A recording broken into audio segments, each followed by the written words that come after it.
Hey everyone, welcome back to the alternate path. Today, we're diving into part 5 of our brand new What If story. What if Bella was hunted for a secret no one knew? Here's a quick summary. For months, Bella has been hunted by two deadly vampires. Just when hope seems lost, she stumbles into the home of someone who has been waiting for her all along, Alice Cullen. But before we begin, if you enjoy stories like this, make sure to subscribe to the alternate path and share it with your friends, because it really helps the channel grow. Let's start the story. For the most part, the next few days ended up passing by at a slow, steady pace. I spent most of that time resting and snuggling with Alice, though I would get up to eat and deal with my usual, human moments. I also spent a bit of time talking with Carlisle and Esme and playing games with the others, sometimes winning, sometimes losing. Alice remained fervent that I not do anything too strenuous and was always nearby whenever I did anything, which I didn't mind too much. It took about 2 days for my body to fully heal, namely due to the venom inside of me. From what Carlisle had told me, I would be healing at an accelerated rate for a period of time, which I thought was cool. It was Friday by the time my body had fully healed and Alice had let up on her super protective mode. Okay, she never stopped being super protective, but she wasn't as nervous or cautious around me as she had been, which was nice. We had not heard from the wolves since they had come to our house, which worried me. I wondered what their council had said and whether or not they would return anytime soon, though whenever I asked Alice she always told me not to worry about it. Eventually I gave up on asking her about it, though I still worried. I sighed quietly and raised my arms to stretch both them and my neck. Currently I was in mine and Alice's room, pacing around as my mind wandered about. I was trying to think of something other than the threat of the wolves, but as usual, I couldn't. "What's wrong, Bella?" Alice asked, lightly poking my stomach. I giggled and wrapped my arms around her, pulling her into me. "Nothing's wrong, Alice," I replied, dotting her on the lips. "I'm just thinking." "About what?" she asked, tilting her head to the side. "Stuff," I replied. She pouted. "That's not telling me much." "Come on, what are you thinking? Tell me, please." I bit my lip and pressed my forehead to hers. "Honestly, I'm worried about this whole wolf situation," I admitted. "We haven't heard anything from them and that scares me, Alice. What if they attack again, only this time the alpha doesn't stop them?" Alice pursed her lips. "Bella, how many times must I repeat myself? Will you please stop worrying about them already? They aren't your problem to worry about, they're for the rest of us to deal with, not you, Bella." "But what if they decide that it's not safe enough here for me and they try to take me away or some shit like that?" I asked. In truth, what I hadn't told Alice was that I'd had nightmares about that very thing happening. In my nightmares, the wolves would break into the house and begin fighting with my family members in an attempt to kill them. I would scream and beg them to stop, but no one would pay attention to my incessant shouting. They all continued to growl and snarl and fight. Then a large figure would appear in my peripherals and grab me. I screamed and writhed around in the iron arms that held me, struggling with all my might to free myself. When I turned, I saw that my captor was Jacob, a blank look on his face as he started walking away from the others as they fought against each other. I tried to fight out of his grip and shouted Alice's name. I watched as Alice sped after Jacob, eyes blazing and her arms outstretched to reach me, yet no matter how fast she ran, she couldn't catch up to him. That was usually the point that I would wake up with tear-stained eyes. Alice, who was always next to me, would snuggle into me and coo in my ear as she rubbed my back tenderly. She never once asked what I had dreamt of because she didn't want me to relive them. Alice's eyes darkened intensely at my question. Her lips curled back and she let out a low, rumbling growl that caused her entire body to vibrate. "They will not," she snarled venomously. "I will kill them before they can even think of trying to do that, mark my words. Do not even start to believe that I would ever let those damned mongrels get their stinking paws on you." I grimaced at the underlying threat in her voice and realized that I'd upset her. "Smooth. I'm sorry Alice, I didn't mean to make you angry," I murmured, giving her an apologetic look. Alice's face softened and she shook her head. "Oh no, Bella, I didn't mean to snap at you. I just don't like that you're thinking that way." She zoned out for a moment, her eyes glazing over as a vision hit her. When she came out of her brows knit together. "Bella, You were having nightmares about this. Why didn't you tell me about it? I didn't want to scare you. I offered. Alice closed her eyes and pushed me down onto the bed, crawling on top of me a moment later, curling her arms around me and making certain that our foreheads were pressed together. Her honey orbs gazed into mine with nothing but love and warmth, showing that I meant the world to her and that she knew I felt the same way. Bella. Alice paused and sighed. I don't understand why I have to keep saying this. I mean, I get that this isn't something you're used to, I can understand that much. But I've told you time and time again, and yet you don't seem to hear me.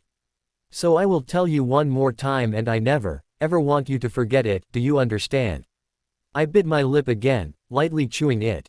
Yes, Alice, I replied, knowing that saying no would never work because she would keep it until I gave in and said yes.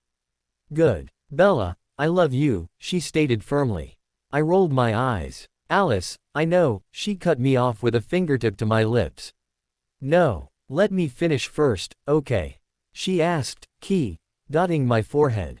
I love you. You are my world, I want you to remember that. So when something bothers you, no matter what it is, I want you to tell me. And then I want you to forget about it. I want you to stop worrying about things that aren't worth your time. In fact, I never want you to worry ever again, because I will always be there to take care of your problems, I promise you. She held my gaze, making sure that she meant every word that she said. I pulled her closer to me and rested my chin on her shoulder. I understand, I murmured. Alice smirked and kissed my cheek, letting her lips linger. Good. Now let's head downstairs and get you something to eat, I frowned. I'm not hungry. I stopped when my stomach let out a rumbling growl that sounded something like a demented lion, much to my embarrassment. I blushed as Alice let out an airy laugh, dotting me tenderly on the lips upon finishing. Oh Bella, you amuse me sometimes, she giggled. I rolled my eyes. Yeah, give me a break. What's for lunch, by the way? Alice giggled again as she stood up, me in her arms as always. I was used to being carried around most of the time, despite my initial reluctance in allowing it. I used to feel bad because I felt as though I was forcing Alice to do it, but she idly waved off my protest and told me time and time again that she loved carrying me. Even after that, I felt odd having her carry me. But I didn't put up a fuss about it anymore and just let her, especially since I'd grown to enjoy it. We were downstairs a few seconds later, Alice humming to herself as she gently set me down on the couch, sitting on my lap not even a second after. I grinned and pulled Alice closer to me, wrapping my arms around her waist as she snuggled into me. Emmett and Jasper were currently sitting on the couch making a bet on whether or not Rosalie would be able to beat Edward in the video game they were playing. Carlisle was currently working while Esme was in the kitchen, apparently already on the ball with making me something to eat, which she always did. And Amara was. Where's Amara? I asked. Alice giggled. She certainly was full of giggles today. Well, every day, but that was far from being a bad thing. She's outside training again, she replied. Again, she's really persistent on training, isn't she? Thanks to you, Alice replied, pressing her lips to mine once more. Amara had apparently taken what I'd said, along with what Jasper, Esme and Carlisle had said, to heart and had buckled down on learning to better control her gift. She would spend hours on end in the woods behind our house manipulating fire, shaping it, manipulating its size and even trying to train herself so that she could both control fire and focus on other things at the same time, since she never wanted another accident to happen. Or almost happen, like in the forest on the day that James, Sarah and Victoria had attacked. Speaking of them, Alice had seen that what Arthur and Sophie had told us was true. The three had broken apart as a whole, with Victoria going in one direction and James and Sarah going in another. She couldn't see where they were going since they all made snap decisions, but she could tell that they wouldn't be returning to Forks anytime soon, which I was glad for. Esme sauntered into the living room with a plate of chips and a steak. Holy crap, Esme. You made me a steak? I asked, my mouth watering already. Esme chuckled delightedly. Yes indeed, I did. I figured you were tired of sandwiches and simple meals, so I made you something else. I mumbled a thanks, and started to dig into my meal. I hadn't had something like this for a good while, it seemed. And since when was I so hungry? Ah well, Probably just another side effect to me slowly changing. As I ate, Esme chuckled again and walked back into the kitchen while Alice watched. Her nose crinkled adorably as her golden eyes smoldered with both love for me and wonder at my eating human food. It didn't take me long to finish my meal, and by that time Amara walked into the house, her nose crinkling shortly upon entering the door. "Yuck, what stinks?" Amara asked, grinning at me. "Oh, it's just you, Bella. Never mind." I stuck my tongue out at her as Esme retrieved my fully cleaned plate. "Shut up." Amara snickered and plopped down on the couch between myself and Emmett, stretching both of her arms out, one wrapping around my shoulder, the other around her siblings. "So who's winning, by CH number 1 or by CH number 2? She asked, smiling wider at the glares shot at her from Edward and Rosalie. Emmett guffawed. "Number 2 is," he boomed happily, earning a smack from Rosalie. "That's Queen by CH to you, thank you very much," Rosalie snorted, a small smile in place. Alice and I both giggled together like schoolgirls and watched as Rosalie continued kicking Edward's ass around in the game they were playing. Edward growled and got in a few shots here and there, but in the end Rosalie was able to beat him. She beamed and stretched her arms out victoriously as Edward sighed and set the controller down dramatically. "PSH, you stink, Edward," Alice teased. Edward rolled his eyes. "As if you could do better, short stuff." "Ooh, great comeback. I haven't heard that one before," Alice replied sarcastically. Emmett, Jasper and Amara all laughed as Edward ran a hand through his hair, rolling his eyes at his sister's childish antics. I laughed along with them and hugged Alice tightly, pressing my nose into her hair and breathing the sweet scent in. "All right, bye. CH Queen, I'll take you on," Amara crooned. "I will too," Alice shouted, dotting me before jumping off my lap and grabbing a third controller. I laughed at the expression on Alice's face as she anxiously awaited the game to start. She looked like a sweetie psycho with the demented sneer that formed on her face as the three began to play their game, each of them aiming to defeat the other. That was one of the 10,000 things that I loved about my Alice, how competitive she was with others and how damn sweetie she looked when she was doing it. Of course, she was always sweetie, but still. I watched them play for a few minutes, then turned my head to see what everyone else was doing. Emmett, who had lost the bet, was wrestling with Jasper outside as Edward watched on, looking he was waiting for the perfect opportunity to jump in. I noticed that Esme wasn't in the kitchen and figured that she might be outside too. Curious, I got off the couch and headed outside, wondering where Esme had gone. "She's in back," Edward replied. "Thanks," I stated, heading towards the back of the house. Strangely enough, I realized that I had never been in the actual back of the house that I lived in. Once I'd gotten to the back, I saw Esme, kneeling down in front of a massive flower garden. I gaped at the sight that I had no idea existed as Esme looked up and smiled at me, beckoning me over. "Hello Bella," Esme greeted. "I see you've found my garden." "What the, how, when?" I shut my mouth and waited until I could form a proper sentence before speaking again. "How long has this been here?" Esme chuckled. "Oh, I've had this for about 2 years now. I've always enjoyed gardening, so I often plant a garden at the house we're living at." "I'm a little surprised that Alice never mentioned this to you before." "I guess it never came up," I murmured, kneeling down next to her. I marveled at the spread of flowers before me, tulips, lilies, roses, daisies. There was a little of everything that formed a beautiful patch. I glanced down and saw a yellow lilac and looked to Esme for permission. She smiled and nodded, so I reached down and gently pulled the flower from the soil. I brought it up to my nose and breathed in the flower's aroma, finding that the scent was far stronger to my nose. It was nice. "They smell wonderful," I said, twirling the flower around in my fingertips. Esme chuckled again. "Well, that's partially because the one handling this garden happens to be a vampire, but thank you nonetheless. You could give that to Alice, though. She'd love that." Booty hesitated, looking down at the flower. "Come now, you know she'd love anything you gave her, even if it's a flower growing in her backyard. It's not the gift, but the thought that counts, after all," Esme giggled. "Yeah, you're right," I replied, smiling at her. "Thanks Esme. Any time, dear. And feel free to come out here and enjoy the garden anytime you want. It's as much yours as it is mine." I hugged her, which she happily returned. "Maybe I could help you one of these days," I offered. Esme rolled her eyes. Oh, Bella, you know you don't have to help me out since I'm quite capable of doing things myself. But I appreciate the thought nonetheless, so thank you, honey. If only my other children were as thoughtful as you. Hey, Emmett boomed from the front of the house. I heard a few grunts from the others, which Esme and I both laughed at. I gave her another smile and walked back towards the front door, the flower in hand. I knew Alice would likely see it coming, which was something that I would have to cut down for the future. I wanted to surprise her a few times, after all, and with her future seeing ability, that was hard to do.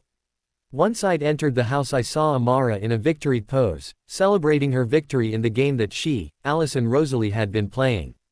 Rosalie had her arms crossed petulantly while Alice scowled, still looking as adorable as ever. Her face immediately lit up upon my entering the room and she grinned happily as I walked towards her. For me? She asked, smiling at the flower in my hand. How sweet. Rosalie made a dramatic gagging noise as Alice accepted the flower. I glared at her, but all that did was make her and Amara laugh. Alice whipped her head around and snarled at the two of them, silencing their laughter in an instant. Satisfied, Alice smirked and brought the flower to her nose, sniffing it several times. Thank you, love, she purred, pulling me into a loving key. I'll go put it in our room. With that said, Alice happily skipped up the stairs into our room. I watched after her feeling content with myself. Even though it was small, I liked being able to show her that she was important to me. Of course, I didn't think I could ever show her how important she was to me. I hope that isn't the best you can do, Rosalie snorted. I rolled my eyes. Oh. And when is the last time Emmett gave you something as a gift? Rosalie's face fell and she actually considered that question for a moment. I heard Alice's musical laughter from upstairs as she danced back down and wrapped me into a hug. We stood there holding each other for a few minutes, ignoring the jabbering between Amara and Rosalie about gifts their mates had gotten them in the past. Suddenly both of them stopped and Alice tensed up in my arms, which concerned me. What's wrong? I whispered. Her nose crinkled and her upper lip curled back in angry disgust. Mongrels, she spat. Shit, I cursed. What do we do? Alice bit her lip. You stay here, I cut her off sharply. Don't start that bullshit again, Alice. I am not staying here. I go with you, got that? Alice grimaced, but gave in and nodded reluctantly. Fine, let's go. Amara, Rosalie, Alice and I all walked outside to see Esme and the boys standing in a line, glaring down the forest ahead of us. My nose was instantly invaded by the foul stench that seemed to cling to the wolves and I had to keep myself from gagging. Alice covered my nose with her hand, allowing me the chance to breathe her smell in, which I did gratefully. Out of the forest came two large wolves, one a reddish color, the other a hazel color. I could tell that the hazel-colored wolf was a female and, since I knew it wasn't Raina, Leah or Kim, guessed that it was either Serena or Crystal. Judging by the relatively placid look on her face, I guessed that it was Serena, since I remembered being told that she was supposedly the friendliest. The male I swore was Cullen from the way the fur on his head was spiked. What did they want? Rosalie hissed. Edward pursed his lips as the hazel wolf slowly trotted toward us, keeping that placid look on her face, even with all the growls directed at her. A few feet away from us, the hazel wolf slowly lowered herself downwards, bowing. That was strange. She says that they have been assigned to keep an eye on our land, Edward grunted out. They don't want to, but they have to follow their orders. The council doesn't trust us with a human and they are here to ensure that she remains safe. Alice snarled. What? They can't do that. She's right. That's breaking the treaty, Jasper growled. Which, need I remind everyone, they did the moment they came onto our land unannounced. We have never done that on your land, so why did this now? Why destroy the treaty we established? The hazel wolf, who by now I was certain to be Serena, grimaced. Edward ran a hand through his messy bronze hair. She says that they didn't say anything regarding the treaty. They realized that we didn't try to kill them for breaking it, however, so that's earned us a few points in their book. It isn't enough for them to trust us, though, and they refuse to leave Bella unprotected until this can be sorted out. I am protecting her, Alice hissed. I had to hold her back from attacking Serena, who sighed. Emmett pounded his fists together. I say we clean our property up. From where he was, Cullen growled. Serena remained silent, though she got up, alert. No, Emmett, Esme sighed. That won't do us any good. If we wish to gain their trust, then we must hold our tempers in check and deal with them for the time being. So we must do as they say and not cause any trouble. Am I clear? A few grunts were her reply. I could tell that she didn't like this either. I knew I didn't. What did they expect you to do? I asked, looking to the Hazel Wolf questioningly. Her large eyes moved from mine to Edward's. They expect us to go about our daily lives, but they'll be watching to make sure that nothing happens to you, Edward replied with a sigh. They aren't going to do anything to me. I shouted, throwing my hands in the air. Why is it so damn hard for you wolves to understand that? The only vampires trying to kill me are long gone now. Which reminds me, where the hell were you clowns at during that whole time, huh? Colton's eyes bulged and Serena looked at me quizzically. Edward frowned. They didn't know there were other vampires here. Typical, Alice snorted. They want to know what happened and where they went, Edward stated. They're gone now, Rosalie replied with a hiss. We drove them off, so now you don't have to worry your fuzzy asses off. You're welcome. They want to know more about these other vampires, Edward stated, frowning. Esme took a step forward. You have no right to demand answers from us with the way your pack has acted in this past week. If you want answers, then you will have to work for them, not flat out demand them. We will speak of this no further. If you wish to patrol our lands, then you may do so, despite the fact that there is no purpose to it. I ask that you be respectful of our lands, since your being here is breaking the treaty that we established with Ephraim Black years ago. Serena nodded and trotted off to Colton, who looked uncertain. She nudged him with her snout and together the two of them vanished into the woods, leaving behind a strong air of tension and their horrid stink, which I tried hard not to breathe in again. They'd better not shit on our property, Rosalie growled. Emmett, despite the severity of the situation, cracked a small smile, but dismissed it quickly. What do we do now? I asked. Inside, all of you. I'll call Carlisle, Esme stated, ushering us inside the house. Most of us sat down on the couch, Jasper sending out waves of calm to ease everyone down a bit since the tension still remained. Esme was on the phone shortly after we were inside, calling Carlisle at the hospital to inform him of what had happened. Alice sat next to me, staring down at the table with black eyes. I wanted to comfort her, but I didn't know what to do or say. This stinks, Alice yelled, throwing her hands into the air. Why the hell do those damned mongrels keep pestering us like this? It's not fair. We haven't done anything to them for years now. In fact, we've never once broken their stupid treaty, yet here they are breaking it and making demands of us like we're their avs. Damn right, we need to fight them and teach them a lesson, Emmett growled. Amara nodded tersely. It might help show them who the dominant species is. Or it could get you all killed, I interjected. Bella's right, Edward sighed, grimacing. Our numbers are far too slim to fight the wolves. And let's not forget Bella herself, who not only happens to be a human, but have we forgotten that she is slowly turning into a vampire? I doubt the council would take kindly to that information. Esme placed the phone down and walked over to us, sitting down in one of the chairs. That is something we need to decide on, whether or not we intend to tell them of Bella's slow change into one of our kind, Esme stated. No, Alice growled. They'll jump to conclusions and attack us. Not only that, but they could hurt my Bella, too. I won't have that. We know, Alice, Jasper stated. Calm down, all right. Alice's body vibrated in a tense growl. Sickened that my mate was upset, I wrapped my arms around her and pulled her close to me. She remained tense for a minute or so before relaxing into my arms and wrapping her arms around me. Alice eventually resituated herself so that I was the one in her arms, which I was fine with. She let out a quiet sigh as she nuzzled into the crook of my neck, rubbing her nose against my skin and smelling it to ease herself. Carlisle will be here shortly, Alice murmured against my neck, keying it. Then we can figure out what to do. Has the council called, yet? I inquired. No, Esme replied, pinching the bridge of her nose. They haven't called. This entire situation is a mess and they still haven't called for anything. I don't understand why they hate us so when we have done little to nothing to them. Any past incident was never intentional, we made certain to show them that. Not only that, but we did not harm their wolves despite breaking the treaty they formed. And yet still they hate us and treat us so. It makes no sense to me. Not everyone is as understanding as you, Esme, Amara sighed. I wonder if all wolves are as closed-minded and annoying as these ones are. Probably, Emmett snorted. Our thoughts were broken by the sound of a car pulling up. It didn't take long for Carlyle to make his way inside, a worried look on his face as he appraised each of us. He hugged Esme, then sat down next to her, clasping his hands together in thought.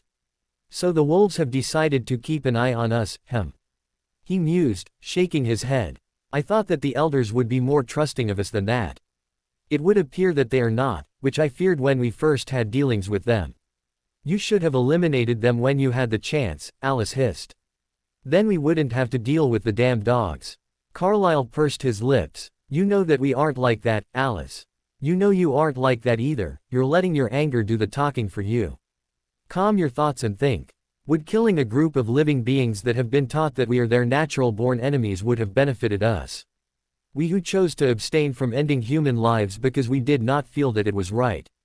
Would that have made things better? He asked in a gentle voice. Alice's face fell as she absorbed his words. After a moment, she hung her head ashamedly and nodded to her father, realizing that he was right. I ed her cheek and tenderly ran my fingers through her hair in order to further help her relax, which worked, thankfully.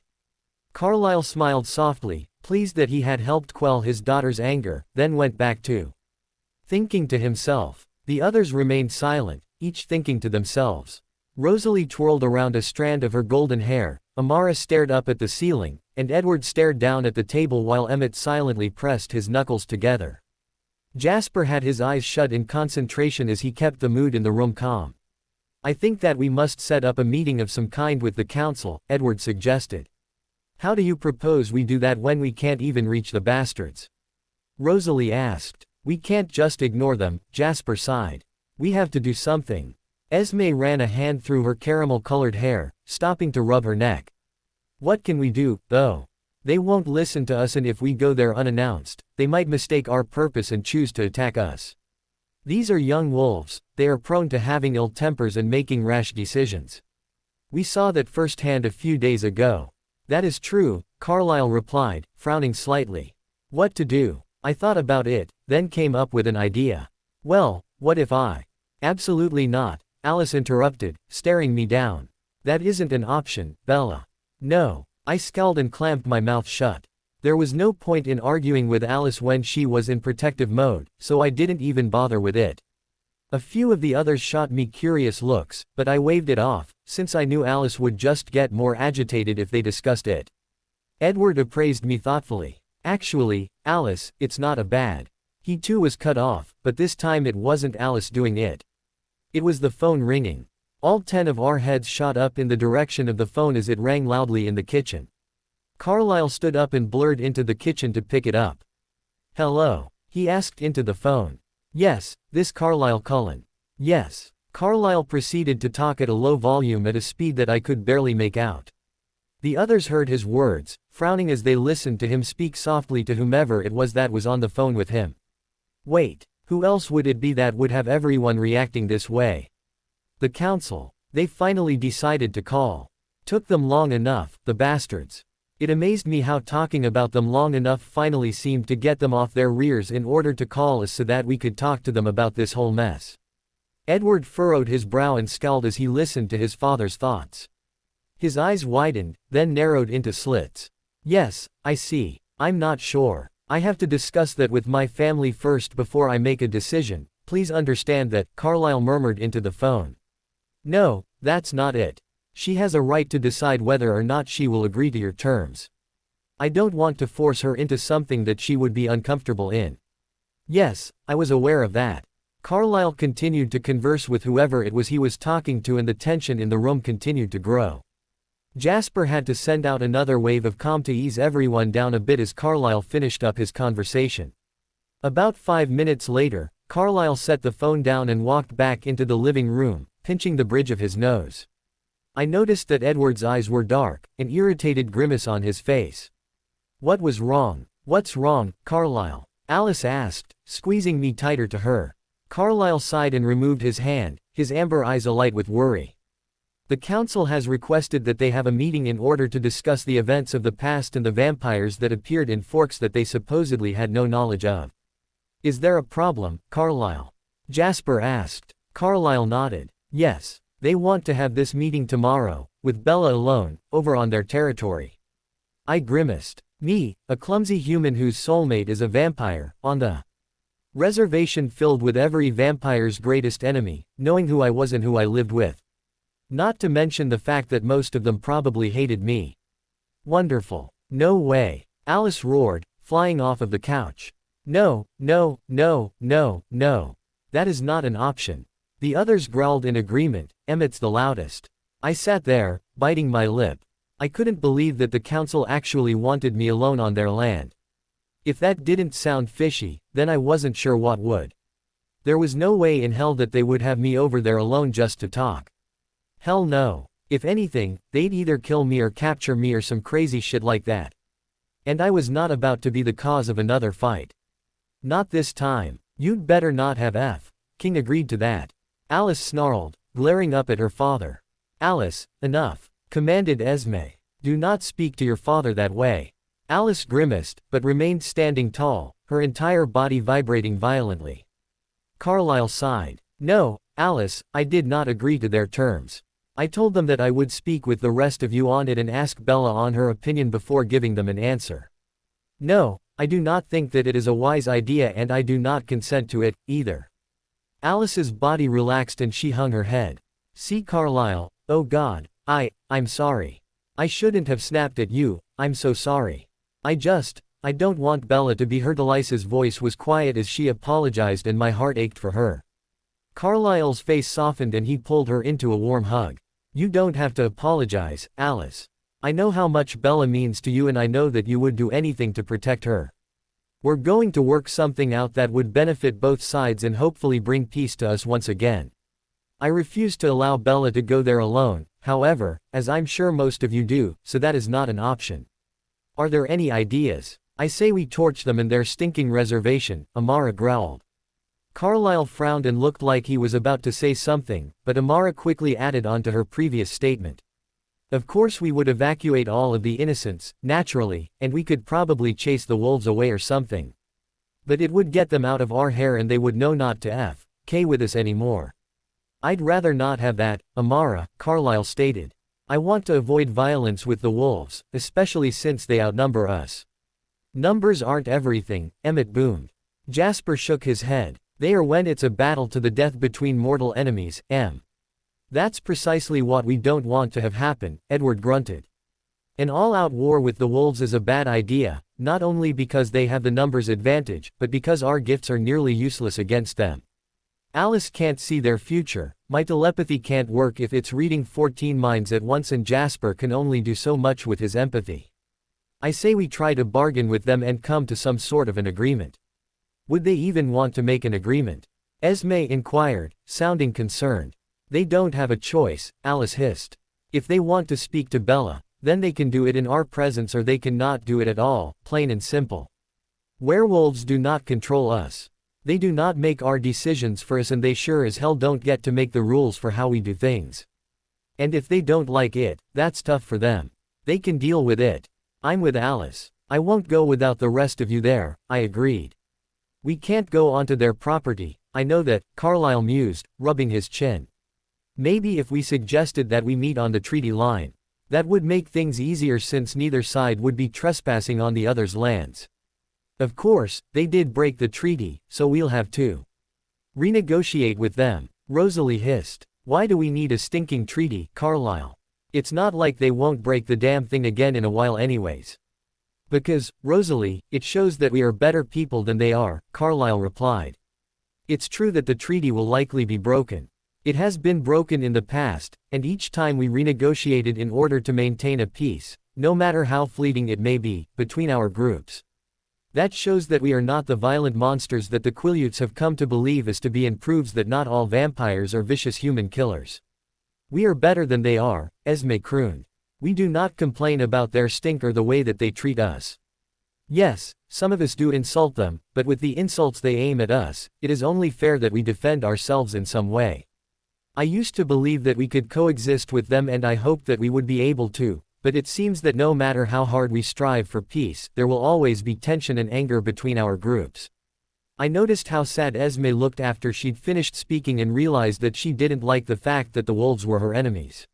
She was the kind of person who hated having enemies because she was such a kind, loving individual. I ran a hand through my hair as Alice sat down next to me, pulling me into her lap and cradling me in her arms. I gently stroked her cheek.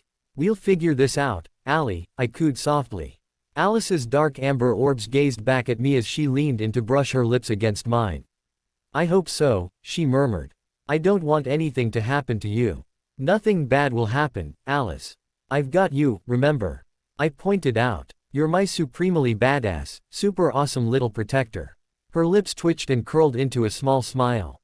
"Well, I am pretty awesome." "Yes, yes you are," I replied. Swelling her ego might not have been the best idea, but at the time, I was more than willing to do so in order to cheer her up. Despite the obvious anger and worry smoldering in her eyes, I had managed to soften her up a bit. She pulled me closer to her and nuzzled into the top of my head like she always did, which I loved. Carlyle stood up. "I shall call them and tell them of what we have decided." "What if they don't agree to our terms?" Emmett asked. "What happens then?" "I won't allow for anything that isn't similar to our request," Carlyle replied simply. "I won't have Bella alone with them no matter how many threats they might issue. It is non-negotiable. If they do not adhere to our request, then we will form some sort of balance. But I'm certain that the council will be willing to accept it, since it doesn't endanger their people." No one chose to argue with that, and we sat in silence as Carlyle speedily dialed the number of the council to call. Apparently someone answered on the second ring, and with that, Carlyle started speaking quietly to whoever had picked up. I rested my head on Alice's shoulder, her cool hand slowly running through my hair. I keyed her chin and hugged her tightly, hoping that this wolf scenario would be over soon. I turned slightly to watch Edward's facial expressions, since they would always give me some insight on what was going on.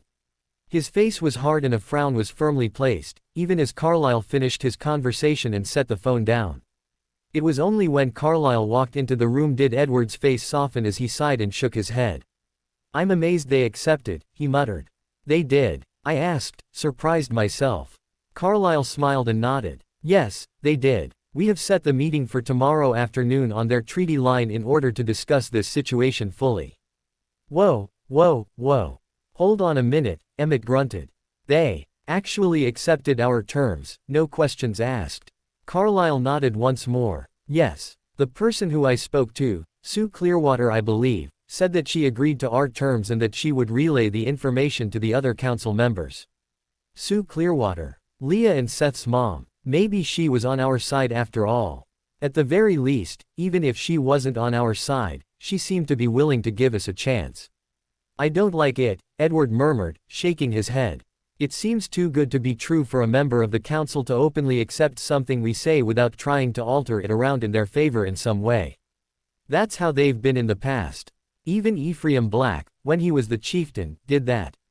It seems odd that their council would willingly go along with us for once. Perhaps they're seeing reason." Esme openly wondered, only to scowl and shake her head. "It seems unlikely," Jasper sighed. "They wouldn't just openly start trusting us like this." "Maybe I should bring a few matches with me," Amara murmured, staring down at the table. "That'd be a bit too dangerous," Jasper replied, rubbing her back. "You're still in the midst of your training, remember Amma."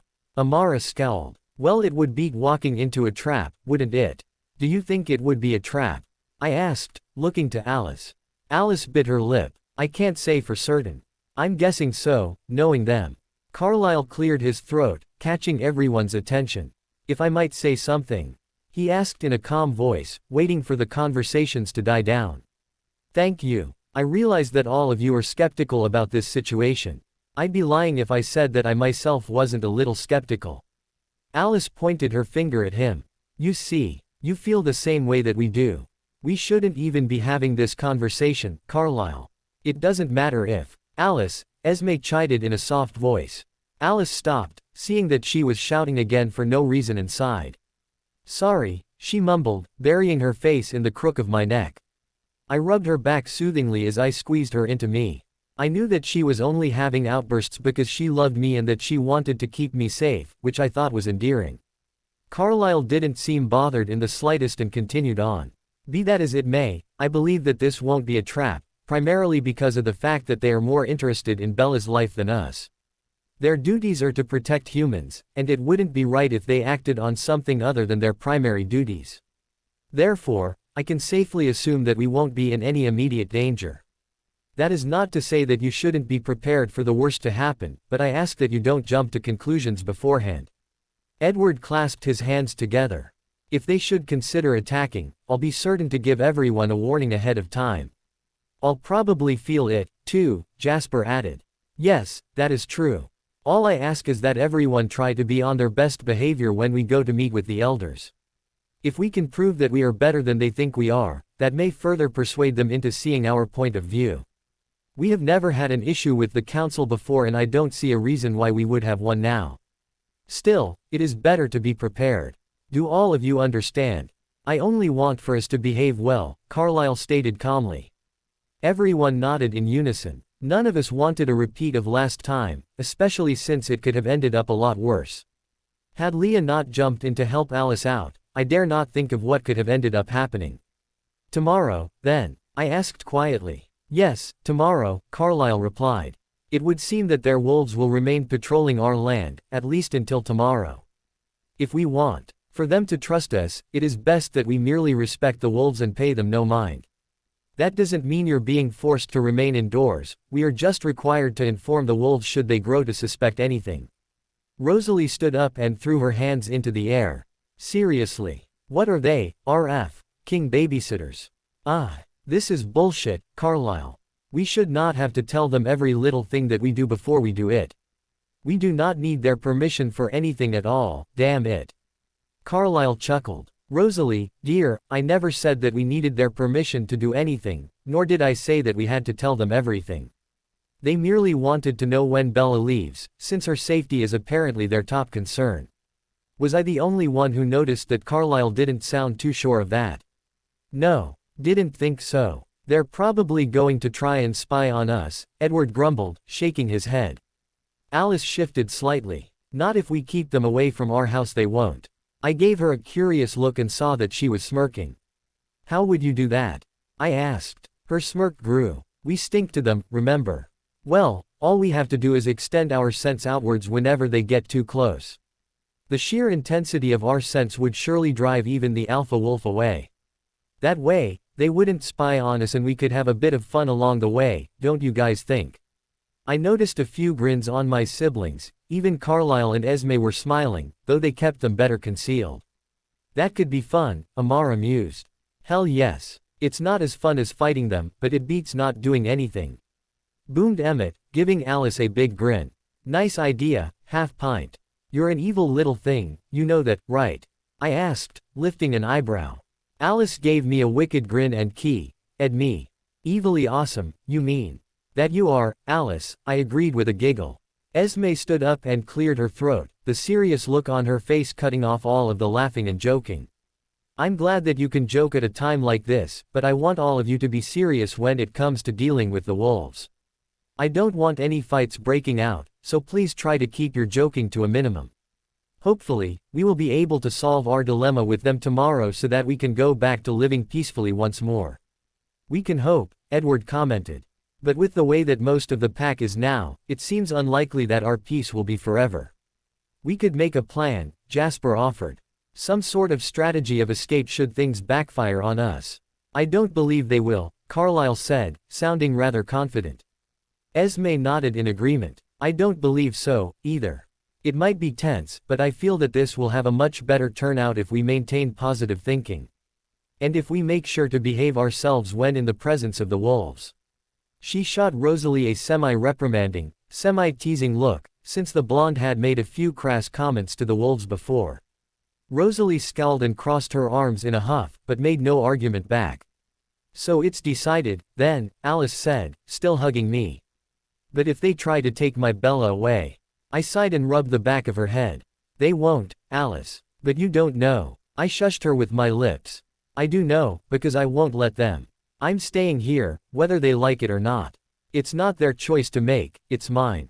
Bella is right, Carlyle agreed. It is her choice. It has always been her choice. Now if we could get the dogs to see that, Amara snorted. Which, knowing them, will be a lot easier said than done. She stood up and moved her head side to side. And on that note, I'm heading back to work on my gift a bit. I'll tag along, Jasper said. Standing with her, they smiled at the rest of us as they made their way outside, vanishing from the house. Carlyle stood from his seat. I think I'll go and do a bit of studying.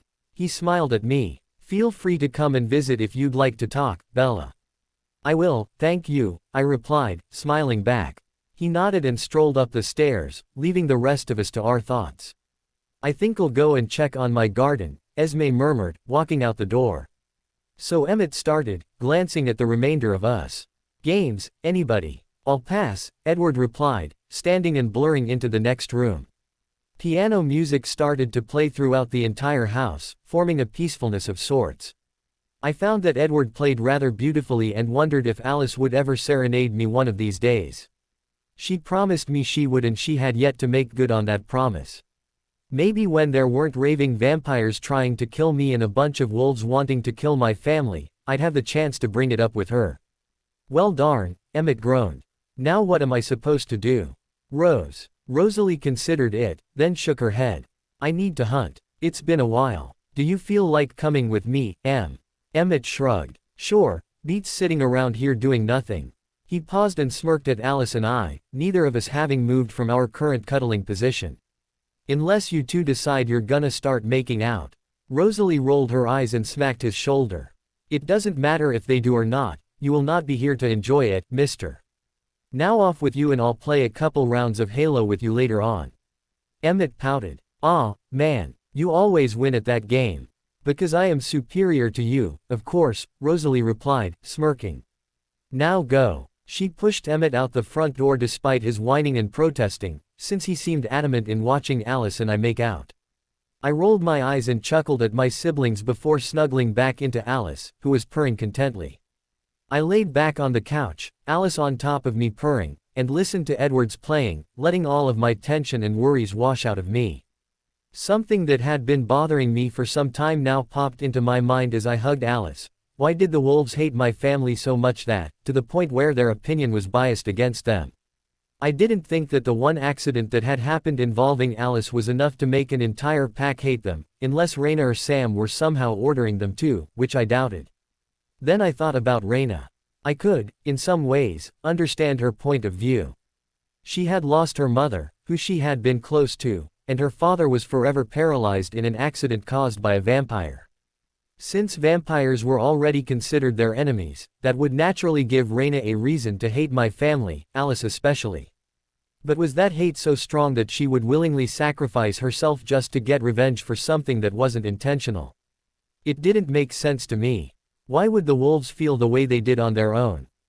It just wasn't right. What are you thinking? Alice asked in a soft hum. I breathed in the sweet scent of her hair. I was thinking about why the wolves hate you so much despite the fact that you've never done anything to them. Alice took in a deep breath and sighed. Despite what I or one of the others might say, it isn't really their fault that they hate us so much. What do you mean? I inquired, noticing that the piano music had stopped. Edward stepped into the room. If I might answer, Alice. He asked. Sure, she replied with a shrug, burying her face into my hair and continuing to purr. His amber eyes met mine. These wolves are relatively young, Bella. A young werewolf is the equivalent to a newborn vampire in some ways, primarily in the fact that they can be easily coerced by someone else and that they have temperament problems. I've noticed that, I murmured.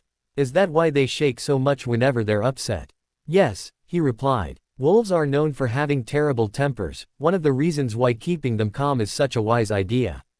If their anger gets to a high enough point, then they phase and for a brief period of time their control isn't very strong. However, that's not the point that I'm trying to make. The fact is, the wolves do have a few good reasons for not trusting us. Like what? Like being stinky dogs with crappy biased attitudes, Alice grumbled. I giggled while Edward rolled his eyes, a small smirk on his lips. That's not what I meant, Alice, he pointed out, clearly stifling his laughter. Well, they do stink, I pointed out. Yes, they do. Alice chirped in agreement, dotting my neck. We giggled with each other like crazy schoolgirls, but I couldn't help myself. She was always so damn adorable when she was like this, so it was hard not to laugh, even if I wanted to hear what Edward had to say. Anyways, Edward interjected, shaking his head. We both stopped our giggling and looked at him. He raised an eyebrow, I'm guessing at Alice's thoughts, then continued on from what he'd been saying earlier. So what reasons do the wolves have for hating you? It's not us, but vampires in general. We are mortal enemies, after all, he replied. I rolled my eyes. Yeah, I got that fact. But why? I don't know all of the reasons, but I believe that it goes back to a legend of theirs from when they first met our kind.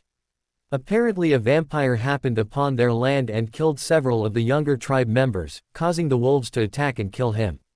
Years later, his mate arrived and sought vengeance, killing nearly half of the Quileutes and a few wolves. It was only when the wife of the chieftain sacrificed herself in order to make an opening for him to kill her did she finally die. But the Quileutes never forgot that, and soon they began to hate vampires. I can say without a shadow of a doubt that the primary reason for the hate of the wolves of this age is because of the council. Many members of their council have lost loved ones because of vampires in the past, such as a few years ago when a nomadic coven happened upon their land and attacked them for food. They are bitter and angry, so they would likely tell their wolves all about the death and destruction caused by our kind. They have forgotten that it was our family that sought peace with them years ago and our family that has actually helped them in the past. Can't the wolves see that they've been manipulated by the bitterness of their council? I asked. Edward sighed. They have been raised in such a way for them to revere their council, believing all of their words to be true. I did, on one occasion, hear the alpha male's thoughts and saw that he was thinking along those lines. However, the council has always been a very uptight group of humans. I've seen it before. Over the years, though, I've also noticed that they are beginning to slip in some ways, which I think is a good thing. Were the wolves free of the council and given the chance to see things for themselves, they might actually come to understand that not everything they have been told is true, especially about our family. I scowled. So it's the council that's been doing all of this, then? They're the main reason the wolves hate us so much and the reason that they don't trust that your intentions are good with keeping me here. Precisely, Edward replied. Then why doesn't anyone do anything about it? Alice finished. Because they're all too dense to put two and two together, that's why. She moved and pulled my head under her chin, burying her nose into the top of my head and sniffing my hair. In a manner of speaking, if any of them were to figure it out and say something, they would likely be punished for it. Apparently the alpha's mate did this several times and was openly punished for trying to go against the council some years ago, Edward murmured, crossing his arms in thought. They are a very controlling group and I can tell that the control they have put strain on the wolves, another reason for their nature. Why did they have a council, then? I asked, finding myself hating these people for the way they treated their own tribe members. I wondered if Sue Clearwater was in on this. I couldn't imagine someone related to Leah, who had broken the rules to help Alice, having some horrible punishment for her daughter, not with how Leah described her. I believe I can answer that. I turned my head to see Carlyle walking down the stairs. You see, the council was created by the chieftain at the time in which the first treaty was created, Ephraim Black. He did so not because he didn't trust us but because he felt that having a council of his closest friends would help him in being the chieftain. After he died, his son took over and, well, he made a few drastic changes. Whereas Ephraim had been willing to coexist, his son was not as willing, and that is where our problems began. Things were never the same when he became the leader, Edward mused. Carlyle sat down and gave me a thoughtful look. Ephraim's third son, William Black, was the man who became chieftain when Ephraim passed away. He did not like us nor trust us, so he formed a larger council consisting of fellow Quileutes who held a grudge against our kind. He was the one who formed new laws for his people and, because of him, those laws and rules remain for the wolves to always follow, no matter what. Is he the current chieftain?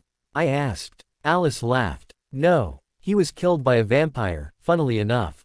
Alice Carlyle sighed. That isn't something to laugh about. He's right, Alice, Edward agreed. Alice bit her lip and frowned. Yeah, I suppose you're right. Still, he did get what he deserved for the way he acted and treated us, don't you think? Perhaps, Carlyle admitted. Sometimes fate has a way of coming back to haunt those that treat others the way that man did. He was never very kind, even to his own kin. In the end, though, it is not right for us to speak ill of those whose lives were lost in tragic accidents. She grimaced and, likely thinking of the car accident, nodded her head ashamedly. You're right. He didn't deserve it, no matter how much of a bastard he was. I am sorry. Carlyle chuckled. You don't have to apologize, dear. As I said, you are not at fault for having your own opinion. I merely ask that you try to tone your anger down a tad. I realize that you are still upset over the wolves wanting Bella gone from here, but as Edward and I have explained, a good part of it isn't their fault. I can try, Alice said. I won't make any promises that I'll be able to succeed, though. It's hard to control my urges, Carlyle. I love Bella and I would do anything to protect her, even if that means giving into my maternal instincts to do so. I understand, Carlyle replied, nodding his head. It is how all mates are. I promise you that I'll try to keep myself in check, Carlyle, Alice murmured. Her honey orbs flickered to mine. I also promise that I will do everything I can to protect you, Bella. You are more important to me than some stupid treaty or a werewolf. Just know that, all right. I do know, Alice. But please, don't do anything too rash, okay? I'll be fine, I reasoned. And I did know. I knew that she would do whatever it took to keep me safe from harm, even if it meant ruining our chances at forming a treaty with the werewolves. I didn't want that to happen, so I would make sure to avoid putting myself in danger. I couldn't risk screwing up, even if it meant holding my tongue back, which I could probably do. Edward snickered. I find that hard to believe. I find it hard to believe that you're a man.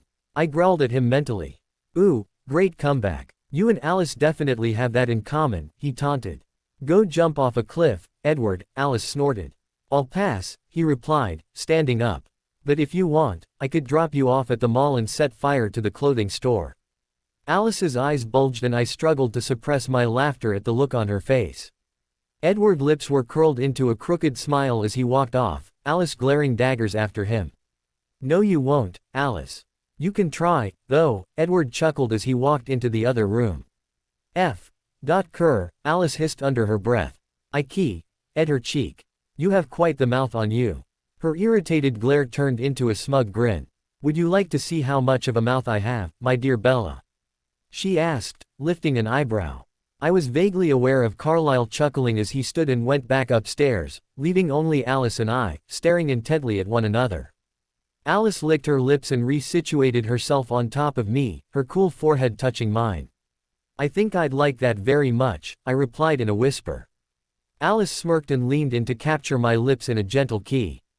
I deepened the key, and started running my fingers through her silky hair, kneading into it as our lips moved together in a dance of love and passion. For once, I decided to be gutsy. I extended my tongue outwards and lightly brushed it against Alice's bottom lip, causing her to gasp in surprise. It didn't last long since she let out a quiet moan, and then opened her mouth, allowing my tongue access within. I couldn't help the slight moan, and that escaped my lips when my tongue delved inside of her mouth, tasting all that was Alice. It was magnificent. She tasted exactly like she smelled, only it was stronger and more flavorful, making my mouth water. I began to swirl my tongue around her mouth, licking the cool inner walls and moaning more at the intensity of the flavor. She started running her fingers through my hair as I pulled her as close to me as I could, enjoying the closeness that we had. I surprised even myself when my hands moved away from her hair and moved downwards to her shirt, lightly clenching and unclenching the soft fabric over and over again as my tongue and her tongue had a slow, tender battle over her mouth. My tongue ultimately lost and I retracted my tongue back into my mouth. Alice's icy tongue slipped through my lips almost instantly and she began doing what I had done. I moaned again, reveling in the sensation surging through me. Hell yes. I knew I'd get to see some action. Boomed Emmett as he walked through the door. I gasped and stopped immediately while Alice removed her lips and snarled at her brother for intruding upon our private moment.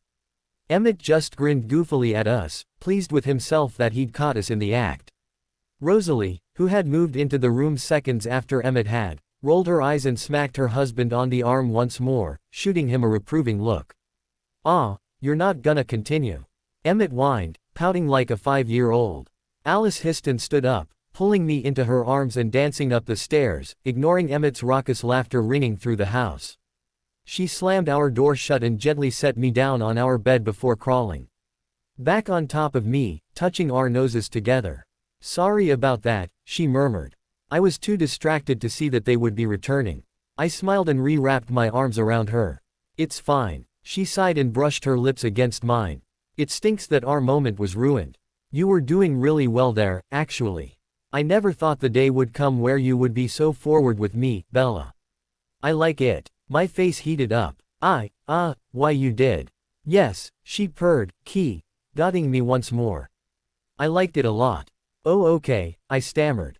Alice snuggled into me and let out a long sigh. "You're worried about tomorrow, aren't you?" I blinked. "No Bella, I had a vision of you talking to Carlisle about it." She shook her head. "Please, don't worry about it, okay? I'll protect you, I told you that already. I won't let anything bad happen to you, Bella, I swear it on my life." "I know, Alice," I murmured. She stroked my cheeks tenderly, her honey orbs smoldering with endless love. I chose not to say anything more and just relaxed into her arms, letting her scent and her purring lull me into a peaceful state once more. I couldn't stop worrying, though. Tomorrow was an important day, and I needed to make sure that I didn't screw it up. "Does this outfit look okay?" Alice asked, turning to give me a full view of the clothes she was wearing today for the meeting with the Quileute elders. I narrowed my eyes and briefly studied her clothes, my eyes being more interested in the person wearing them than anything. I couldn't help smiling when Alice caught my staring and smirked rather seductively at me before strutting over and dotting me. We held our lips together for about a minute and a half until breaking apart, both of us grinning like fools at one another. "I'm serious," she giggled. "Does this look good?" I rolled my eyes and pulled her into a hug, nuzzling into the crook of her neck. "You look good in anything, Alice. You should know that by now, especially with the amount of time you spend looking at yourself in front of a mirror," I teased. "I think you're almost as bad as Rosalie when it comes to being a narcissist." Alice giggled again and squeezed me slightly. "Hey, give me a break.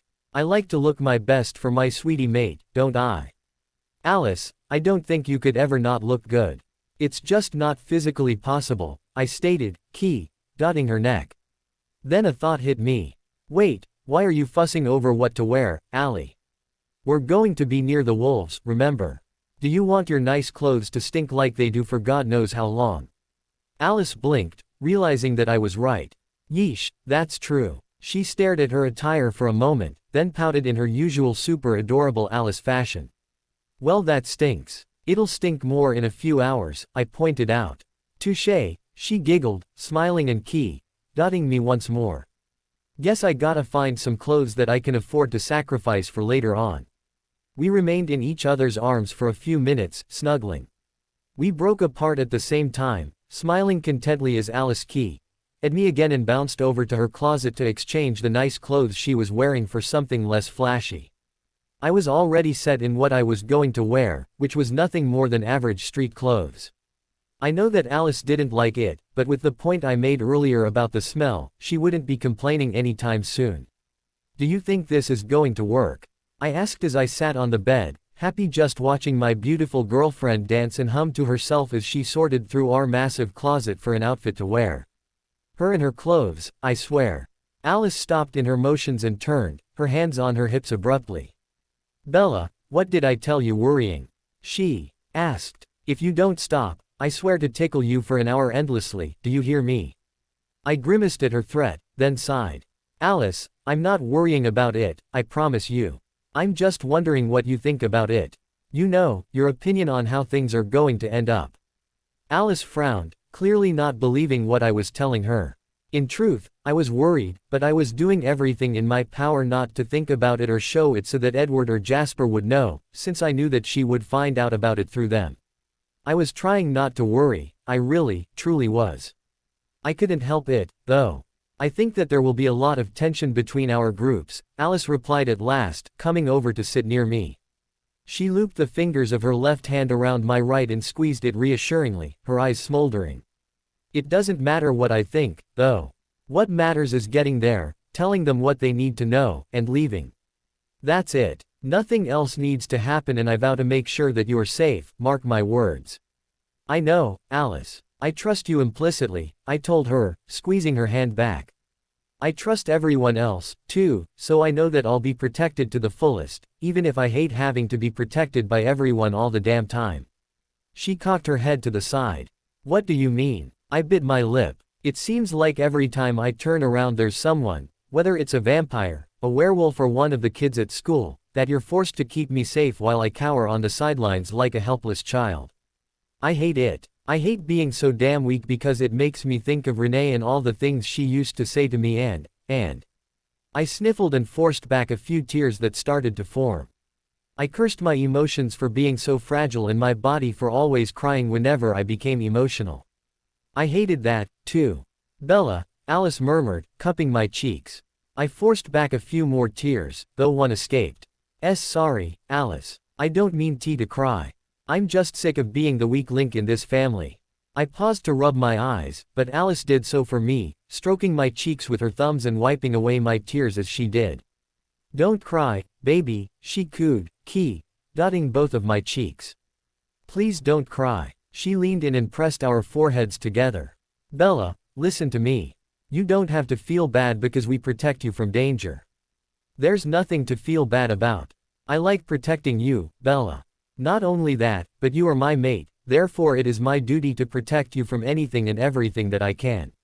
That doesn't mean you're weak or defenseless, that just means that your girlfriend is a tad on the overprotective side. But Bella, I never want you to think that you are the weak link in this family. I love you and will always love and protect you, even if you don't need it, okay?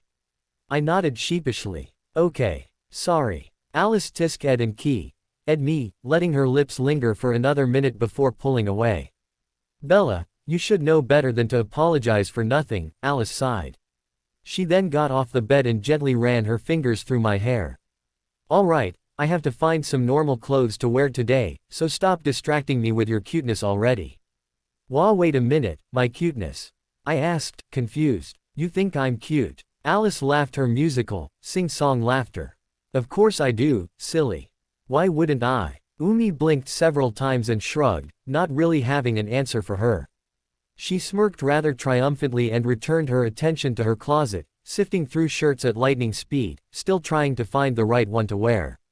Eventually she found a much, shall I say, duller attire to wear and quickly shrugged her current clothes off and put the new ones on. There, she exclaimed, skipping over to me. These should work. Should I go and take a shower? I inquired. Alice thought about it for a moment, then smiled and shook her head. No, I don't think you should yet. I think that you should wait until afterwards, since you won't smell as good when we're done.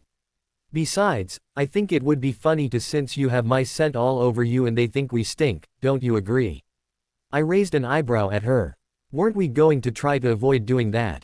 She looked at me innocently. Do what? All I said was that we'll stink to them no matter what, so why bother bathing in order to hide our scents, I said, smirking.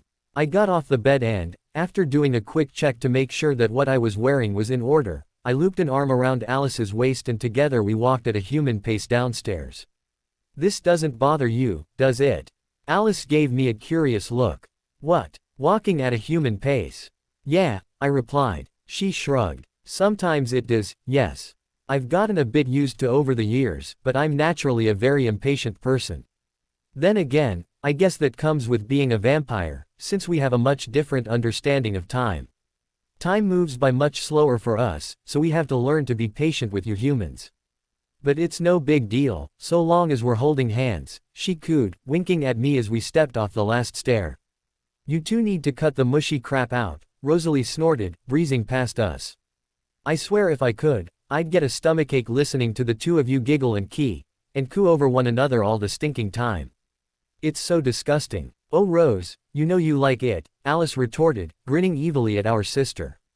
Rosalie rolled her eyes. You know, what the two of you really need to do instead of all this cuddling and belly button licking is and get it over with. That's what I'm waiting for. Hell, we're all waiting for that big moment, she said, sneering. My face flushed furiously at her comment and I had to stifle choking on my own saliva as I hurriedly sat down on the couch, pulling Alice into my lap. She giggled quietly and snuggled into me, thankfully allowing me to bury my face into the crook of her neck to hide my obvious embarrassment at Rosalie's statement, though I knew that did little good. Dude, that'd be epic, Emmett chortled. I sincerely doubt that Alice would consent to it being a public spectacle, Unlike you and Rosalie, Alice and Bella would have more of a conscience about their private lives, Edward stated, slicking back his messy bronze hair. Ah, Emmett whined. Why you gotta ruin my fun? Rosalie lightly smacked his shoulder. Need I remind you that you will not, in any way, be around to witness it, Emmett? Besides, Alice would probably rip your head off if you got too close, wouldn't you, Alice? Alice shrugged nonchalantly. Most likely. Why would you do that? I murmured against her icy skin. I mean, aside from the obvious. Her honey eyes met mine and she smiled softly at me. Do you remember what I told you before about mating and how we're territorial regarding it? I nodded. That is the reason why.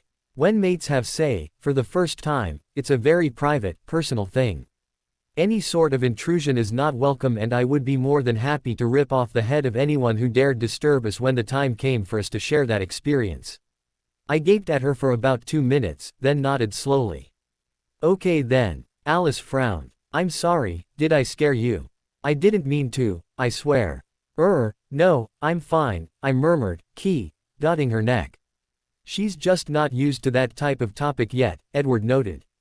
Though I can't see why, since she has certainly been more forward-thinking in her thoughts about you as of late.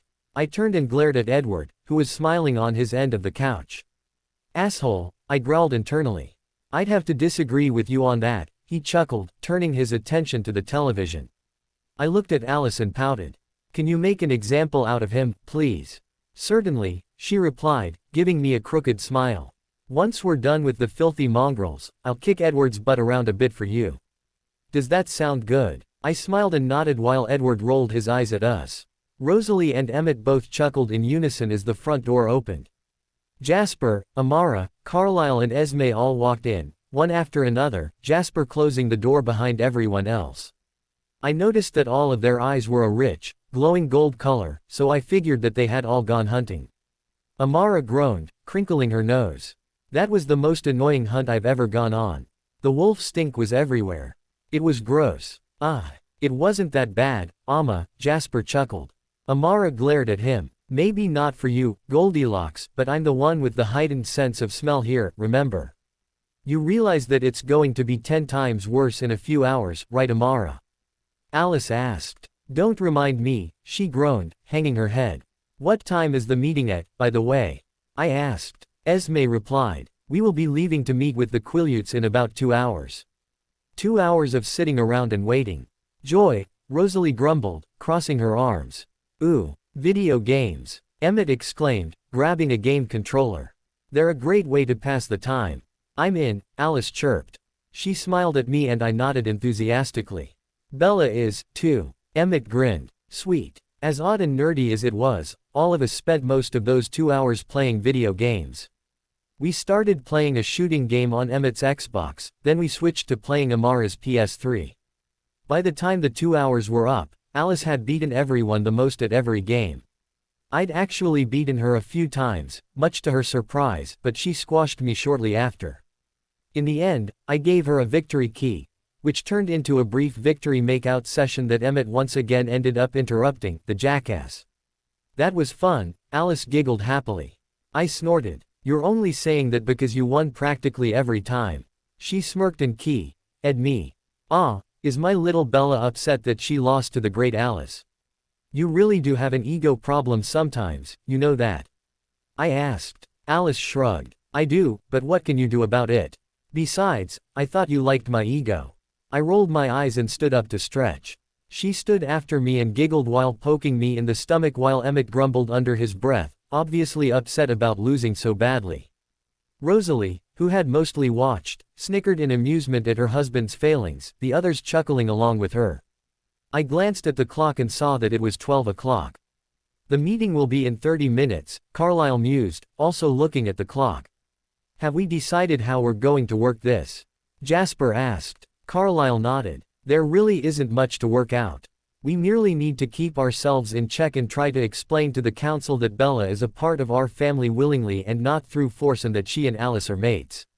Yeah, that's going to totally work, Alice grumbled sarcastically. And what happens if they decide that we're too big a threat and try to kill us? Alice, enough, Esme sighed.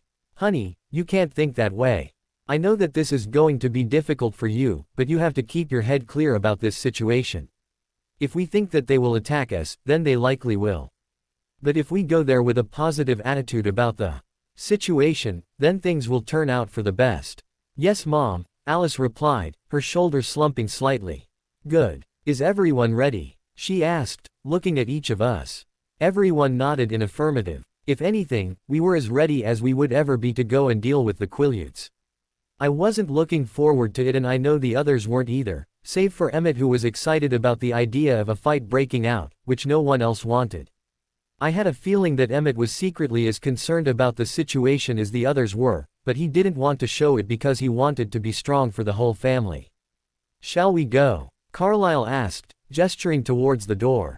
Let's get this over with, Rosalie grunted. Slowly everyone started to file out of the house. Esme walked out first, then Carlisle, Edward, Amara, Rosalie, Jasper and Emmett. Alice was the last one to exit, following behind me as I trudged behind my tallest brother. I initially believed that we would be driving to the reservation, since that would make us look more normal, despite the obvious lack of normality in the situation at hand with the wolves. But no one went to the garage. That confused me. Were we running? Alice giggled behind me and scooped me into her arms into a bridle position. Silly, we're all running there. It's much faster and easier for us than driving is, she explained. Oh, okay then, I murmured, wrapping my arms around her and nuzzling into her neck. She laid a soft key on the top of my head, along her nose to brush against my locks and sniffing several times. After letting out a content sigh, she pulled me closer to her and started walking at a relatively brisk pace with the others. Hold on tight, Bella, she murmured. I nodded and clutched her tightly as she took off with the others in a full-blown sprint through the woods at a speed only vampires could. I could barely make out the trees as they whipped past Alice, the feeling of moving so fast making me feel queasy. I clamped my eyes shut and buried my face into her neck, breathing her scent in to help calm me down a bit. Several minutes later, Alice slowed her pace down to a normal walk. I felt her lips brush against my head once again and peered up from her shoulder to see her golden eyes gazing fondly at me. We're almost there, love. You can look now, she murmured, smiling. I turned my head slightly and saw that we were in a clearing, the vague outlines of the large trees near La Push in the distance. It took about 2 more minutes for us to reach our destination, a thin line of trees that opened up to reveal the reservation. Alice and I were the first 2 to arrive since Alice was the fastest. She gently set me down and immediately pulled me behind her. Stay behind me, okay? She asked, her eyes pleading with me. Won't they want to talk to me, though? I pointed out. Alice bit her lip. They will, yes, but I want you behind me regardless. I sighed. Fine, Alice. I'll stay behind you, but if they need to talk to me, then I'll move forward a bit. I'll stay next to you at all times, though. Does that sound all right? Deal, she replied. Her nose crinkled as she turned her gaze towards the reservation. Damn, it stinks here. My nostrils were instantly assaulted by the foul odor from the past, back once again with a vengeance. I whimpered and pressed my nose into Alice's back, rubbing it furiously against her sweet-smelling skin. Alice didn't budge or seem to mind in the least as the others appeared behind us, everyone moving to either side of her to form a protective line. How long until they get here? I whispered to Alice, hugging her close to me. Now, she hissed. I peered over her shoulder and saw all of the wolves in human form slowly moving towards us. I could make out a few figures behind them, including that of Billy Black being pushed in his wheelchair by Jacob, who had a scowl on his face. Raina was near him, but for once she didn't look overly pissed off. She had a surprisingly somber facial expression, even when she looked over and saw Alice, who she had been trying to kill the other day. What the hell? The wolves spread out once they got a few feet away from us, 7 going to the right side, 7 to the left side, each of them with a different look on their face, much like they had the other day. That was when I noticed that there were 7 people that I didn't recognize amongst them, who I assumed to be the remaining members of the Quileute Council. I could tell that the only woman that I didn't recognize was Sue Clearwater, the mother of Seth and Leah. She had a similar facial structure to Leah, only older and rounder in appearance, and looked to be around 5 feet 7 height-wise. Plus, she was standing next to Seth and Leah, Leah about 2 inches taller, Seth standing 2 inches shorter. I avoided Leah's gaze, not feeling like looking at her at the moment. Things were a bit awkward given what happened last time. Rather than look at the wolves, my eyes flickered over to the faces of the other 6 council members. They looked much older than Sue and even Billy. Their faces were wrinkled, their eyes dark and scrutinizing as they all stared directly at me. I felt uncomfortable under their gazes and hid more behind Alice, who did the best she could to keep their eyes off of me. Geez, they were creepy looking. Was it me, or were these people ancient? I noticed Edward's lips twitch slightly, probably at my thoughts, but quickly returned my attention forward when a throat was cleared on the other side. Sam Yulee stepped forward. Cullens. Hello again, Wolf Clan. Hello elders, it is a pleasure to see you all again, Carlisle greeted.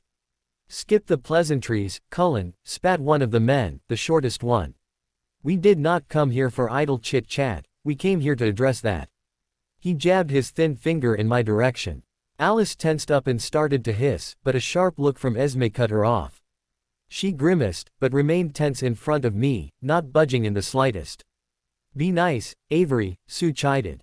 We didn't come here to be rude, either. We came to settle a minor dispute without violence and nothing more. It is our duty as the council to make an example for the wolves, and acting like this towards people who we have held a treaty with for ages, a treaty that you had broken, is not right. The man known as Avery snorted while another one, with a slightly younger face and long hair, cleared his throat and spoke. Let us commence this meeting and be done with it, he grunted. Patience, Leon, sighed a third man. Perhaps we should introduce ourselves first, since several of our, guests, do not know who we are. He glanced in my direction. I am Jeremy Weaver and these are my brothers and sister of the council. The first man who spoke is Avery Blackwood, one of our eldest members. Next is Leon Dyer, Randolph Knox, Richard Hatch, Louis D., Sue Clearwater and Billy Black. He waved his hand lazily from person to person as he named them off, getting a few disdainful grunts from each person, save for Sue and Billy. It is a pleasure to meet you all, Carlisle replied, bowing. I am certain that you all know most of our names already. However, I would like to introduce the newest member of our family and our reason for this meeting, Bella. He smiled proudly in my direction, which I returned, though my smile was a bit more sheepish as I remained behind Alice. Yes, the man named Richard said, scowling. We have heard of this new family member. What is the meaning of this nonsense? The one named Louis demanded. Why did you adopt this girl into your family? She's a human. Yes, we are aware of that, Esme stated. She knows what we are and she is comfortable being with us, as we are comfortable being near her. Not only that, but she is the chosen mate of our daughter Alice. Mate? Billy asked, scowling. I thought that was a joke. A human cannot mate with a vampire, it is physically impossible. Why is it so hard to believe that we are in love? Alice asked, irritated. Billy narrowed his eyes. You are a vampire, a creature that feeds on others and lives for eternity. She is a human, who cannot. How do you expect to call her a mate, unless? There was silence for a moment before Edward pitched in. Yes, that is one of the reasons we wished to have this meeting. We want to discuss the idea of Bella being changed at some point in the future so that she can be with her mate forever. Certainly not. The treaty was broken, Esme finished firmly. Your wolves came onto our land without our consent, breaking the treaty that we had established with Ephraim Black years ago. You do realize that we could have killed the wolves, yes? Well, we chose not to, because we are not those kinds of vampires, and I hope that you can see that. She's right, Sue mused. They did not kill the wolves. In fact, they didn't even attack them. Gentlemen, there is no reason for quarrel here, Carlisle urged. All we wished to do was show to you that Bella became a part of our family willingly and then, if possible, discuss with you the option of her changing should she desire it. Billy's scowl deepened as he stared at me. Sue coughed and spoke up. Perhaps if Bella would speak for herself, we would be more open to understanding. She suggested, looking my way. I nodded and stepped from behind Alice, moving so that I was standing next to her instead. Alice grimaced, but made no movements otherwise, standing both tall and tense at my side. I started to speak, but was sharply cut off by Billy. Bella, do you have any idea what you're doing by living with these people? Do you not see how dangerous that is? I realize that you've obviously been through a lot, but you have to understand. I was the one to cut him off this time. Excuse me, Billy, but I do know what I'm doing. I've known for quite some time since I made the decision to be adopted by the Cullens. Yes, they're vampires, but I know without a shadow of a doubt that I'm safe with them. I don't like that you're trying to shove your bias down my throat like that when all my family wants is to live in peace with your people, nothing more. Billy pursed his lips and sighed. Perhaps. But what about your father, Charlie? Where does he fit into this equation? Charlie Swan is no longer my father, Billy. He was never much of a father to me to begin with, truth be told, and I see no reason to consider him as one now. Carlisle is my father now, and Esme is my mother. This is my new family, plain and simple. Most of the councilmen scowled at my words, clearly disdainful towards what I was saying.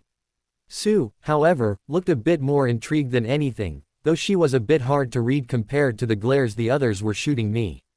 I still don't like it, grumbled Avery. It just isn't right. Why not? What is so wrong about us being in love? I asked pleadingly. Is there a reason for it, Avery? Sue asked. Avery grimaced, not knowing what to say. The only man to not speak yet, Randolph, let out a long sigh and shook his head. It is clear to me that you are intelligent enough to make your own decisions, Bella Cullen. You choose to live with vampires, yes. I nodded. Do you choose to be this girl's mate? I nodded. Again, twining our fingers together. And would you choose to become a vampire, to live the life that a vampire lives? I nodded a third time. He inclined his head towards the others. Do you see, brothers? This girl knows what she wants.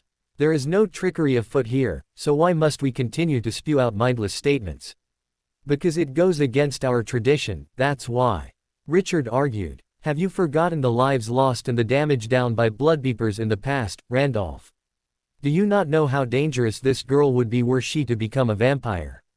She would be an uncontrollable newborn that would likely prey on half of the town, if not everyone, including the people on the reservation, our friends and families. That would not be a problem, actually, Carlisle interjected. We would take care of Bella so that no accidents would occur. We would even willingly move away from Forks, should the need arise, to a secluded area where it would be easier to help her through her newborn phase. Avery crossed his arms. How do we know that? How do we know the moment you leave you won't let her run wild on other civilizations, Be sensible about this, Avery. Sue snapped. Esme hissed. We would never do such a thing. We are not the monsters you believe us to be, nor have we ever been. We choose to live peaceful lives and to coexist with humans, to not feed on them and to instead feed on animals for sustenance. Does that not tell you anything? Alice shook her head. You see. I told you they would be like this, she whispered in my ear. Don't you be whispering over there, Leech, barked Leon. Just because we can't hear you doesn't mean we can't see. I don't recall ever saying you could tell me what to do, Alice growled. Unlike your dogs, I do not belong on a leash and I suggest you keep that in mind the next time you try ordering me or anyone else in my family around. Why you little. Now, Leon, Randolph said gently. Randolph, stop trying to ease the situation. This isn't easy for any of us, Billy grunted. We need to decide on what to do regarding this situation, first of all. Carlisle cleared his throat. If I may, he asked. No one objected, so he continued. My family and I would like to reconstitute a treaty with you, one that benefits both sides and helps alleviate any tension between our groups. I would also like to work in the idea of Bella's changing being allowed while we are in Forks, if at all possible. Billy scrunched his face up. And how do you propose? Trailed off when Raina bent down and whispered something into his ear. He frowned even more so, looking like he'd just swallowed something sour. Are you certain of that, Raina? She nodded. Yes, I am. Alice hissed. No. Let her decide for herself first, Raina grunted. I furrowed my brow. What's going on? Raina's dark eyes met mine. I would like to speak with you in private about a few matters, Bella, in order to get a better basis of your thoughts. She glanced at her father, who nodded after a moment of hesitation. Also, if this were to meet my approval, then it would better your chances with getting the council's approval. Sam should be the one to talk with her. He is the alpha, Avery sneered. I didn't fail to notice the grimace on Sam's face and the way Raina twitched at his words. I agree, Lewis snorted. As do I, Leon added. Sue shook her head. I disagree. If Raina wishes to speak with her, then why should we stop her from doing so? She glanced at Billy. Or have you forgotten that she is the rightful alpha of the wolves? She asked, her voice a low whisper that I barely heard. Billy grimaced and a few of the council members scoffed quietly or glared at Sue for her words. I agree. With Sue, Randolph stated. I don't care either way, Richard grumbled. I just want this over with. Let her go if she wants. You may go, Raina, Billy said, resigning. Raina bowed to her father and took a few steps forwards, her eyes meeting mine again. Bella, would you please come and speak with me? She asked, inclining her head to the forest, away from everyone else. I promise that I won't harm you in any way. I thought about it for a moment, glancing at Carlisle and Esme, who both nodded. Then I looked at Alice, who was glaring at Raina with coal-black eyes. She squeezed my hand tightly, though not enough to cause me pain, and shook her head vigorously, not liking the idea of me going on my own with Raina without her. I'll go, I said at last. Alice looked at me pleadingly, begging me not to. It'll be okay, Allie. I can't protect you, Thosh stated. I won't hurt her, Raina growled lightly. I vow to you that I won't. Alice bit her lip and, seeing the resolve in my eyes, sighed and released my hand. She pecked my cheek briskly as I started walking forward, away from Alice and my family. Raina had a stern look on her face as she turned and headed into the forest, me a few steps behind her. I could feel many eyes following me as I trailed after Raina deep into the woods. I wasn't sure how long I followed Raina for or how far into the woods we were. Suddenly she stopped and spun around to face me, her fists clenched tightly together. I grimaced and stepped back on instinct, fearful that she might attack. But she didn't. Her lips were in a tight line as she stared down at the ground beneath my feet, thinking to herself about something for about 2 minutes. Then her body relaxed and she unclenched her fists, letting out a loud sigh. Raina took a step forward, her eyes meeting mine, and in an instant she bowed down to me. I'm sorry, she murmured. I stared at her blankly. Say what? I asked, confused. You're sorry. Raina bit her lip and nodded roughly. Yes, that's what I said. You aren't deaf, are you? No, I deadpanned. I'm just confused. What are you apologizing for, exactly? Raina ran a hand through her onyx locks and sighed, biting her lip again. She seemed to mull over her choice of words once again, then sat down on a nearby tree stump. She gestured for me to sit down as well, which I did on a smooth rock several feet away. I am sorry for the way I acted the other day, she replied at last, her voice strained. I furrowed my brow at her words, but held my tongue. I am sorry for being so rash and rude to you and the Cullens. I had a lot on my mind and a lot of strain that just fueled the fire when I had to deal with remembering my mother's death. You tried to kill her. Can you blame me? Raina asked. Put yourself in my shoes and see how you would feel if someone you loved dearly was killed just like that, by your own enemy no less. My lips twitched. I thought on it for a moment, trying to see Raina's point of view. How would I have felt if I lost Esme? I cringed and felt like my heart had been torn at the very thought of losing the most loving woman on the planet. It was painful. I can see what you mean, I choked out, pushing the thoughts away. But Alice didn't do it on purpose. She's not that type of person, you have to believe me. She would never willingly hurt anyone unless they were a danger to her family. I'm sorry for your loss, but I swear to you that it was an accident, Raina.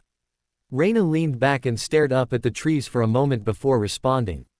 I know it was. Then why? Do you honestly think that I can just forgive and forget? She asked. I would if I could, but I can't. I can't forget it no matter how hard I try, because every time I do it just gets brought up again by my father or one of the other council members. They're always using that as an example, among other things, as to why we can't trust the Bloodbeepers and why we need to eliminate them so that we can live in peace. What? I shouted, standing up.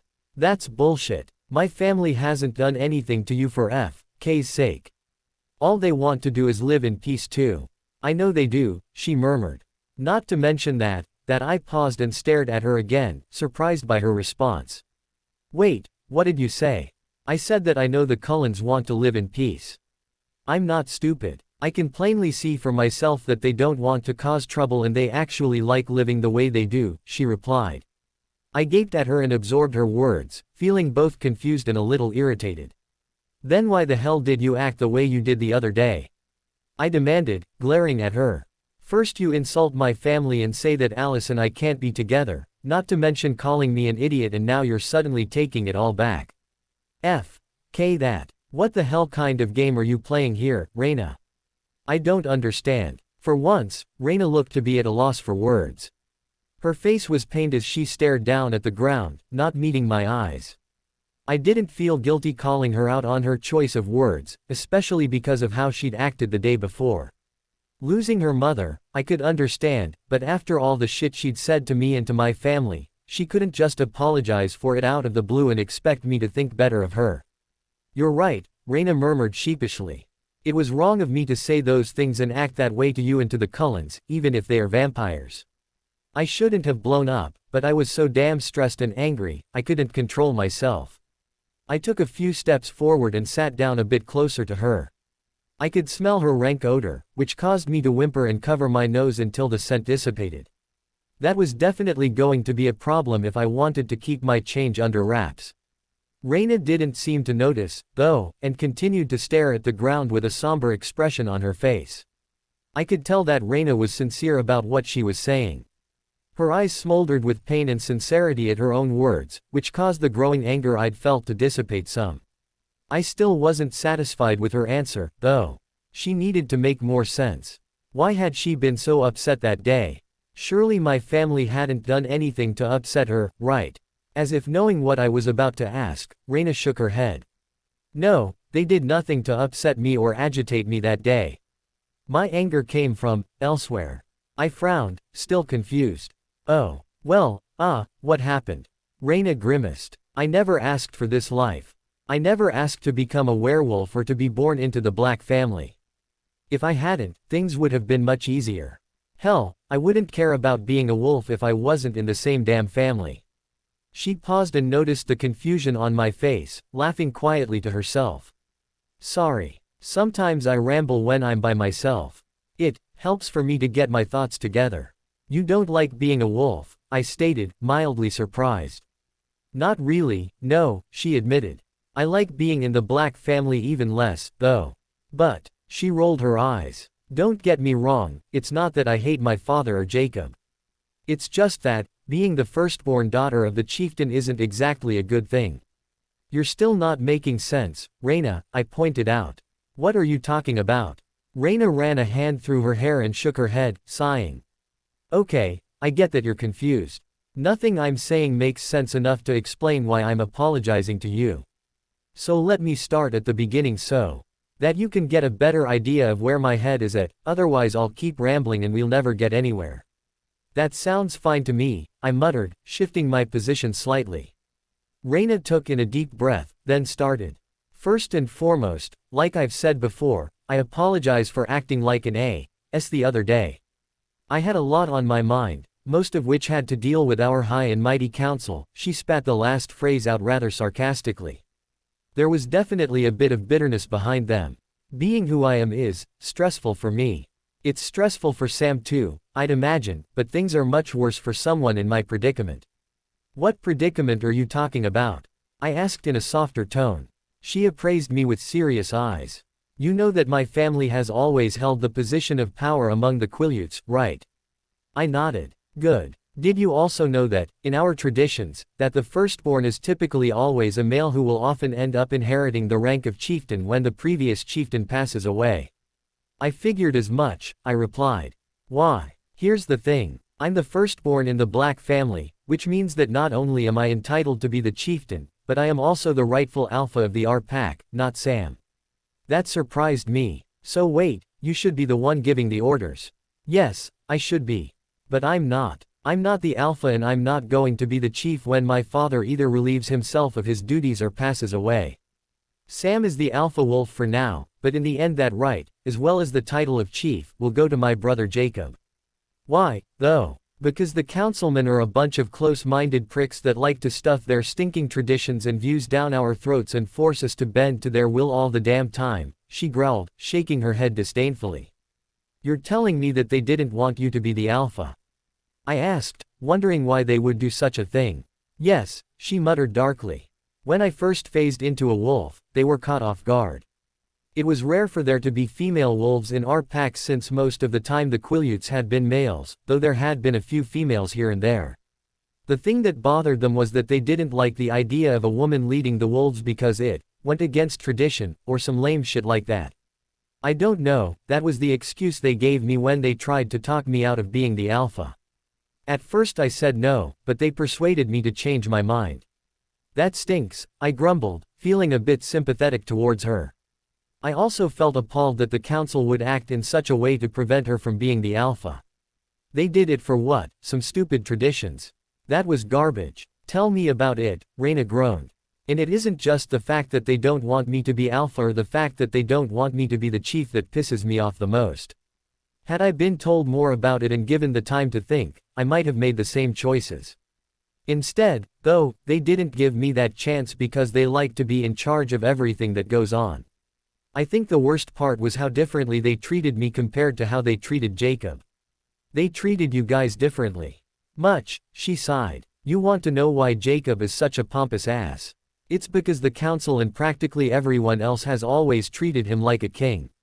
They spoiled him rotten as he got older, always told him that he would do great things and catered to his ego in practically every way imaginable. Yeah, I'll be honest that I was jealous of the attention he was getting compared to how little attention I ever got from people, even our own father. Her face softened. There was only one person who ever treated us as equals. That was my mother, Sarah. She always showed us equal amounts of love and kindness, even where others, including our own father, wasn't. She even tried to push the idea of me being allowed the right of chief when I came of age, since she felt that I was the rightful heir to the title. But then she died. I remember that she had died shortly after I had phased. She found out about the wolves at that point in time and she had been okay with it. She had apparently met a few of the Cullens in the past and didn't think that we should treat them the way we did. Then the accident happened and things just went to hell. I was so angry that I had lost her, so bitter, that I willingly gave in to the council's desires. I thought that I could find some form of peace by getting revenge for her, but that didn't work out the way I wanted it to. It's funny, I remember the day I fought your, mate. I saw the heartbreak in her eyes, the actual resentment for what she'd done. She pleaded with me that she didn't mean for it to happen, and though I still tried to kill her, I actually found myself believing her. After the fight, I found myself regretting what I'd tried to do. The problem is that the council found out and they got involved with my own business. Some of them liked what I'd tried to do and intended to use what had happened as an excuse to break the treaty. I tried to tell them not to, since what happened was an accident and that my mother wouldn't want that. Reyna stopped, a mixture of different emotions flickering in her eyes. Anger, pain, sorrow, regret. Reyna, I murmured, moving closer to the taller girl. I reached my hand out, feeling the need to try to comfort her, but she turned away from my hand. Don't, Bella, she choked out. I don't deserve your sympathy. Besides, we're still enemies, remember? Though I guess that's pretty moot at this point, since if the council found out that I was telling you this, they'd be pissed off at me. Who cares what they want? I asked, scowling. They're a bunch of close-minded old fools if you ask me. Reyna let out a brief chuckle. If only it were that simple. I wish I could just tell them to K off without there being any negative consequences, but alas, there's not. I must do what they order me to do, or else I'll be punished for disobeying orders or questioning them. It's happened before and I'm damn sure it'd happen again. Wait, punished? I stammered, my eyes widening. Reyna nodded. They're incredibly strict and if you break certain rules, then they make an example of you. That's just how they are, or at least, how they used to be. She stood up then and lifted her shirt up a bit so reveal a long narrow scar running down the upper right side of her back, from her shoulder to about the length of her elbow. I gasped. Oh my God, was that? For consistently questioning the council and for trying to fight against them, she stated, pulling her shirt back down. Wait, did I see more scars on the other side? This was how they punished me, what I earned for trying to do what my mother would have wanted.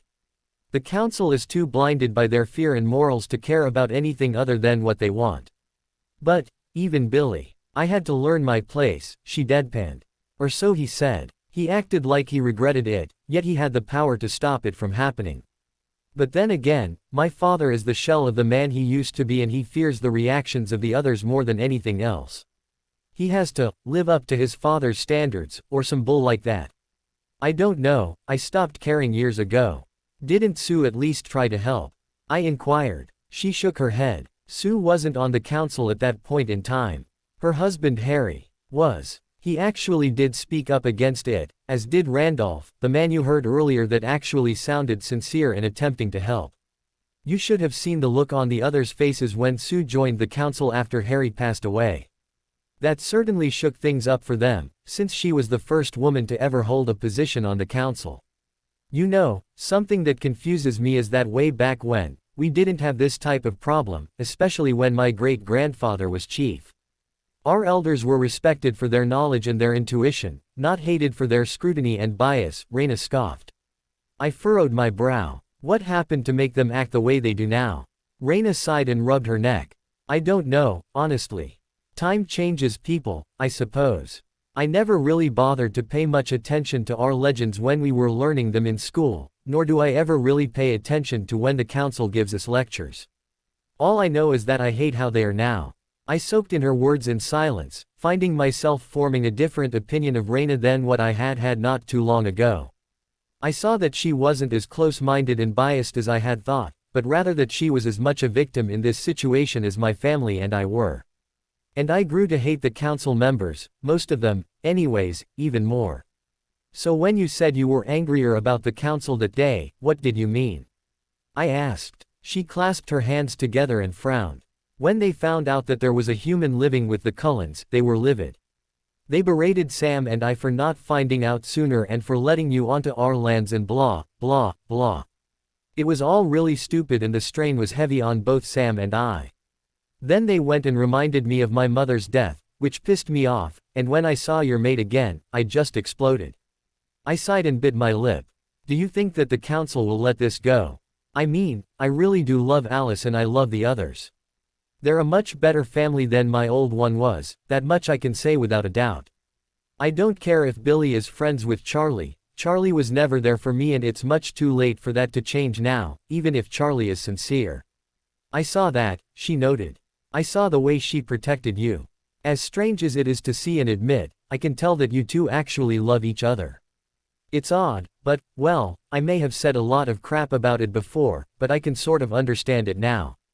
To answer your question, though, no, I don't think they ever will.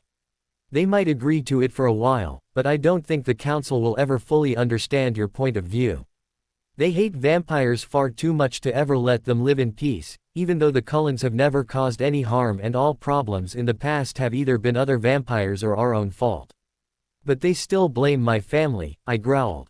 They don't have anyone else to blame for their troubles, Raina explained. They refuse to blame themselves, which is typical of them. I guess I shouldn't say a lot of bad about all of them, since Sue and Randolph are both trying to make the council better. There's just the two of them, though, against the 6 others, including the chief. How can you guys stand them? I asked. We don't have a choice in the matter. We're forced to obey them whenever they give us certain commands and there's practically no way we can disobey them when that happens, she grumbled under her breath. Wait, why? I urged. She bit her lip. It's hard to explain. Sam, he has what's called an alpha voice, where he can force someone to follow his orders. He doesn't like to use it because he dislikes taking someone's will away from them. The council, or rather my father, has a similar type of thing because he is the chieftain. He can make Sam and I do what he orders us and in turn, we give the orders to the other wolves and go from there.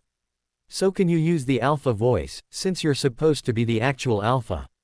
I have a lesser variation of it, though it doesn't work on Sam and it doesn't have the same level of strength.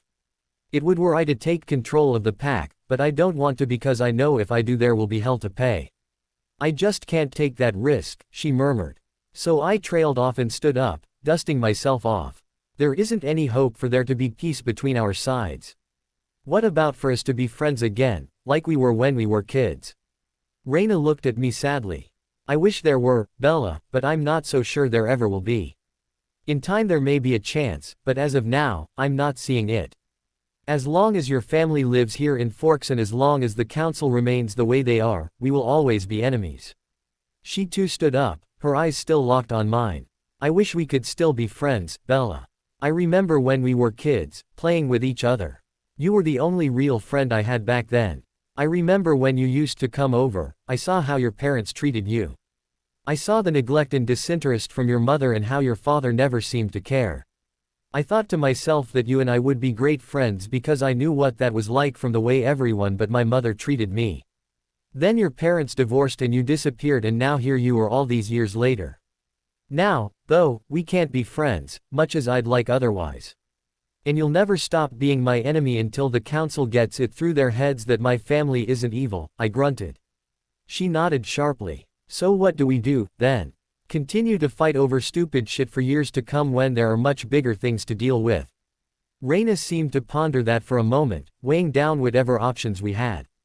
I think that you should get your family to move, Reyna suggested. If anything, it would throw the council off their rocker and it would mix things up a bit. They'd be foolish to try and chase down your family and they'd be forced to put their hate and bias elsewhere. All in all, though, it would be safer for you and the Cullens if you left and went somewhere else. I thought about that for a moment and recalled that my family had moved countless times in the past and I doubted they would like the idea of moving once again. And if we did move, then we'd have to pack everything up and we'd all have to readjust to moving. I'd just gotten used to being here in Forks, I'd even made a few friends that didn't outright beep. Then I thought about James, Sarah and Victoria. It didn't matter where we went, they would still follow us in order to get to me.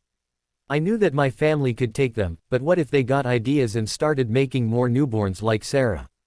Then what? Having the wolves around, even if they hated us, would probably help since they would be more interested in killing the evil vampires and not my family, though it probably wouldn't last long.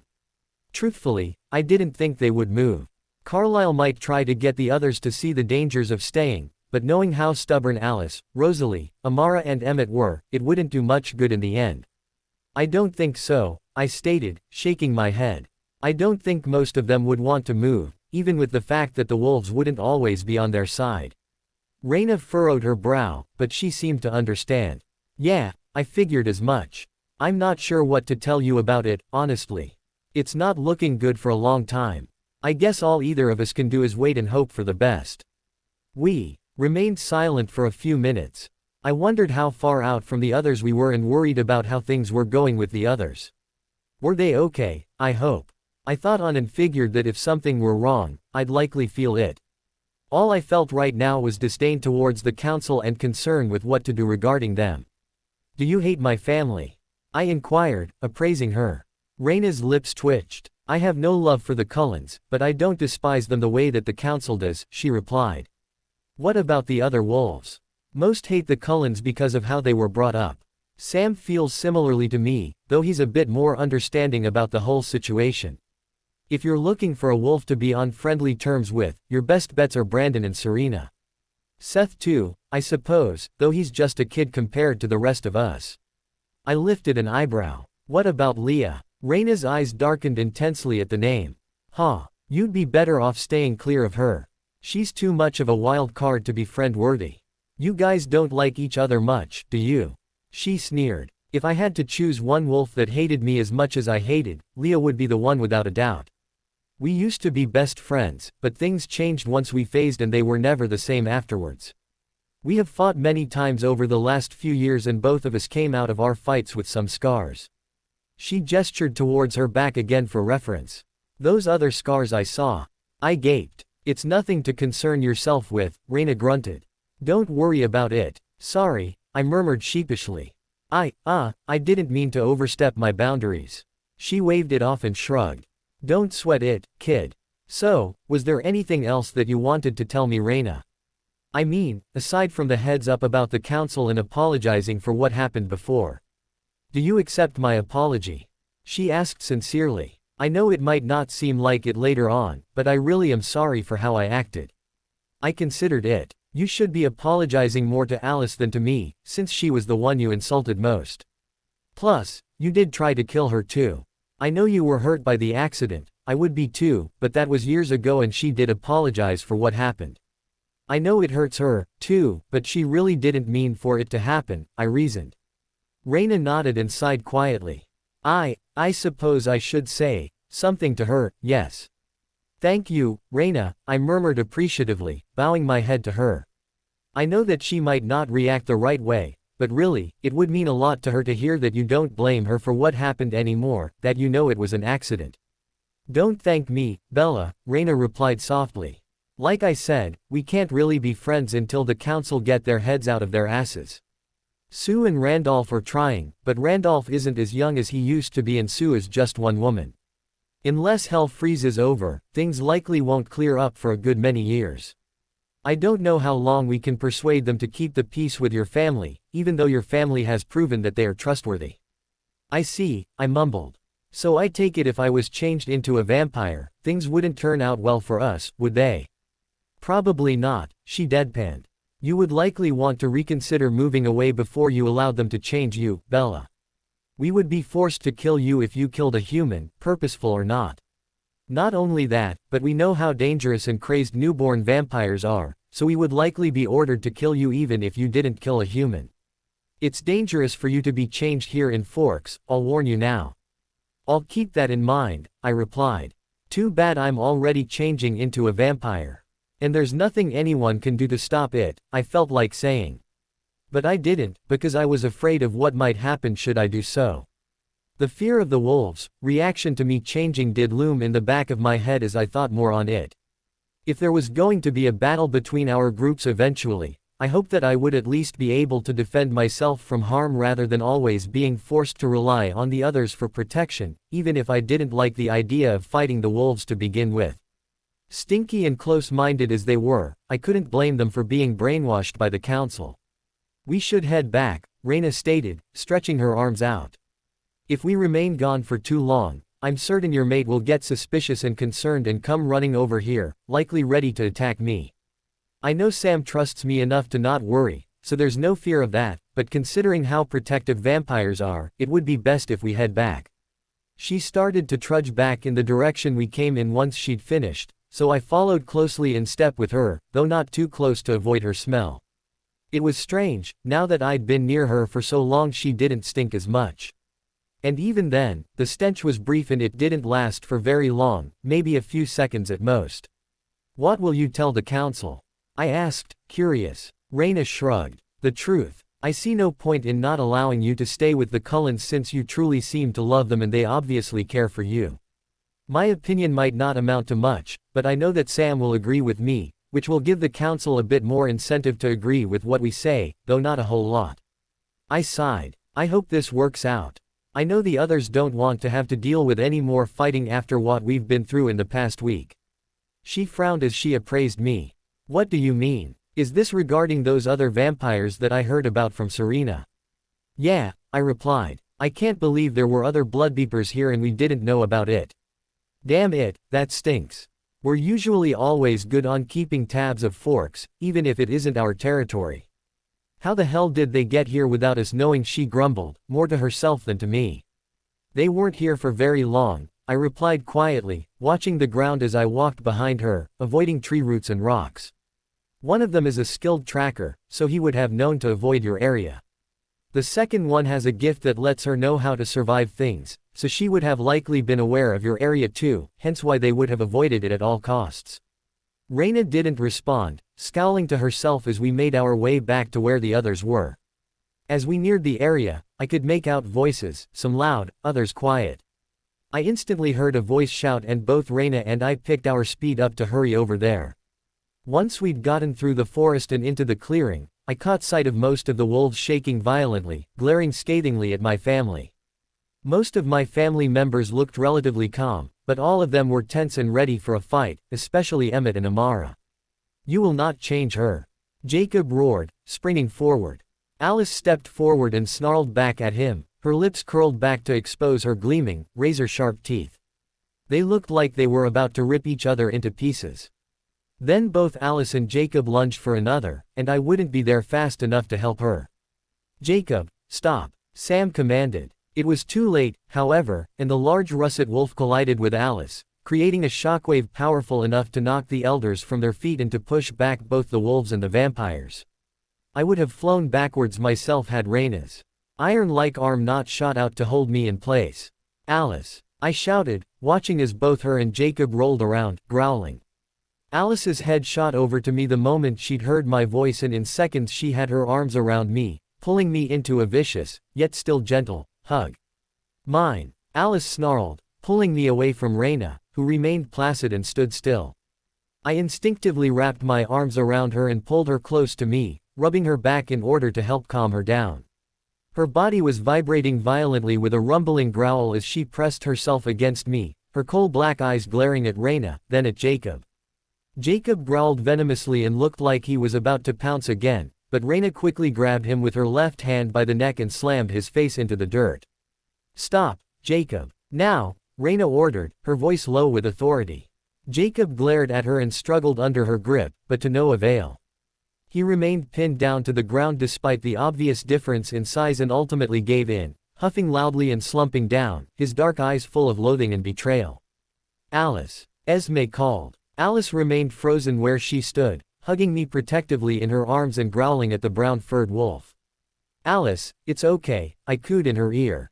"He's not going to hurt you now. It's okay." My graceful pixie slowly quelled her growling, then looked at me, blinking several times.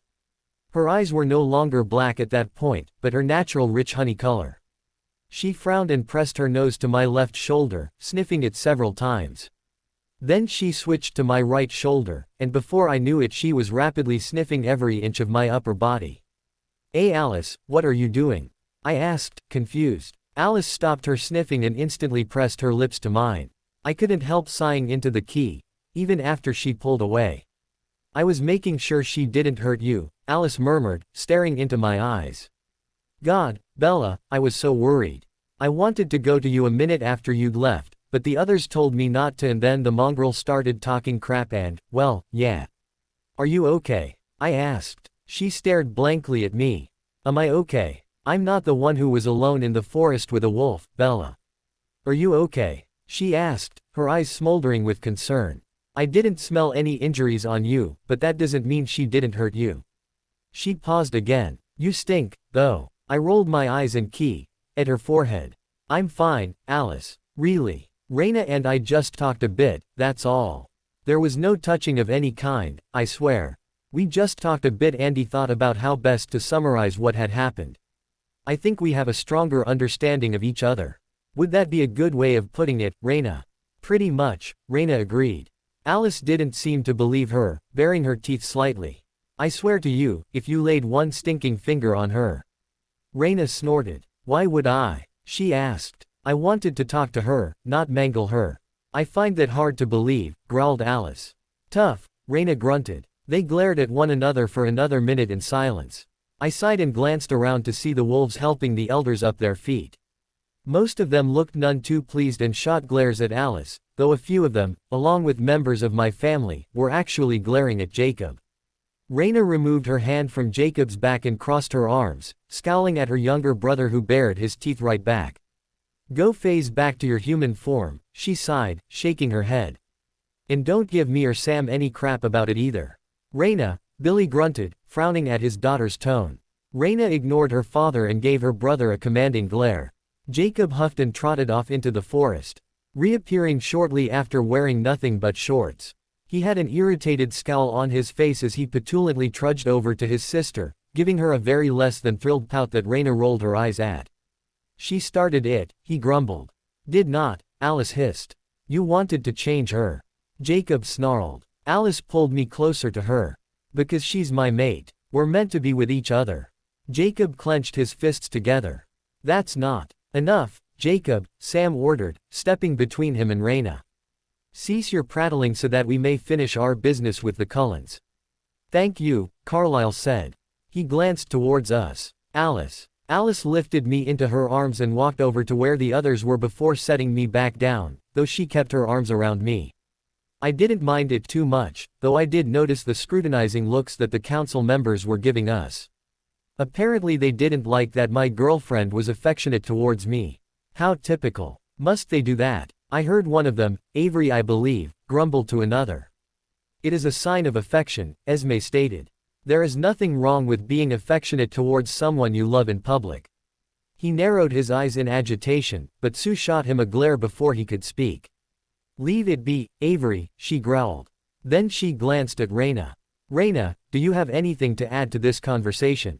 Raina met my eyes for a brief moment before nodding. I have no reason to deny her request. If she wishes to stay with the Cullens, then that's her right. It's clear that they care for her and that she cares for them, so I say let them be. The Cullens have proven themselves in the past, so why should we deny them the right now? Besides, it wasn't like none of us ever expected them to not gain a new family member. If anything, there will be yet another one in the future. Her eyes fell on Edward as she finished speaking, and I knew that she was referring to when Edward found himself a mate. Edward remained stoic as she said this and nodded slightly at her words, nothing more.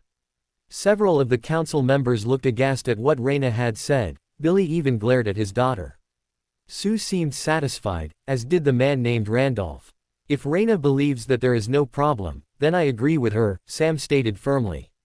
If this is what Bella wants with her life, then there is no point squabbling over it. It is her choice and her choice alone, not that of another. I agree, Brandon murmured from where he stood. Same here, added Serena. I don't care either way, yawned Crystal. But I guess I'll agree to it or whatever. Whatever works, Quill sighed. Dude, do we get to see them make out now? Colton asked Embry, grinning. Hot, crooned Embry. I mean, one's a leech, but still. Alice looked disgusted. I would rather eat snake poison, she whispered to me. Paul gnashed his teeth together, looking like he wanted to rip Alice's head off. Leah and Seth both remained silent, but neither seemed bothered. And Jacob, well, Jacob was even more infuriated with what was going on, glaring daggers at his sister as though she had stabbed him in the back. The councilmen had a mixed set of emotions playing on their faces, from disgust, to irritation, to confusion, to contentment. I see no problem with it, Sue stated calmly. I think our business is concluded here. Just a moment, Lewis grumbled. Why should we listen to the wolves? We are the council, it is our decision to make what happens. Precisely, Randolph agreed. That is why we are deciding to let bygones be bygones and allow Miss Bella to live with them as her family. They have already adopted her as their own, so there is no reason to quarrel over nothing. I will write up a new treaty and we will have it signed again by tomorrow, establishing a new peace between our groups. Thank you, Carlyle said, bowing slightly. We appreciate your point of view and your choice to avoid any unnecessary conflict. I can promise you that Bella will be loved and looked after in our family as she has been for the past week, you have my word of that. Very good, Randolph replied. Come now, brothers and sister, let us go now and leave all of this pointless bitterness behind us. No, Billy interjected. There is still business to discuss here. Like what? Rosalie growled. What the hell more do you want from us? Rose Jasper murmured. Keep it calm. No, Rosalie shouted. Why the F.K. should I calm down? These idiots have no right to keep us here, for God's sake. We have done nothing wrong. Nothing. So why do they persist in trying to control us all the damn time? We do so as a precaution, Billy snorted, mildly agitated by her tone. Whether your family has done anything to us or not, you are still vampires and we still do not fully trust you. Total bullshit, Amara sneered. You just don't like that you're losing this. You've got a giant-ass bunch of wolves surrounding you, that's the only reason you're acting so high and mighty. Emmett growled. If they weren't here, you'd be cowering 5 yards away and begging us not to hurt you. It's true, Alice grunted in agreement. Billy pursed his lips. Aye, stupid leeches, grumbled Richard. They're right, though, mused Sue. Like hell they are, barked Avery. Can we just be done with this already? Leon asked. Fine, Billy exclaimed, shaking his head. We will leave in a moment, but first I have a question for the Cullens. Answer me this. What became of the other vampires that were in this area that we've heard about? Did you kill them? We fought them to a standstill, but they escaped, replied Edward. Billy narrowed his eyes. I see. Do not blame us for not killing them, Edward sighed. We did what we could, but they managed to better us. That won't happen again, I can assure you of that, because we'll be better prepared should they return for another clash. When they return, I muttered. We'll kill them next time, Alice growled menacingly. I knew she meant those words, too. And if you fail, then we will pick up the pieces, snorted Avery. Yes, though that is likely not to happen, Carlyle replied gently. Now, if there is nothing else, perhaps we should conclude our business for this day. What do you say, gentlemen, shall we call this a day and discuss a new treaty later on? I agree with that, Randolph replied. As do I, Sue agreed. There has been enough tension in the air for one day. Bella is allowed to live with the Cullens without any harm coming to her from us. We will trust you to look after her as though she were your own and nothing more. Be well, Cullens. Thank you, Esme said. The other council members looked relatively irritated, but none of them made any comments. I felt a strange wave of emotion brush past me and saw Jasper concentrating, which made me realize that he was using his gift to get them to leave. All of the council members turned and began to return towards the reservation, most of the wolves following close behind them. Jacob looked like he wanted to say something, but Raina grabbed him and threw him behind herself rather forcefully. He growled at her as he stood up, his body shaking wildly to the point where I thought he might explode into his wolf form and attack his own sister. Don't even try it, Jacob, Raina warned. Why are you agreeing with this? He demanded. Do you have any idea? Shut the F.K. up. Alice roared. I am sick of listening to you, mongrel. Bella is my mate, she is in this family and there is not a goddamn thing you can do about it, so get the hell over it and leave her alone. You know, for once I agree with the vampire, Raina grunted. Let it go, Jacob. I know you're pissed off and upset because of this whole situation, but let it go. It's not for you to choose how Bella lives her life or what she does with it. If she wants to love a vampire, let her love a damn vampire. It is her choice, not yours, mine or anyone else's. I don't understand why you keep getting so agitated over this situation when it really doesn't concern you. I get that she was our friend in the past, but that was years ago. And for the love of God, she's gay, Jacob. There's no way in hell she'd ever consider being with you, especially after the way you've been acting. I cringed in disgust at the idea of Jacob and I being together. That was about as likely as Edward and I being together, which, while Edward was a lot nicer and better in some ways, didn't sit right with me for a multitude of reasons. Edward snorted near me. Am I that bad? I smiled sheepishly at him. No, you aren't that bad, but I do think I'd get a little tired of your negativity after a while. And I don't think I could deal with the whole, I'm a monster, gig. Are you always reading my mind or? Alright, I get it, he groaned, stuffing his arms into his pockets petulantly. Sorry Edward, Alice will always be 50 times more awesome, I giggled. I felt Alice relax as she hugged me closer into her, giving me the chance to lean into her embrace, which she allowed rather happily. I watched Jacob's face contort as his anger reduced and was replaced by sorrow and disdain. He looked like someone had kicked his dog, no pun intended, as he turned and trudged off with his head hung low. Raina watched after him, shaking her head in silence before looking my way. I remembered our earlier deal at that point. Edward, could you take the others and head on home? I asked mentally. He raised a questioning eyebrow at my thoughts.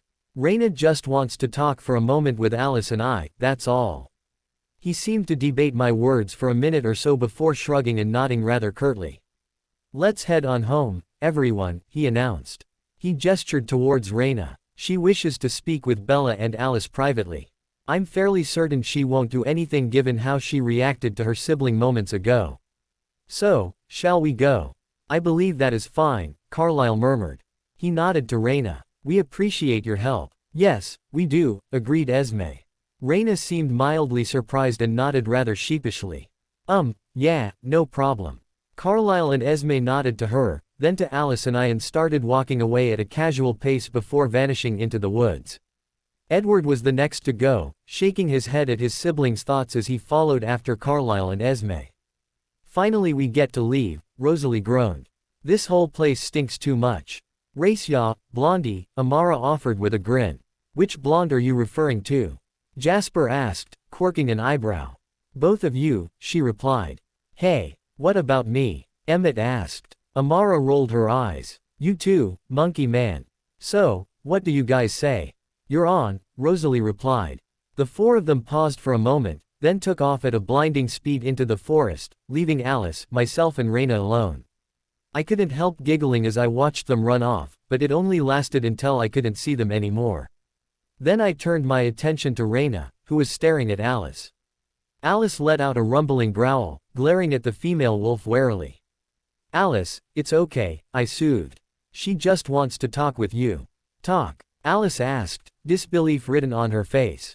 She tried to kill me not too long ago, so why in the hell would she want to talk with me now? I sighed. I know, babe, but she wants to apologize for it.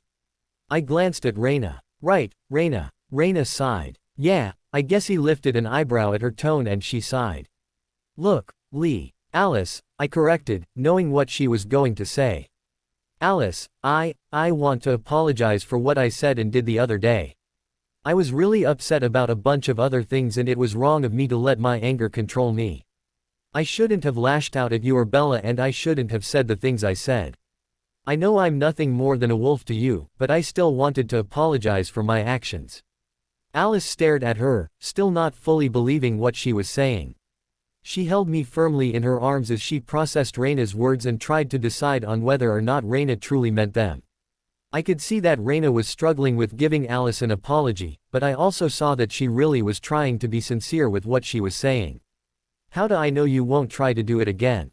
Alice asked. Your counsel clearly has it out for my family and I know that this won't be the end of this issue, no matter what anyone says. I don't know how I feel about your apology, Wolf. I won't turn it away, but I won't accept it either, since you did seem to try and help our cause. Just know that, no matter what happens between our groups, Bella is mine and I will not allow anyone to take her from me. I believe that, Raina replied. And I'm sure you're right, much as I wouldn't mind not having to try and attack your group over some stupid hate. Alice bit her lip. I also want. Tosh trailed off and looked rather sheepishly at Raina. You don't have to say anything on it, Raina sighed. What's in the past is in the past. My mother would not want my brother and I to keep our grudge over something that happened so long ago because of an accident. I accept your condolences and offer mine for any form of anguish it might have caused you, though. Alice seemed surprised at her words, her golden eyes widening in shock momentarily. Thanks, Alice murmured at last, looking down at the ground. Is there anything else that you wanted to say? Raina pursed her lips. Keep in mind that if you want to change her, you'd best do it somewhere far away from Forks. I can't promise that we won't be ordered to attack you should she be changed here, and with the Council's level of control over us, it isn't likely that we'll stop. Some of us might try to fight it, but a good number of wolves will obey rather happily. I know the risks, Alice stated bluntly. We'll be prepared for whatever happens. If that's how you see it, then so be it, Raina grunted. I can't force you to do anything and I sure as hell don't intend to try it. Just be aware of what will happen, that's all I'm saying. We will be, Alice replied. Is there anything else? No, Raina replied. I had best be going now, anyways. I assume that my father will not be overly pleased with me and I'm guessing I'll have an angry brother to deal with when I return, so I should get going now in order to deal with all of that. What's Jacob's deal, anyway? I asked, frowning. It's a long story, Raina replied. Maybe I'll tell you some other time. Later. With that, she turned around and jogged off back toward La Push. I didn't get a chance to watch for very long because Alice scooped me into her arms in a bridal style and took off into the forest at a relatively normal pace. It was still a bit fast for a normal human, but not fast enough to cause me any discomfort, which I was eternally thankful for. That was weird, Alice mused quietly as she ran. I didn't expect her to apologize to me. I kinda asked her to, I admitted as I looped my arms around her neck. Alice came to a complete stop and gave me the strangest look. You asked her to apologize to me and she actually did. I nodded. How the hell did you manage to do that? I furrowed my brow. Asked her. Is that so weird? Bella, she's a werewolf. You know, the natural enemy to me, a vampire. Hello. There is, under no circumstance whatsoever, a way in hell that she should have even bothered to do that. I can't for the life of me understand why she did or how you managed to convince her, she exclaimed. I rolled my eyes. Alice, just shut up and take it for what it's worth. I don't think that all of the wolves are that bad. Raina and we talked a bit and I think we have a better understanding of each other. We're not friends, I wouldn't say that, but she did apologize to me for how she acted the other day, so I think she's trying. Maybe, Alice murmured. I still don't trust them. I don't trust the council, I said. They're definitely the ones behind all of the hatred that the wolves have towards us, even though your family has always been good. Alice nodded in agreement. They won't keep the peace for long. We'll have to do something about them eventually, though I don't know what. Raina suggested that we move somewhere else, I said softly. I told her that I doubted most of you would like that plan very much, so we would likely be staying. Alice snorted. If we moved, we'd be giving them the victory. I could just imagine those stinking mutts celebrating our departure, all merry and cheerful that they'd driven us away or some stupid crap like that. Not only that, but I doubt that some of those pups would just idly let us leave their territory without trying to chase us down. I don't think it will end unless we eliminate them. Alice, I gasped. You know that isn't something either Esme or Carlisle would want to hear coming from you. Can you blame me, Bella? Alice asked, a serious look on her face. The wolves have never been our friends and I sincerely doubt that they ever will be. They hate us as much as we hate them and I'm pretty sure that, unless hell freezes over, there's nothing anyone can do about it. I don't think that's true, I disagreed as Alice started moving again, though she was moving at a much slower pace. I think that they just need better guidance. And I think that we could be the ones to help guide them, if they'd only give us the chance to do so. If only, Alice muttered. I sighed. Sorry, Allie. I'll drop it. Don't apologize for speaking your opinion, Alice murmured, dotting my cheek. I'm not sure how I feel on the subject of that, truthfully. But let's drop it for now and focus on other things, okay? Preferably less stinky things, if you know what I mean. She wiggled her nose to emphasize her point, then sniffed both me and herself. Yuck, we both need showers, now. I have a feeling that Rosalie is going to hog it for a while, I giggled. She crinkled her nose and smiled. That's true, knowing her. I guess we'll both have to stink for a little while, then. Oh well. She paused and considered something for a moment, a large, twisted grin forming on her angelic face. Say Bella. Yes, I asked, noticing that we were near the house now. Alice licked her lips. Would you, perhaps, like to join me in the shower at some point? She asked, lifting an eyebrow and smirking wider. I blushed and gulped. Did I want to take a shower with Alice? Hell yes. I would like that very much so, but would I be able to handle it without getting too embarrassed? I sincerely doubted that, especially knowing that I would never hear the end of it from my siblings since they would all know about it thanks to Edward and Jasper's gift. Would it really be so bad? Though. It. Why yes, I replied, staring up at her smirk. Yes what? Alice asked, cocking her head to the side. Yes I would like to take a shower with you. I replied, my voice a whisper at the very end as I nearly stumbled over my words. My face heated up instantly as the words started coming from my mouth and I had to turn away to avoid looking like an idiot. Not that that helped at all. Alice started laughing melodiously and lifted me up so that our foreheads were pressing together, forcing me to look her in the eyes. She smiled warmly at me and at me sweetly, breaking through the embarrassment that I'd felt. I Ned into her mouth as she deepened the and allowed for me to resituate my arms around her upper back. We stayed that way for about 5 minutes before breaking apart, Alice gently laying me on the soft grass and crawling on top of me, grinning ear to ear. So you'll let me take a shower with you? She asked. I nodded sheepishly. Good. It's about damn time. I have to tell you, I was beginning to get sick of having to watch you shower in my visions all the time. It's nowhere near as satisfying as the real thing. Why you're still watching me? I sputtered. Alice's face fell and she bit her lip, looking a little ashamed. Yeah, sorry, I was going to mention it earlier, but we got sidetracked with the wolves and all. I'm sorry if it makes you uncomfortable, but it's hard for me not to look. You're so damn sweetie, I can't stop fantasizing about you all the time. Edward's been getting a migraine from all of my thoughts, which is one of the reasons why he isn't around much when we're together. Oh, I murmured. I wasn't really sure what to make of it. Then again, the idea of Alice watching me was a little enticing. I'm sorry, Alice said, hanging her head slightly. I hope I haven't offended you. I stared at her blankly. You're a pervert. I promise I won't. She paused and frowned at me. What did you just? I am not a pervert. Or two, I replied, smiling at her. You already admitted to it, remember? Alice pouted. Damn it, she grumbled. I walked into that one. She leaned down and at me again, looking at me rather tentatively. You're not mad at me, are you? I shook my head. No, I'm not mad at you. I do think you need to stop apologizing all the damn time, you sound too much like Edward otherwise. I like my cocky Alice, not the overly cautious Alice, okay. I don't mind you being you, I would just prefer that you would, ask me about stuff like this ahead of time. Or at least tell me so that I'm aware.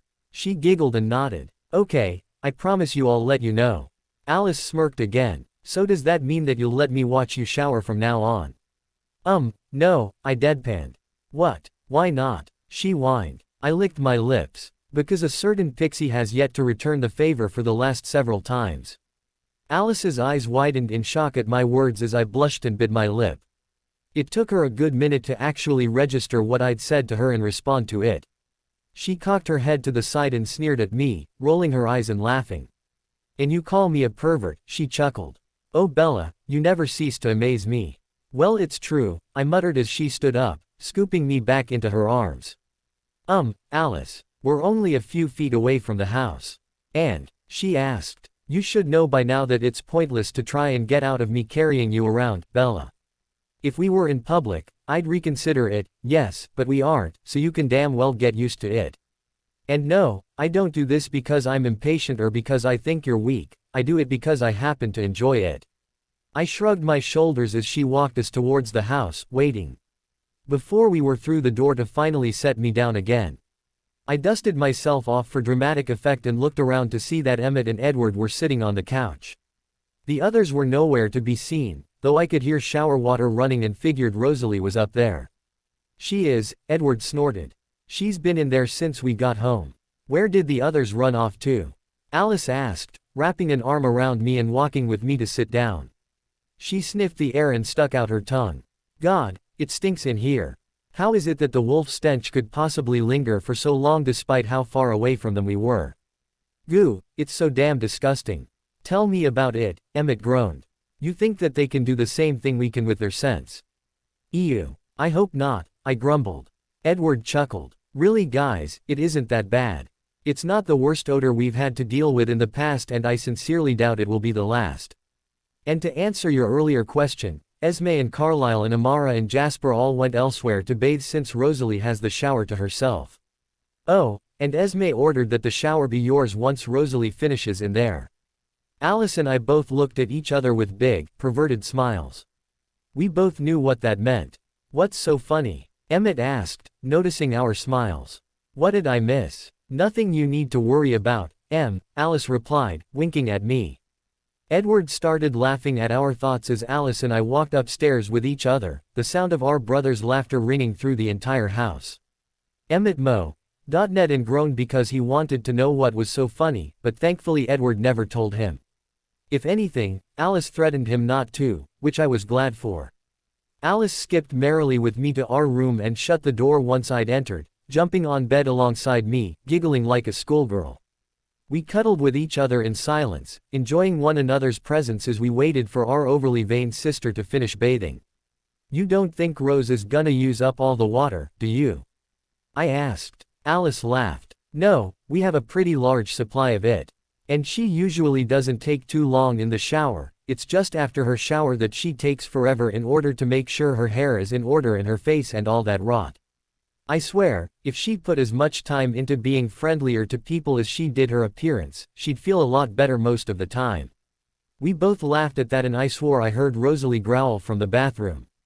Once we'd quieted down, I snuggled into Alice, curling my arms around her. Thoughts of all that had happened with the wolves, including what I'd found out about the council from Reyna, lingered in the back of my mind. The fact that there was some form of peace today meant nothing when it could be just as easily shattered tomorrow. Are you okay? She asked softly, pecking my forehead. I'm fine, I replied. I'm just thinking about all the stuff that's happened. Alice sighed. Bella, Stop thinking so much about all of that. She leaned in and Ed me. I want you to focus on me, you hear me? I want you to focus solely on me. Don't think about anything else, not the wolves or the family or school or whatever, just focus on me. She cupped my cheeks and made me look her in the eyes as she spoke, those glowing honey orbs smoldering. Okay, I replied, leaning forward to capture her lips. Bella. Hello, Earth to Bella. Hey, wake up lazy. Wah, I asked sleepily. I heard Alice giggle. Wake up, silly human. Don't you fall asleep on me now. I snapped to attention and realized that I'd been falling asleep. It took me a moment to figure out where I was, which was fairly easy given the cold, hard body that I was laying next to. I glanced up to see Alice looking at me with an amused grin on her face, her amber eyes alight with love and affection. I smiled sheepishly at her and connected our lips together in a brief but meaningful key. I snuggled into her properly once we broke apart, which wasn't hard to do given the previous position that we'd been laying in. Sorry about that, I murmured sheepishly, resting my head under her chin. You mean falling asleep while we were ing? She inquired, lifting an eyebrow. I blushed and hung my head slightly. Sorry. Alice rolled her eyes and planted a key on my forehead. Oh stop, you know I'm only teasing you, silly girl. It didn't bother me in the slightest. Besides, I thought it was actually kind of cute how you fell asleep on me, honestly. That's good, I replied, burying into the crook of her neck and pulling her as close to me as I could. Alice giggled and slowly started running the fingers of her left hand through my hair, gently massaging my scalp.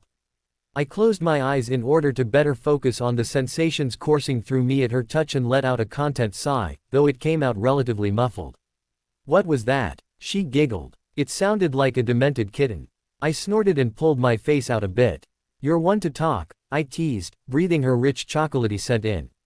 That feels really good, by the way. Her body vibrated with another brief laugh. Well duh, I wouldn't be doing it otherwise. I didn't respond and merely rested my eyes, enjoying the scalp massage she was giving me. It didn't take long for Alice to start purring happily, which furthered the soothing peace that had settled between us. If there was one thing I knew, it was that whenever Alice and I relaxed with one another, it was always incredibly peaceful around us.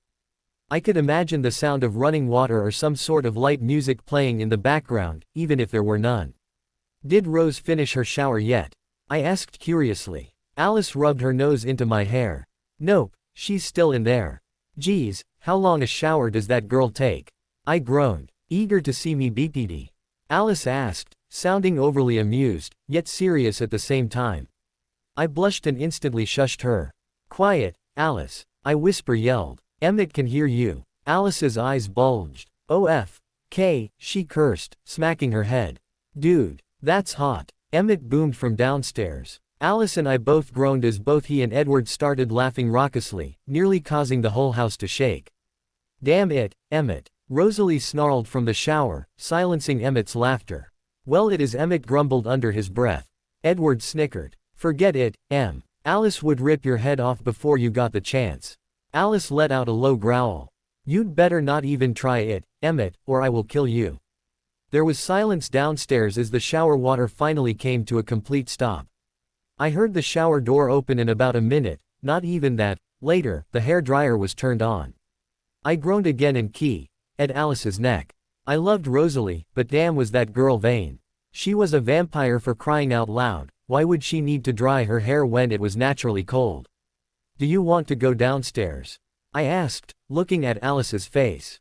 Alice bit her lip. And deal with Emmett's teasing. Oh yeah, good point, I muttered. Won't he tease us anyways? True, he will. Would you like to go downstairs? She asked, sitting upright. I followed suit. I shrugged and relayed my head on her granite shoulder.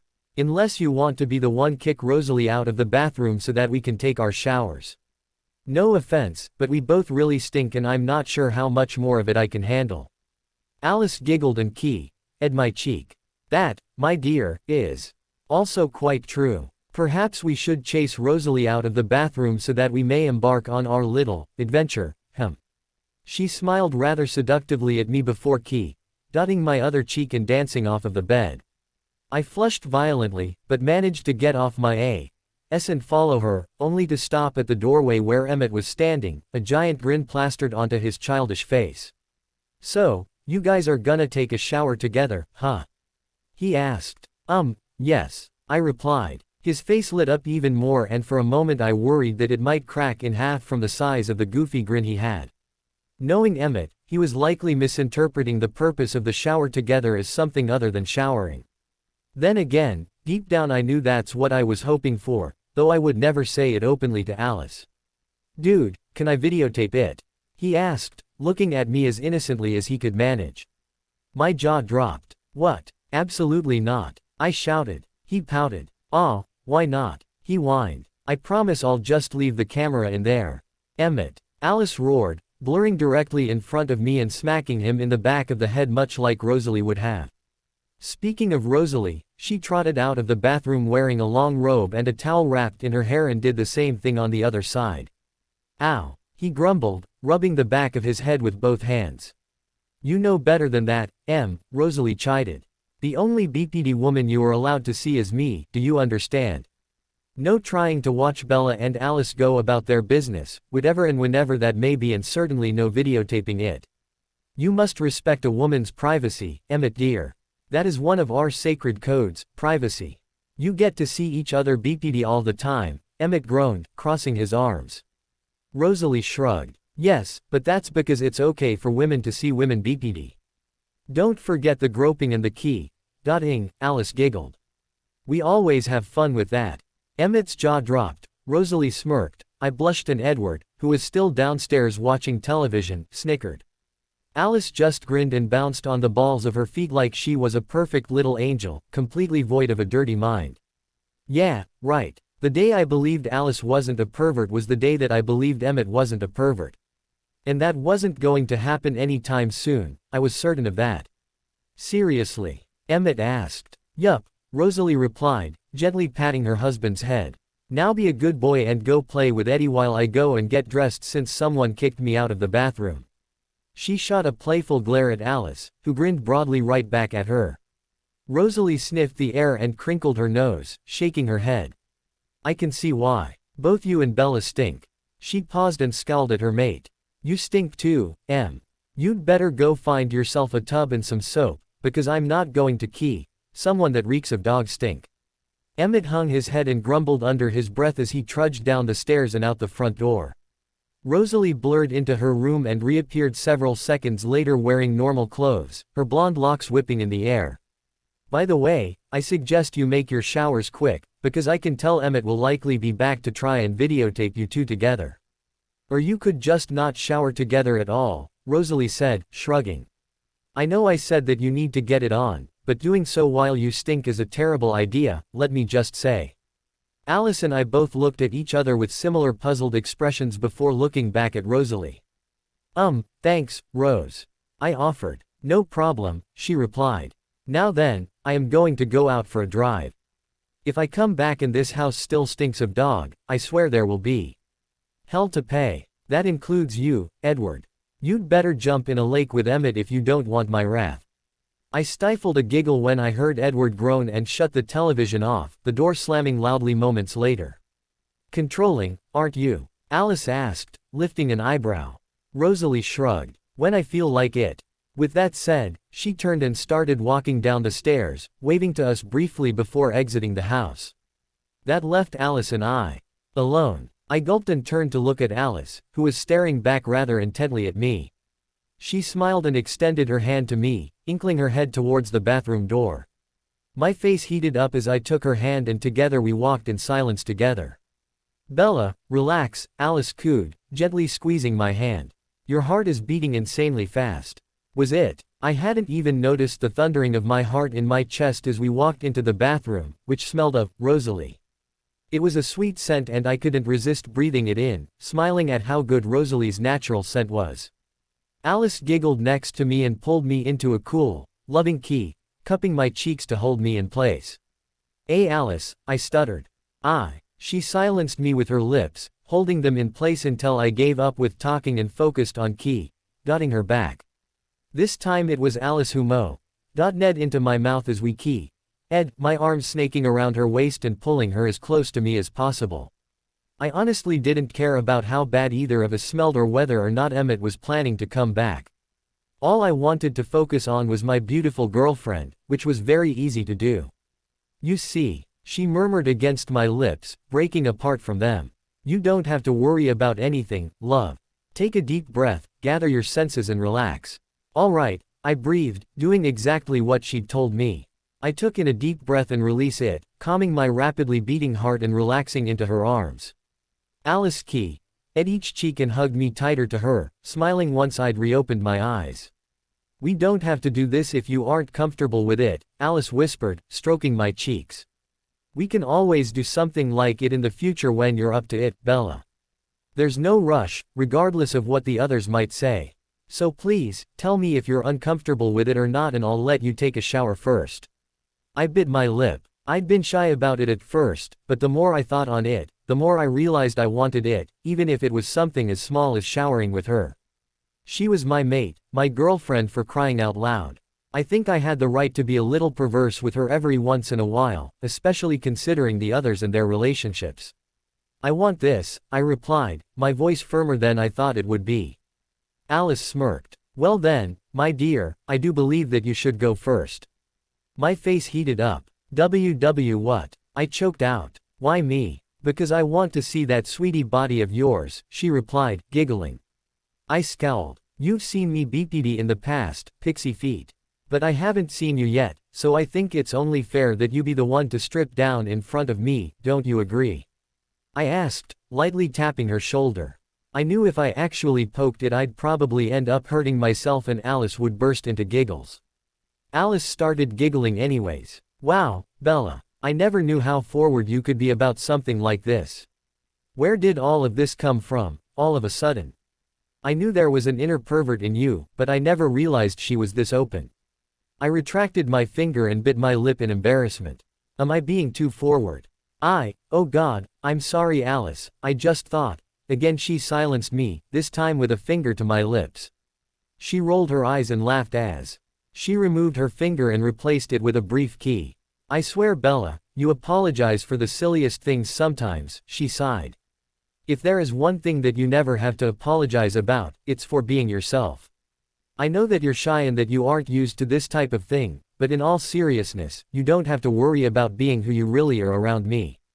I love you for you, so it doesn't matter if you're a little perverse from time to time, because let's face it. I am too. I couldn't stop myself from smiling at that, since it was true. That is true. You're quite a little vampire, you know that. Alice giggled and kissed me once more. Yup, and I happen to enjoy it, she replied. I sighed and felt my face heat up. All right fine, I'll go first. Her lips curled into a smirk, that trademark, I always win, smirk of hers. I rolled my eyes at that and removed my shoes and socks first. I noticed Alice looking at my feet and recalled what Amara had told me about her interest. Out of curiosity, I moved my toes around and watched her eyes follow the movement. It wasn't creepy in the slightest, more so amusing and rather cute. Of course, practically everything she did was cute, so go figure. You really do like feet, don't you? I asked quietly. Alice blinked and looked at me sheepishly. Kinda, she admitted. She glanced back down. I think yours are incredibly cute, if you don't mind me saying so. Thank you, I murmured. Maybe sometime we could, She giggled, knowing what I was going to suggest and pressed her lips to my forehead. I would like that, yes. And yes, Bella, you would get free rein too. We'll have to set something up when the others aren't around to make fun of us. Knowing how Emmett and Amara are, Rosalie too, we'd never hear the end of it, she grumbled, scowling. Come to think of it, it's not like our interests are the weirdest in this house. Especially knowing Em and Rose. What do they like? I inquired. Alice smirked. Shed another layer and I might just tell you. I rolled my eyes and looked down at my attire. Why don't you do one yourself? Fine, she snickered. So shy, Bella. Shut up, I whined, crossing my arms. Alice removed her shoes first, setting them neatly aside next to mine. She then shrugged out of her jacket, sniffing it idly before she did. Her nose crinkled in disgust and she tossed the jacket near the doorway, not wanting to have to smell that anymore. I still couldn't believe how strong the scent was despite how far they'd been from the wolves. Then again, Alice did get in close to Jacob and I was sitting close by to Raina. I guess that made a bit more sense. Still stunk, though. There, Alice announced, putting her hands on her hips. I have foregone my stinky jacket and I've removed my shoes and socks.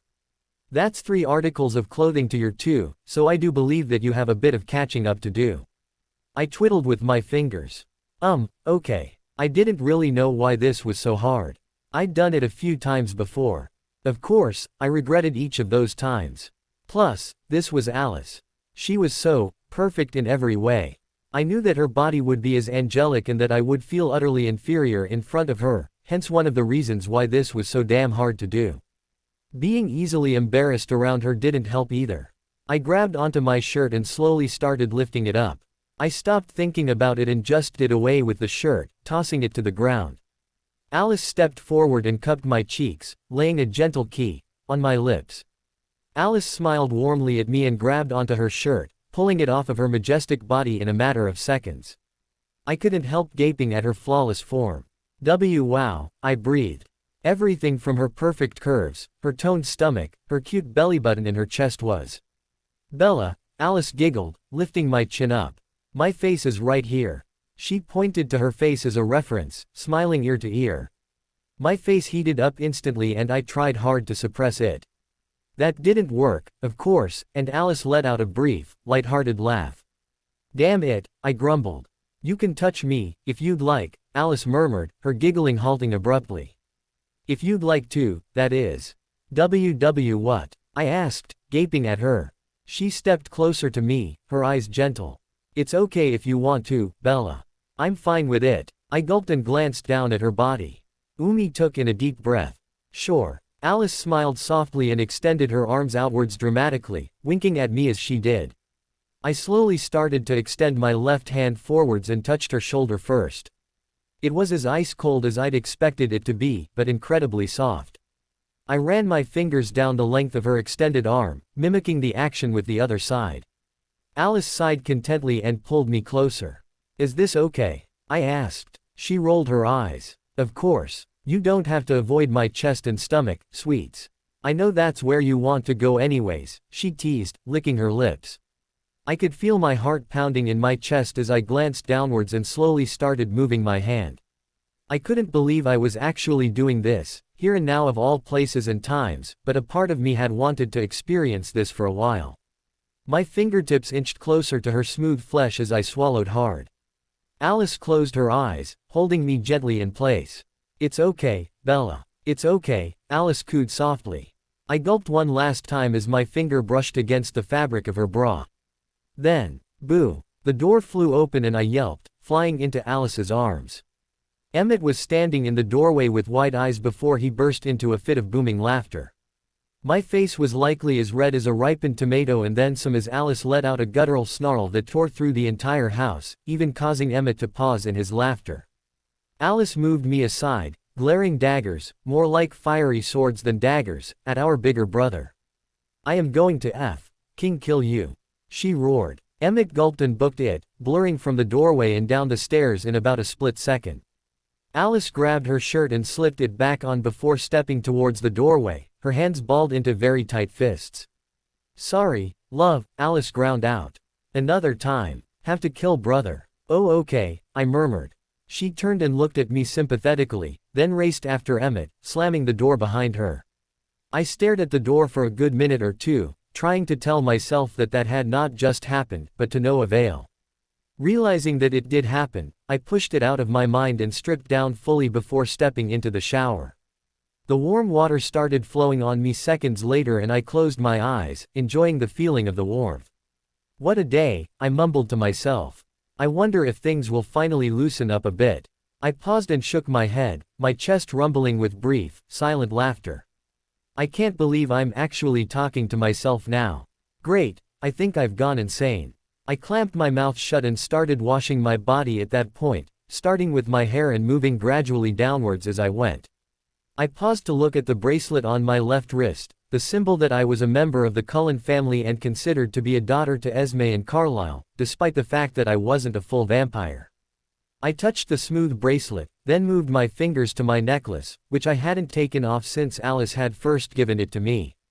Even though I'd had a lot of ups and downs in my life, I felt like I was the luckiest girl in the world for having Alice in my life. She was everything that I could ask for, even more than that, and I loved her insanely so.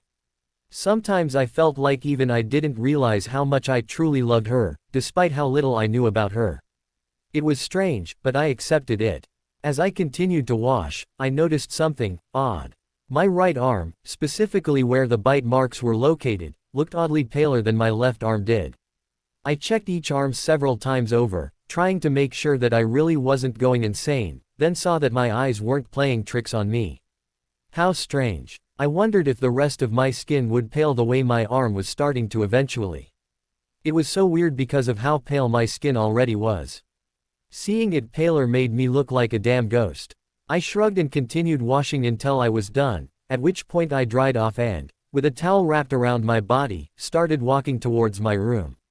I noticed a pair of clean clothes waiting on the bed for me and smiled at that as I quickly put them on. Once I'd done that, I went back into the bathroom and grabbed mine and Alice's dirty clothes. I had to keep them held out in front of to avoid breathing in the wolf stench emanating from them, of course. No sooner had I walked downstairs were the clothes whisked from my hands, much to my surprise. I had to blink several times before I realized it was Esme, who tisked and merrily danced into the laundry room with all the dirty laundry. "Hello to you, Esme," I chuckled, moving to sit down at the couch. "Hello Bella," Esme sang, blurring out from the laundry room to hug me. "Did you have a nice shower, sweetheart?" "Yes, it was nice," I replied. "Alice didn't get a chance, though." Esme chuckled. "I had a feeling as much. I saw her chasing after Emmett a moment ago. She looked very upset, to say the least." "What happened, pray tell?" she asked, clearly sounding both curious and a bit concerned. "He barged in on us in the bathroom," I replied, biting my bottom lip. Esme shook her head and sighed. "That boy. What were you two doing in the bathroom together anyways?" Amara asked as she walked through the door, Jasper trailing behind her. "Damn it. It figures Amara would pick up on that. I swear that girl was like a female Emmett." "Talking," I replied. "Liar," snickered Jasper. "Ooh, you two having some sweetie time in there?" Amara asked, grinning. "No, we weren't," I growled petulantly, crossing my arms. "Where were you two at?" Amara shrugged. "We were making good use of the lake outside our house to bathe. It's not as nice as a shower, but I wasn't about to wait for the beauty queen to finish her long-ass run in it to get my chance. Besides, the stench wasn't too bad once we were away from them." "If you say so," I replied, lifting an eyebrow curiously. "I do. Speaking of beauty queen, where did Rosalie run off to?" "I saw Alice chasing Emmett down a moment ago. I'm surprised I didn't see Rosalie chasing after her," Amara mused. "Beats me," I shrugged. Amara and Jasper both smirked at each other and together the two of them walked upstairs, Amara pausing to lay a brief kiss on my forehead before following with her mate. I watched after them and sighed, wondering where Alice was and whether or not she had successfully captured Emmett, who I imagined was either dead or in very bad condition at this point in time. Just as I thought this, the door swung open and in walked both Alice and Emmett, each of them completely drenched in water. Alice looked irritated beyond belief while Emmett was pouting like someone had just taken his favorite toy from him and smashed to pieces while he watched. Alice caught sight of me and blurred over to where I was, dotting my forehead. I felt her wet nose brush against my hair and breathe in several times, causing her body to visibly relax. She turned and growled at Emmett, who padded over to me and bowed his head slightly, an apologetic look his usually goofy face. "Sorry about earlier," he mumbled. "It's okay, I sighed. "It was just you being you." Alice snorted. "More like you being an ass. You knew we were having a moment and you went and spoiled it." "That is not okay, Emmett. I don't spoil it when you and Rosalie are having a tender moment, regardless of how rare those are." Emmett scowled, looking slightly insulted. "We have tender moments." "Yeah, but you're usually having say," Alice grunted. A smirk formed on his lips as he shrugged. "That is true," he chuckled. "But it's not like we can't have both at the same time, right?" His laughter stopped the moment Alice let out another angry growl, her entire body vibrating from the loud noise. Don't do it again, Emmett. I won't, he promised, bowing his head. Scout's honor, I won't. Good, Alice replied. In one brisk movement Alice drove her knee into Emmett's crotch, bringing our bear of a brother to the floor instantly. He clutched his stomach and groaned loudly in pain. I gaped at the display while Alice smirked and kissed my cheek.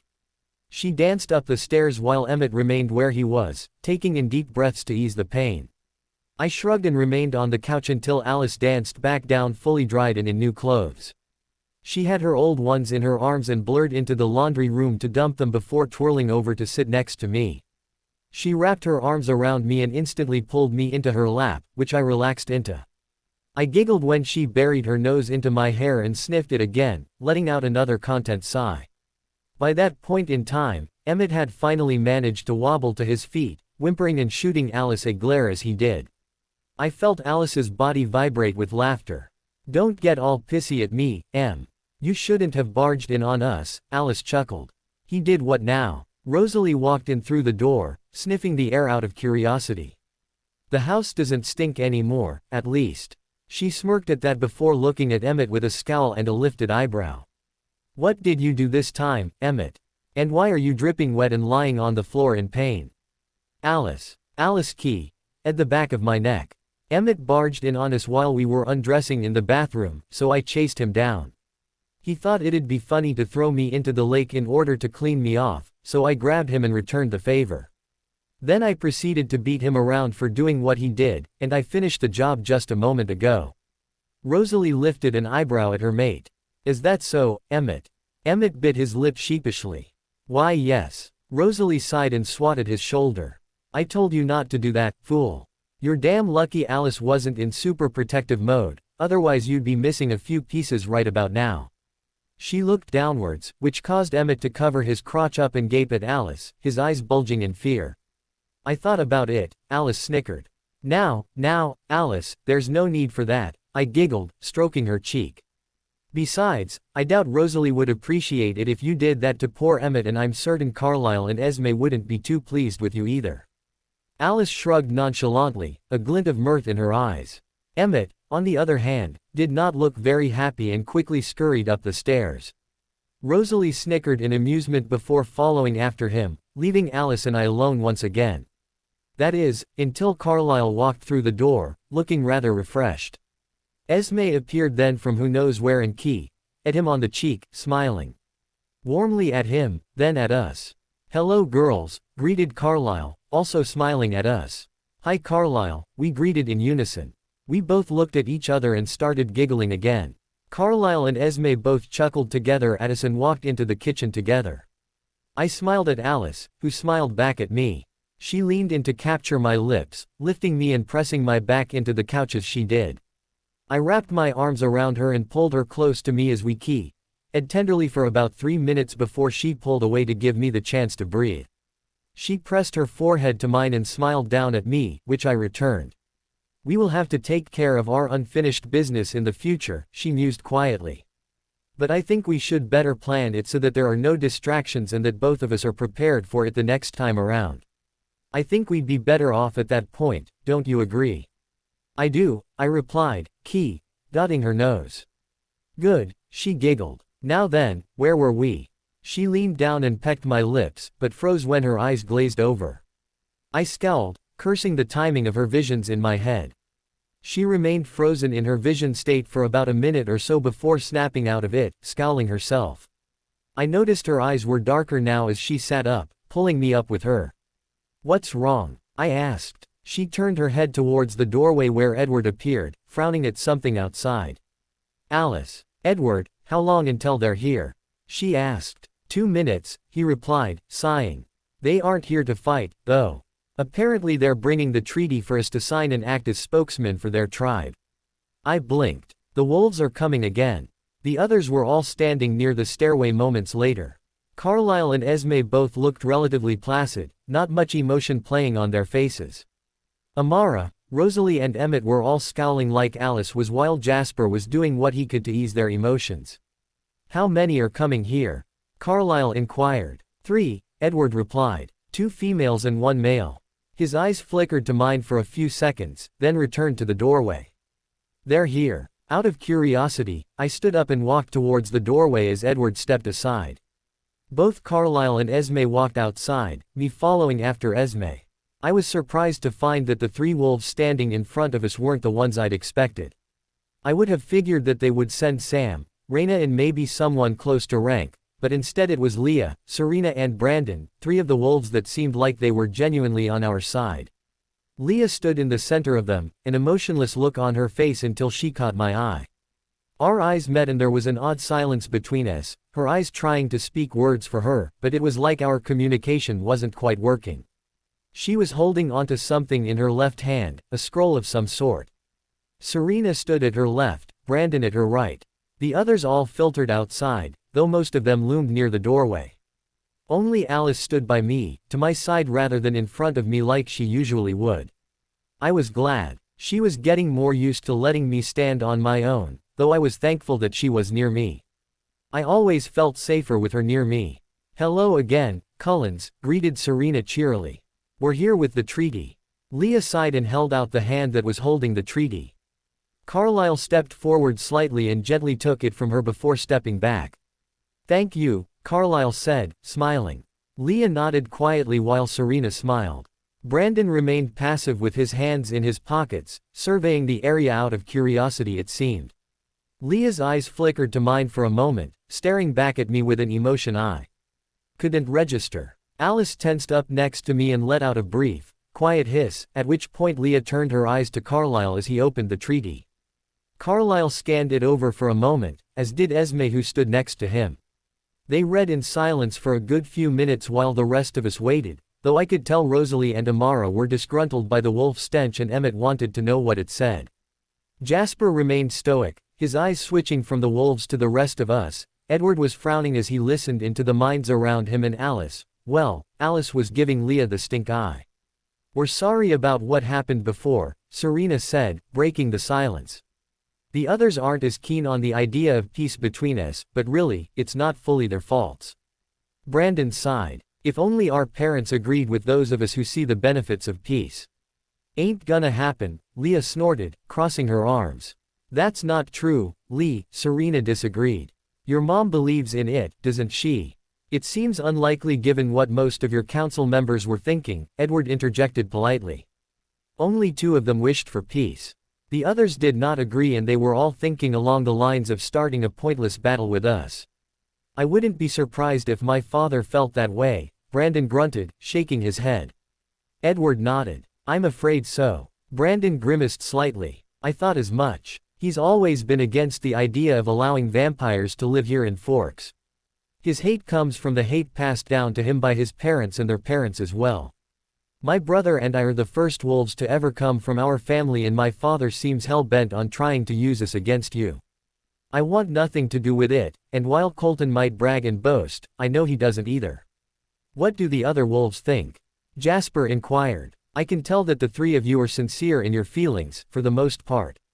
"What of the others?" "It's mixed," Serena replied. "Most of them are going by what the council tells them because that's how they were raised. I know Leah's little brother Seth is a firm believer in keeping the peace between our groups. Sam and Raina are both neutral on the subject, though I'm certain they're leaning more towards the pro side than anything. Paul, Quill, Embry, Kim, Jared, Crystal and Jacob are all against it.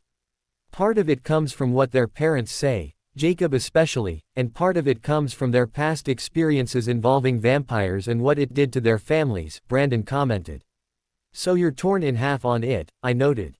"Is that right?" Leah turned to appraise me and nodded. "Just about, though I wouldn't hold my breath on Raina remaining completely loyal to it." Serena sighed, lightly smacking the girl's shoulder. "Just because the 2 of you don't get along anymore doesn't mean that you have to say that. She's sincere about her beliefs, I know she is. More than what can be said about that brother of hers." Alice let out a low, throaty growl. "That bastard had best stay away from Bella." "Good luck with that," Leah snorted. "He's pretty dead set on proving that you're manipulating her into staying. The fool's obsessed, and not in the good way. He needs to be taught a lesson," Amara growled. "I'm beginning to grow tired of his constant bantering and his petty accusations against us. Bella stays here because she is family, not because we have our teeth against her throat to do it." "He won't listen," Brandon murmured. He's too stubborn. Not to mention arrogant, Leah added. Don't forget dense, Serena threw out. And stinky, Alice added last, crossing her arms petulantly. Leah scoffed. You don't exactly smell like fresh roses yourself, little leech. I'm having a hard time not gagging on your stink, thank you very much. And will you stop giving me that glare? I haven't done anything to you other than stating my opinion. Serena placed a hand on her shoulder. Cool down, Lee. Please. Alice groaned. You stink like rotten garbage. Oh yeah, well you stink like rotten ass. Leah shouted back. Alice bared her teeth. Well you stink like. A loud throat clearing caused her to stop mid-sentence. We both turned to see Esme frowning at her daughter with her hands on her hips. Alice grimaced and buried her face into my shoulder, wrapping her arms around me. I quietly giggled and hugged her closer to me. I'd been enjoying listening to her and Leah's shouting match. It was funny. I glanced around to see the others' reactions and saw the most everyone, save Rosalie who remained disgusted and Carlisle and Esme who both seemed lost in thought, looked amused. I saw that even Serena was trying hard not to laugh. Leah shot her a glare that caused her to stop, though it didn't last long. Leah huffed quietly and stuffed her hands in her pockets, displeased. At last Carlisle sighed quietly, rubbing his temples as Esme took the treaty from him. I see, he murmured quietly, looking at the three wolves. It would appear that your council cannot decide on what to do regarding the previous treaty breach.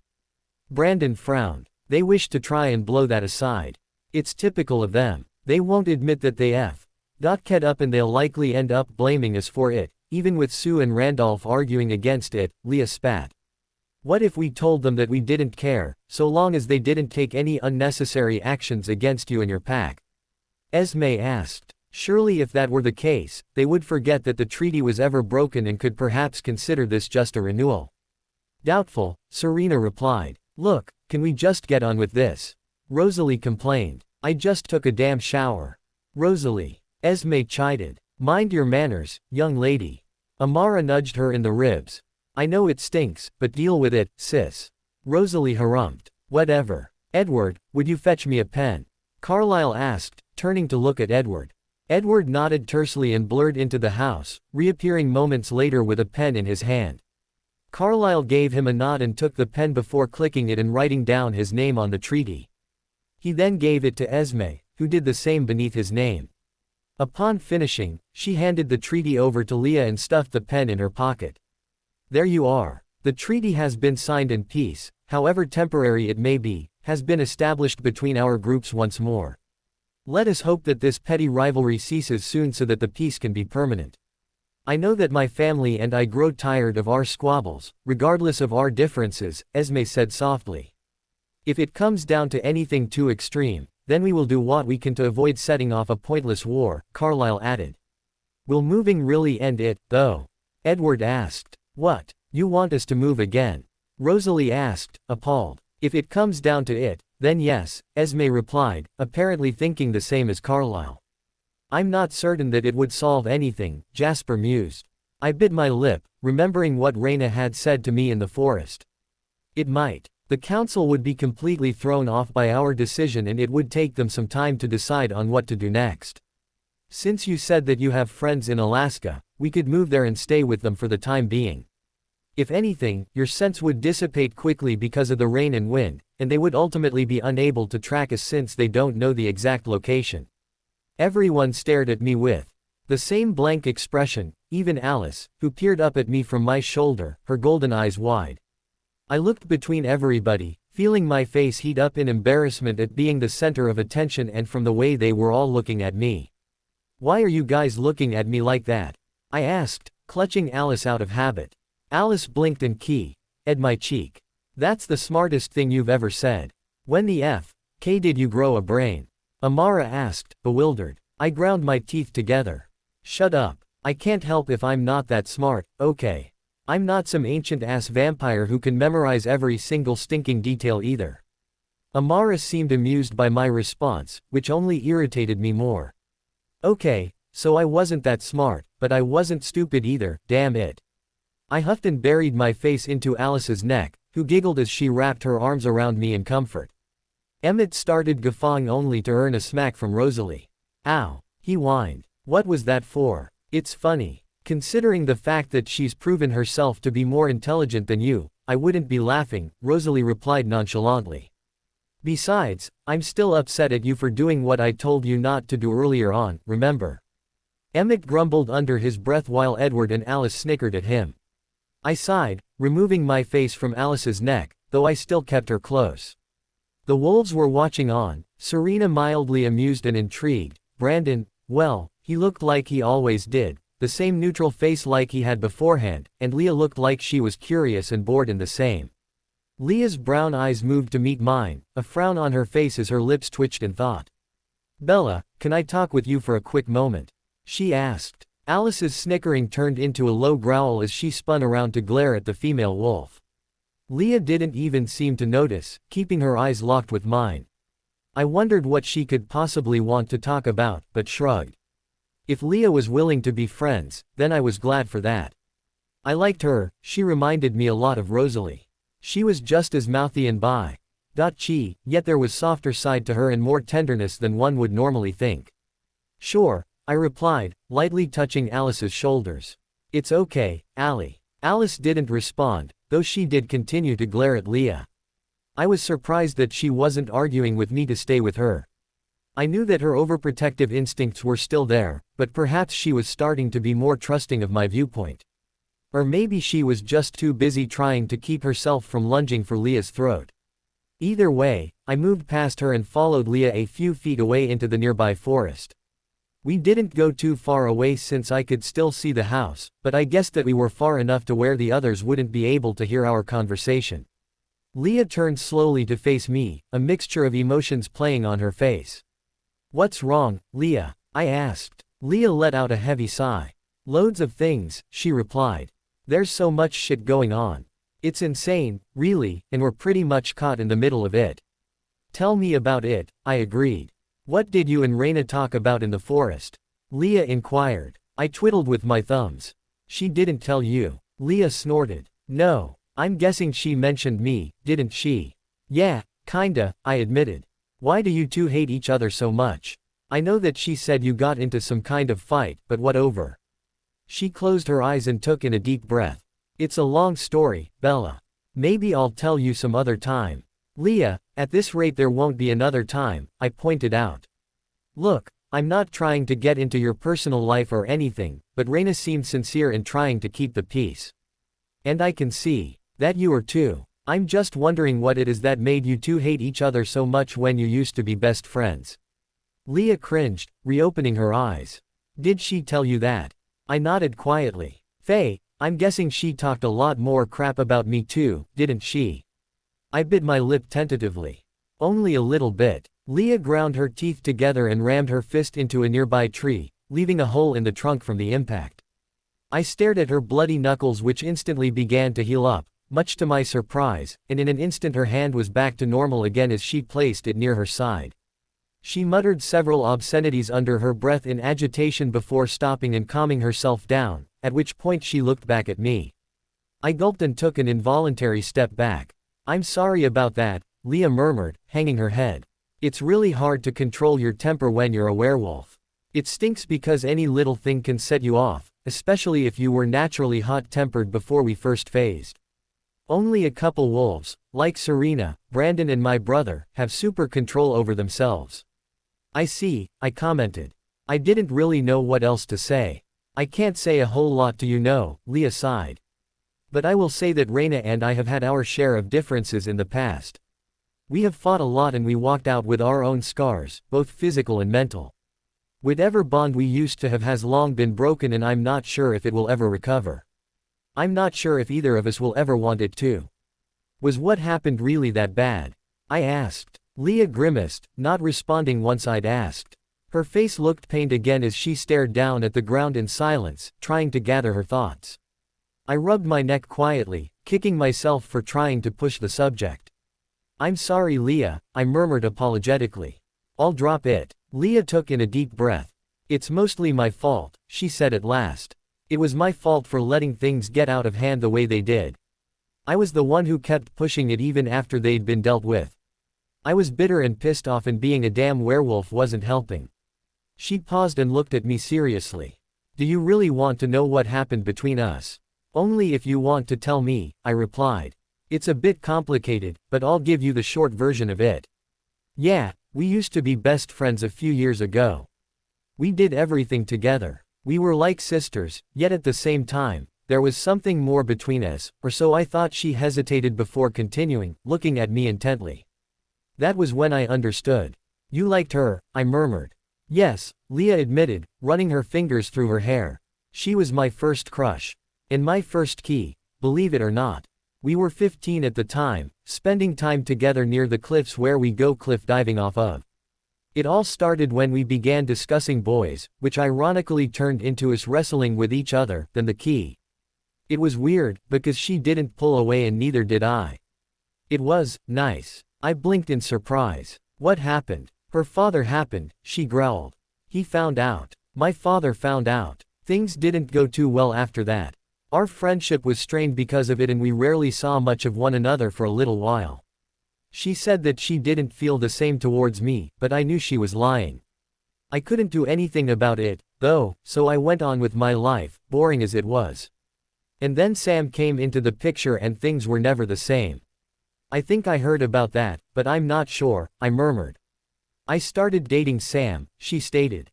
He was nice and I thought that, since having a relationship with a girl didn't work, I'd try one with a guy. At first, it was nice. He wasn't pushy or chauvinistic or manipulative or anything like that, which I liked, and we got along well. But then he started acting weird and he wasn't around as much. Is that when he first phased? Yes, she replied. He disappeared for a few weeks.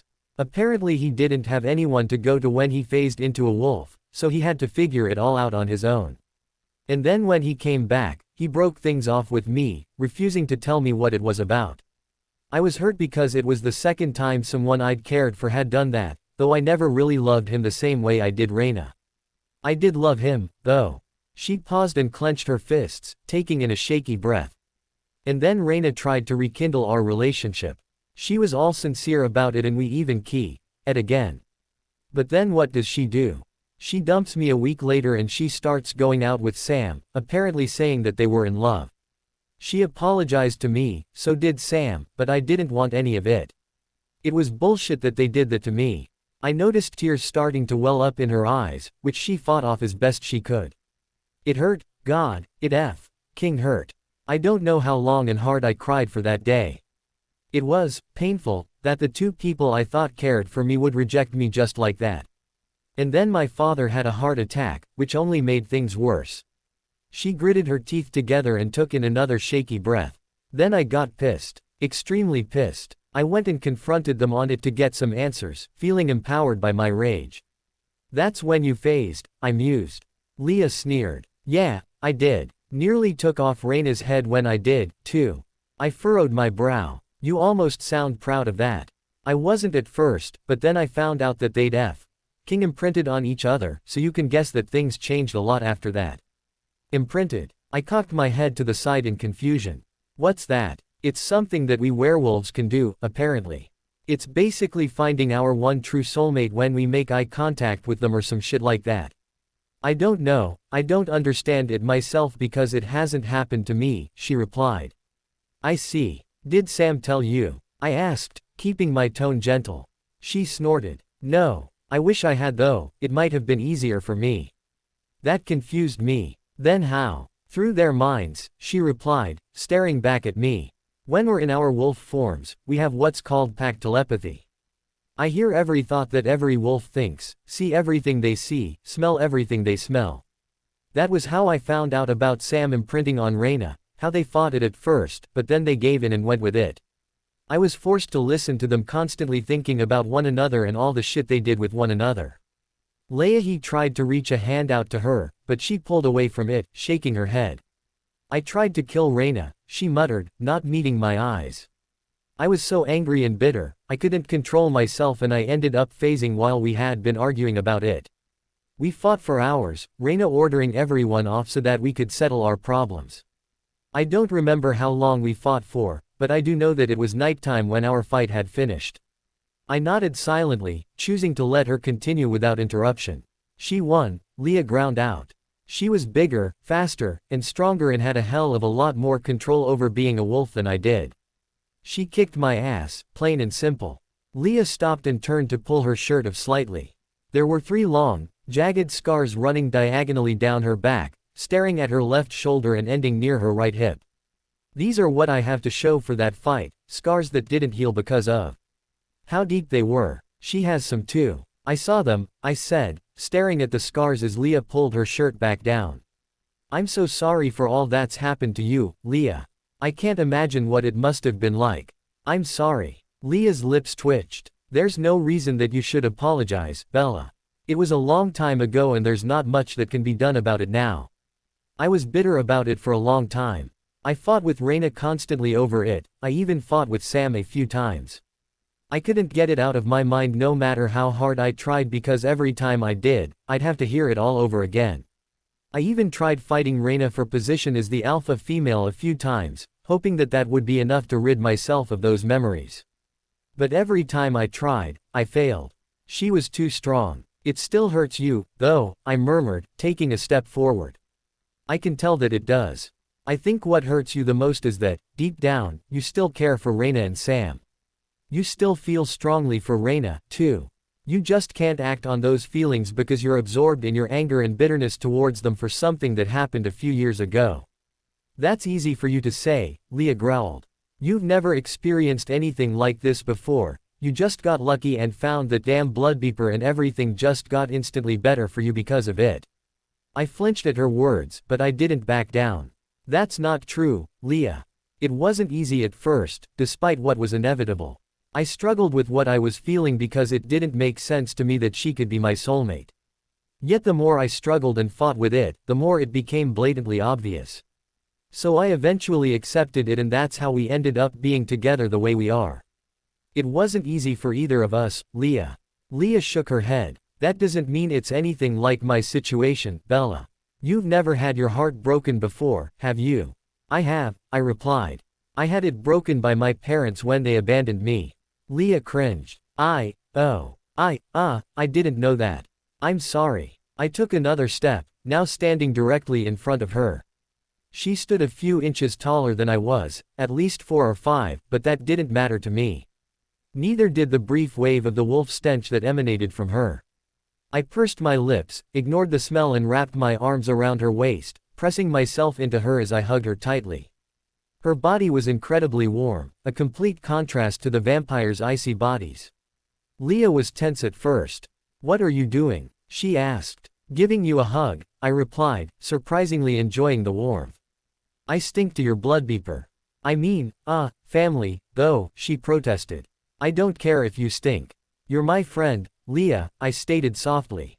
She remained tense for a few seconds more, then sighed and relaxed, wrapping her warm arms around me and pulling me closer to her. She rested her forehead on my left shoulder as we hugged, allowing the silence to wash over us and ease the earlier tension. I felt her lay a gentle key on my shoulder as her body trembled slightly, squeezing me a tiny bit. That little vampire is lucky, she whispered. It was so quiet, I almost didn't hear it. I looked up at her and saw that her eyes were closed, a pained look on her face again. I wondered what she meant by that. Wait, did she mean me? I knew she was referring to Alice, so there really wasn't much else that Alice would be lucky for, in Leah's opinion, aside from having me. I frowned, but I didn't respond to it, instead remaining quiet as I allowed her to hug me. In the back of my head, my mind was telling me that she stunk and Alice would flip the hell out when she found out about this. I'd have to warn Leah and try to ease Alice, otherwise her jealousy would make her go ballistic. And I didn't want that. I loved Alice dearly, and I cared for Leah, despite not knowing her super well. I wanted to know her. She'd helped Alice out and she'd been nice to me. I wanted us to be closer friends, truth be told. After a few minutes, we broke apart from each other. We stared into one another's eyes for a few silent minutes, soaking in the emotions between us. Leah looked a lot better than she had been not too long ago, much less stressed and hurt. She looked content now, and I know that I was content too. Leah extended her left hand forward and lightly tousled my hair. Did you know that you stink? Leah asked, cocking her head to the side and smirking. I think being around vampires is starting to rub off on you. And I don't mean that in a good way, let me just say. I'm amazed I haven't gagged yet. I snorted. You're one to talk, Leah. I'll have to take another shower to wash all off the wolf smell off of me, otherwise it'll drive my family insane. Why wouldn't you want to drive them insane? Leah asked. 'Cause then Rosalie will eat my head off or something like that, I replied, shuddering at the look on Rosalie's face if I didn't bathe right away. I don't really think I want to chance it with her, Leah, or any of them for that matter. Besides, I paused and sniffed myself. You really stink. Gee, thanks, she deadpanned. Well, you doy sighed. Maybe we should head back now. I don't want Alice to worry too much about me. Oh, she'll be fuming when she finds out that we hugged, by the way, so I would keep your distance from her. I'll try to calm her down a bit, though. I don't want her trying to kill you over a hug, but she gets jealous real easily. I noticed that. Leah snickered, clearly amused. I shot her a look and she sobered up. Fine, I'll be nice about it, I promise. I lifted an eyebrow at her. I will, geez. Let's go. She didn't give me the chance to protest her tone and instead walked off, smirking as she did. I groaned and followed after her, rolling my eyes at the smug grin on her face. When we arrived back, Brandon and Serena were still there, talking with Carlisle and Esme. The others had either departed or were watching on, vague interest on their faces. Alice's eyes shot to me the moment I'd stepped out of the forest and she hurriedly blurred over to where I was, crinkling her nose. You stink, she groaned, sniffing my shoulder. Her eyes darkened and she glared at Leah. Leah scowled. What? That look again. You touched her, you filthy mongrel, Alice snarled. I can smell it on her body. I touched her shoulders. Alice, relax. I was the one who did it, not her. It's okay, love. Please, don't be jealous, it was just a hug. There was nothing else aside from that, I promise, I reasoned, rubbing her shoulders tenderly. Alice growled for a moment longer, then relaxed and sighed. Sorry, she breathed. I still don't like it, though. I know, I murmured, dotting her cheek. She scowled. You really stink, love. I'm sorry, but you do, she grumbled. I rolled my eyes. I'll go take another shower in a moment, I promise. Fine, she replied, sounding satisfied. Alice lightly grasped my hand and tugged me back towards the others, glaring at Leah all the way. Leah looked thoroughly amused, but thankfully kept quiet along the way. Carlisle and Esme both smiled at me, neither of them fazed by the wolf stench, and went back to their discussion with Serena and Brandon. Edward was the only one aside from Alice that was still outside. I could hear the television inside, so I figured the others were in there. Yuck, Edward groaned, frowning at me. I know. I huffed. I'll take another shower when they leave. Damn right you will, Rosalie shouted from the house. I grumbled and rested my head on Alice's shoulder. Alice giggled quietly. Don't worry, Bells. I love you even if you do stink, she murmured, rubbing my head. Do we really stink that badly? Serena asked, finished with her conversation. Yes, Alice deadpanned. Like wet, dirty dog mixed with 5-week-old garbage. Serena scrunched up her nose. Yeesh, no wonder, she commented. Maybe we should start using some kind of herbal shampoo or something like that. It wouldn't work, Brandon murmured. Does it matter? They don't exactly smell good to us either, Leah pointed out. It's like a 5-year-old corpse with a massive amount of supremely sweet perfume added on. Bletch. If anything, we should be the ones complaining, not you. Alice growled. Huh. As if we stink more than you do, mutt. Alice, enough, Esme chided. We've come to an agreement on all of the terms the council has arranged in order to keep the peace, so please don't try to incite a battle of who smells worse to the other, alright? Besides, these 3 wolves have been very understanding and we should appreciate the fact that they are unbiased towards us. That is true, Carlisle agreed. I looked at Serena and Brandon curiously. I had a good idea why Leah felt the way she did, but I didn't know why they did. Was there more to their reasoning aside from just being nice? If you don't mind my asking, why are you 2 on our side and not the council's? I asked. Serena and Brandon looked at each other for a moment before Serena spoke up in response.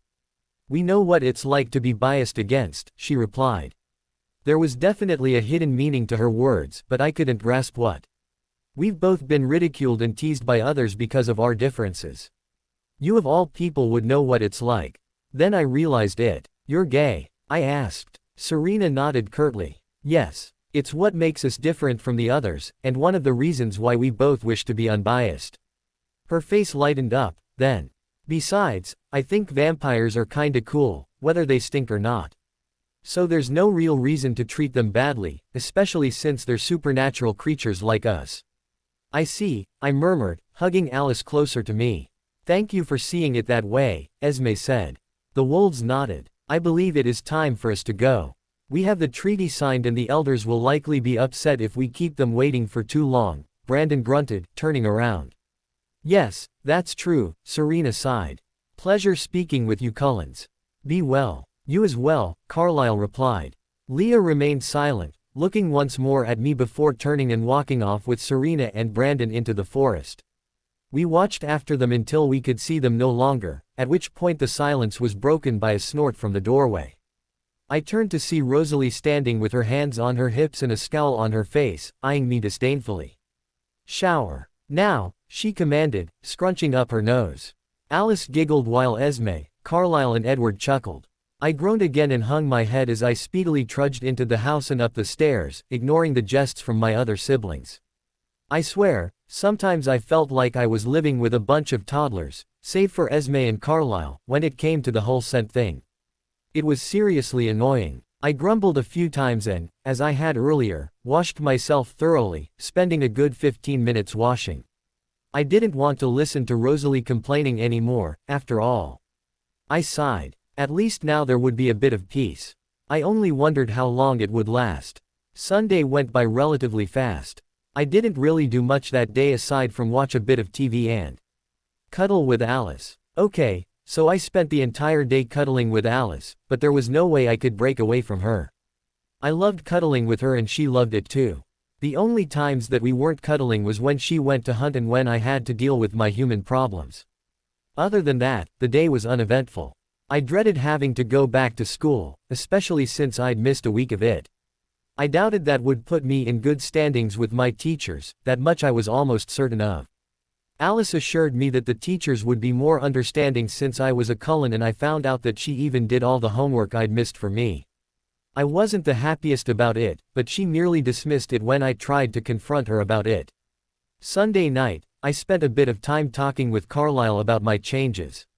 We decided that Alice and the others would help keep an eye on me throughout the day to make sure that there would be no confrontations and that, should someone bleed, they would get me out of there as fast as they could. Blood was not something any of us needed to be around, especially me. I shuddered at the thought of losing control again and what I could do. Carlyle offered to run a few tests on my control level before I went to bed, but Alice vehemently denied his request. I didn't disagree with her because I knew that arguing with Alice when her protectiveness kicked in was a waste of time. I didn't blame her, though, and I certainly didn't mind that she was protective of me. It was endearing, truthfully, though at times when she was a bit overprotective it got a bit on my nerves. Eventually I went to bed, snuggling with my girlfriend once again. I heard a few of the others joking about how attached Alice and I were to each other, but neither of us paid them any mind as I fell asleep. I was surprised that I didn't wake up until the very morning, since I usually woke up at least once to take care of my human moments. I didn't this time, though. How odd. Good morning, my sweet Bella, Alice purred, lightly dotting my cheek and smiling at me. I yawned and smiled lazily at her. Morning, pixie feet, I replied. She giggled. I wondered when you'd call me that again. I've actually grown rather fond of that nickname. I only like it when you call me that, though. I'll keep that in mind, I said, stretching. Do we really have to go to school today? Alice chuckled and lifted me up into my arms. Of course you do, silly girl. Esme wouldn't be very pleased if you didn't. Besides, you do want to finish your first year of high school, no? I wrapped my arms around her and nuzzled into the crook of her neck. Alice sighed and at my shoulder, each of us breathing in the other's scent. Does it matter, though? When I become a vampire, won't I be forced to retake high school again and again anyways? I asked. That is true, but the experience won't be the same since you're still a human now, Alice replied, smiling against my shoulder. Well, I wouldn't call you a human anymore, at least not technically. I think you're more of a, shall we say, half-human. I rolled my eyes. Huh, "Ha, very funny. I thought so too," she giggled, Key, dotting my cheek. "Now get up and go get ready, otherwise Amara's going to pour some ice cream into your belly button until you do." She smirked at the end and licked her lips playfully, which made several not-so-clean ideas flow through my head. I heard Edward snort from downstairs, but I ignored him. I cocked my head to the side, unable to resist asking. "Would you lick it out if she did?" Alice's lips twitched. "I'd prefer without, remember?" she asked, smiling slyly at me. My cheeks heated up. "Yeah, I do," I replied. I'll go get ready, then." I heard Amara go, downstairs, followed by the insidious laughter of all three of my brothers and Rosalie. I huffed quietly as Alice giggled and Key at my cheek and removed her arms from me, allowing me to go and take my shower. I made it a quick shower, since really, I couldn't stink as bad as I had on Saturday after dealing with the wolves. Besides, I'd been hugging Alice practically all day yesterday, so I probably smelled pretty good. Once I'd finished showering, drying and dressing, I met Alice at the bathroom door. She was leaning against the wall, whistling to herself with her hands in her pockets, trying to look as innocent as possible. "Yeah, right. Nice try, babe. And what were you doing?" I asked, as if I didn't know already. Alice looked at me innocently. "Why, I've been here whistling to myself." Liar, I grunted, putting my hands on my hips. "You were watching me shower again, weren't you?" Alice pouted. "I was not." "Were too," I snickered. "It's so obvious, Alice." She huffed and crossed her arms petulantly. "Fine, be that way. Let's see how you like not getting any hugs or Key. As for the rest of the day, shall we?" I could tell that she was trying to be serious, but both Alice and I knew there was no way in hell we could go even 5 minutes without hugging, cuddling or touching in some way. I was starting to think that Amara's comment about us being whipped in the past was true. Which meant, I sniffled and puffed out my bottom lip, giving Alice the infamous puppy dog pout that she always gave me. Alice's eyes immediately diverted away from me as she stuck her nose in the air and harumphed dramatically, trying not to look my way. I sniffled again, for added effect. I watched as Alice's resolve slowly shattered into nothingness, her eyes turning to look at me despite her attempt not to. At last she caved and flung her arms around me, pulling me tightly into her body. I smiled at beating her at her own game again and nuzzled into her happily as she let out a sigh. "I can't believe you sometimes," she grumbled. "Beating me with my own technique. Stinker." I grinned. "Do you honestly think either of us could go even a minute without touching?" I asked. Alice considered that for a moment, then shook her head. "I don't think so. It'd kill me if I wasn't able to hug you or hold your hand for anything more than maybe a few minutes, but even that's cutting it too close for comfort. I love you too damn much." "I love you too," I murmured, leaning into her. She smiled against my lips and at me back in full, cupping my cheeks to pull me as close to her as possible. "Hey, quit making out up there," Amara shouted downstairs. "Get a damn room," Rosalie added. "With a video camera installed," Emmett threw in. Alice and I both groaned at that as we broke apart. "Bastards," Alice muttered under her breath, looping her arm around mine. "Come on, let's go get you some of that stinky human food so that we can get to school already." I snorted. "My food doesn't stink, thank you very much, it smells quite good to me." In fact, saying that's basically saying that Esme's cooking stinks and I don't think that she appreciates that one bit. Esme grunted in agreement downstairs, which made me smile smugly at my shorter girlfriend, who merely rolled her eyes in response.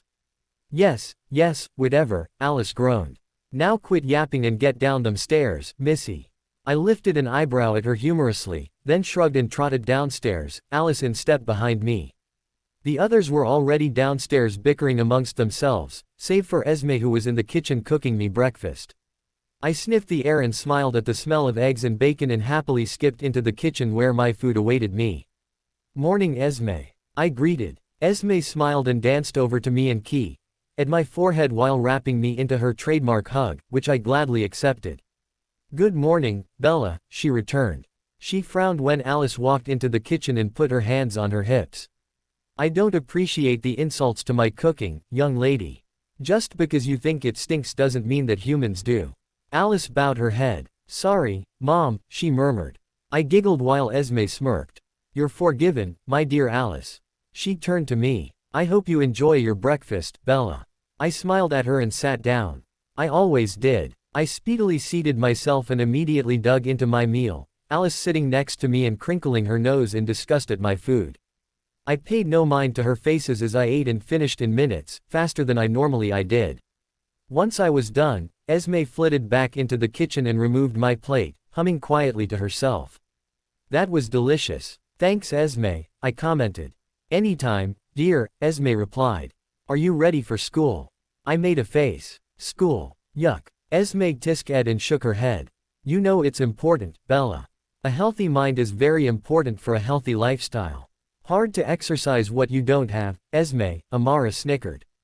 I glared at her. Then why are you and Emmett still going? Emmett looked torn between laughing and pouting while Edward, Jasper and Rosalie all started to laugh. Alice giggled next to me too. Amara merely snorted, choosing not to respond to my comment. I smiled inwardly, pleased by my victory, however minor it was. It didn't last long since Alice forced me up and pointed to the door. I sighed and went to grab my things. School again, how fun. At least I'd get a chance to see a few of my old friends. That reminded me. Holy crap, I'd completely forgotten about the ordeal with Angela. Well, it wasn't really Angela, but it did involve her stuff, that had happened last week. I wondered how she was doing considering her car had been stolen and destroyed. Then again, she could have been killed, which would have really beeped. I was forced from my thoughts when I was suddenly flung over someone's shoulders. Alice. Hey, I shouted. Alice. Alice giggled. You were taking too long, silly human. The others laughed as everyone made their way outside. Rosalie and Edward went into the garage and pulled out with their cars shortly after. Alice plopped me down into the back seat before buckling me in and blurring over to the other side. Edward drove off seconds later, leaving me to grumble quietly to myself as I shot my mate a scowl. She ed me sweetly in response, which made the scowl vanish in an instant. Knock that off back there, Edward grunted. Alice growled against my lips and kicked Edward's chair before pressing me into my seat and sitting on top of me, wrapping her arms around me to continue ing. Net against her mouth as her movements picked up in speed and passion. I pulled her closer to me, running my fingers through her hair as I deepened our I heard Edward grumble something in front. Our dotting was broken by a loud thump on my side of the car. Cut that out, you two. Rosalie shouted from outside the car. Edward growled. Rose, be careful with my car. Alice broke apart from me and growled quietly at the interruption, glaring daggers at Rosalie, who looked surprised by the door. I noticed that her eyes were pitch black and glazed over with something more than just agitation. It almost looked like lust. Alice, are you? I didn't get a chance to finish because Alice reattached her lips to mine rather hungrily to continue dotting me. Net again and re-wrapped my arms around her, not bothered in the slightest that she wanted to continue. Dotting Alice was so much better than going to boring school any day of the week. So I didn't fight her off and pulled her close to me again as she continued to ravish my lips in a way she never had before. I felt her hands clutch my shoulders firmly and press me into the seat as her tongue snaked into my mouth, eliciting a muffled groan of pleasure from me. What sounded like a growl broke through her lips, her whole body rumbling as her speed increased. I started to realize that my oxygen level was running low, but that Alice wasn't stopping anytime soon. Memories of what had happened with Victoria flashed through the back of my head and I started to panic. The car door flung open and two pairs of hands grabbed onto Alice, prying her away from me.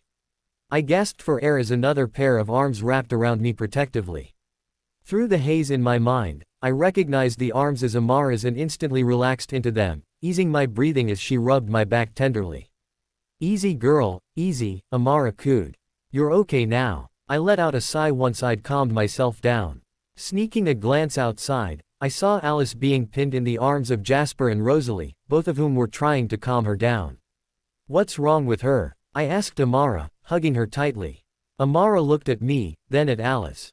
It's difficult to explain, she murmured, biting her lip. I guess, if anything, you would call it tension. Tension? I asked, confused. Say, tension, Amara reiterated. Oh, I replied, feeling my cheeks heat up. But I don't. Do you remember how I mentioned that say was important to a vampire? Amara asked. I nodded sheepishly. Well, I wasn't kidding around when I said that.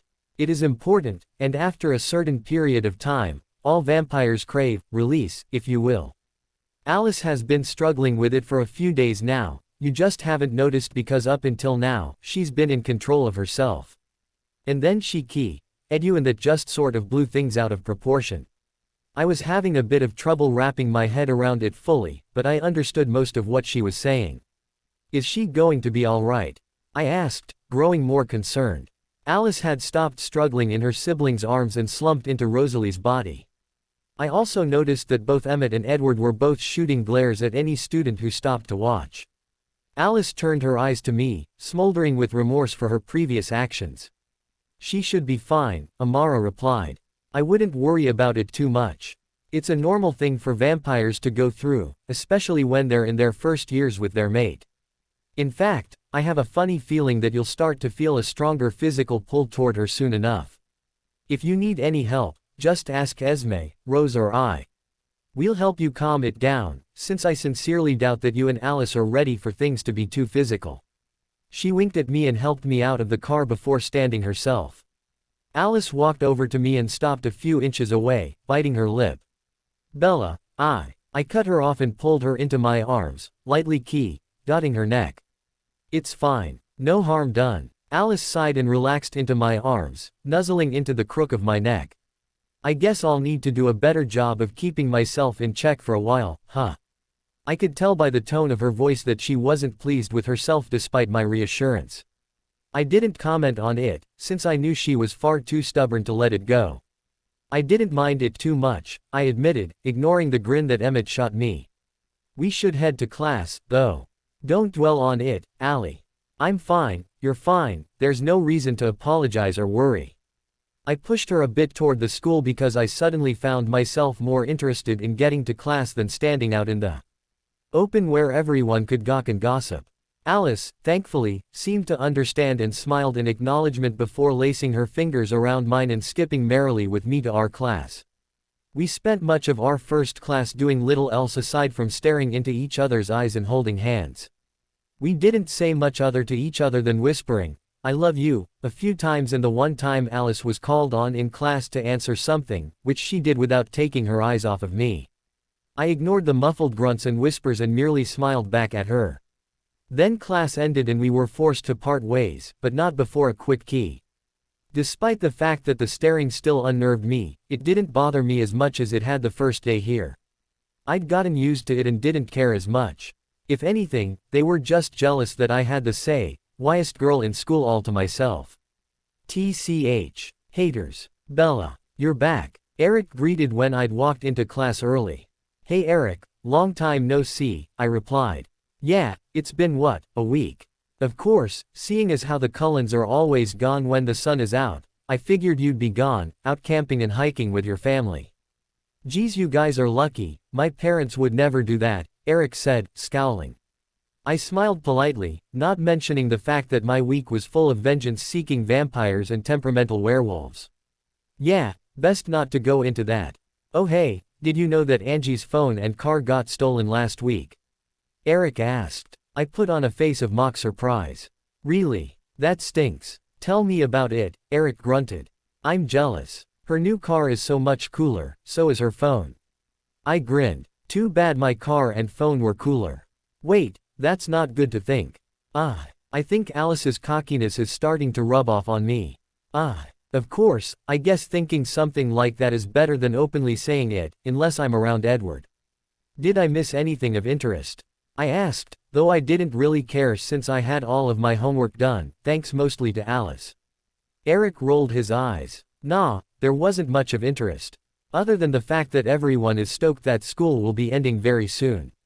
Plus Katie's pretty excited for prom and I'd be lying if I said I wasn't too. Prom. Oh yeah, you weren't here when they announced it, Eric explained. Prom is coming up pretty soon. Tickets are going on sale tomorrow, so you'd better reserve yours if you intend to go. Katie and I are going together and so are Ben and Angela. I figured you and Alice would be going too since this is your first year here and you're together and all. I thought about that. Prom. I'd never been to a dance before.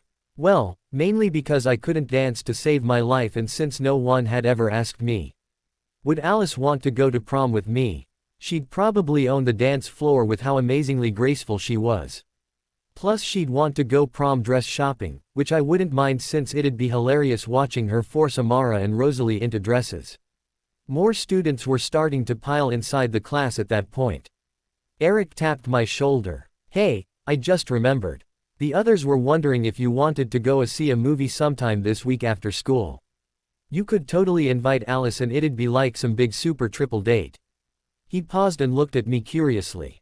Come to think of it, have you guys gone on a date yet? You've been together for a while, so. I stared blankly at him for a moment. Holy shit. Alice and I hadn't gone out on a date yet. I mean, granted, we had been sort of busy trying to stay alive this past week, but there had been opportunities for us to go out and enjoy ourselves.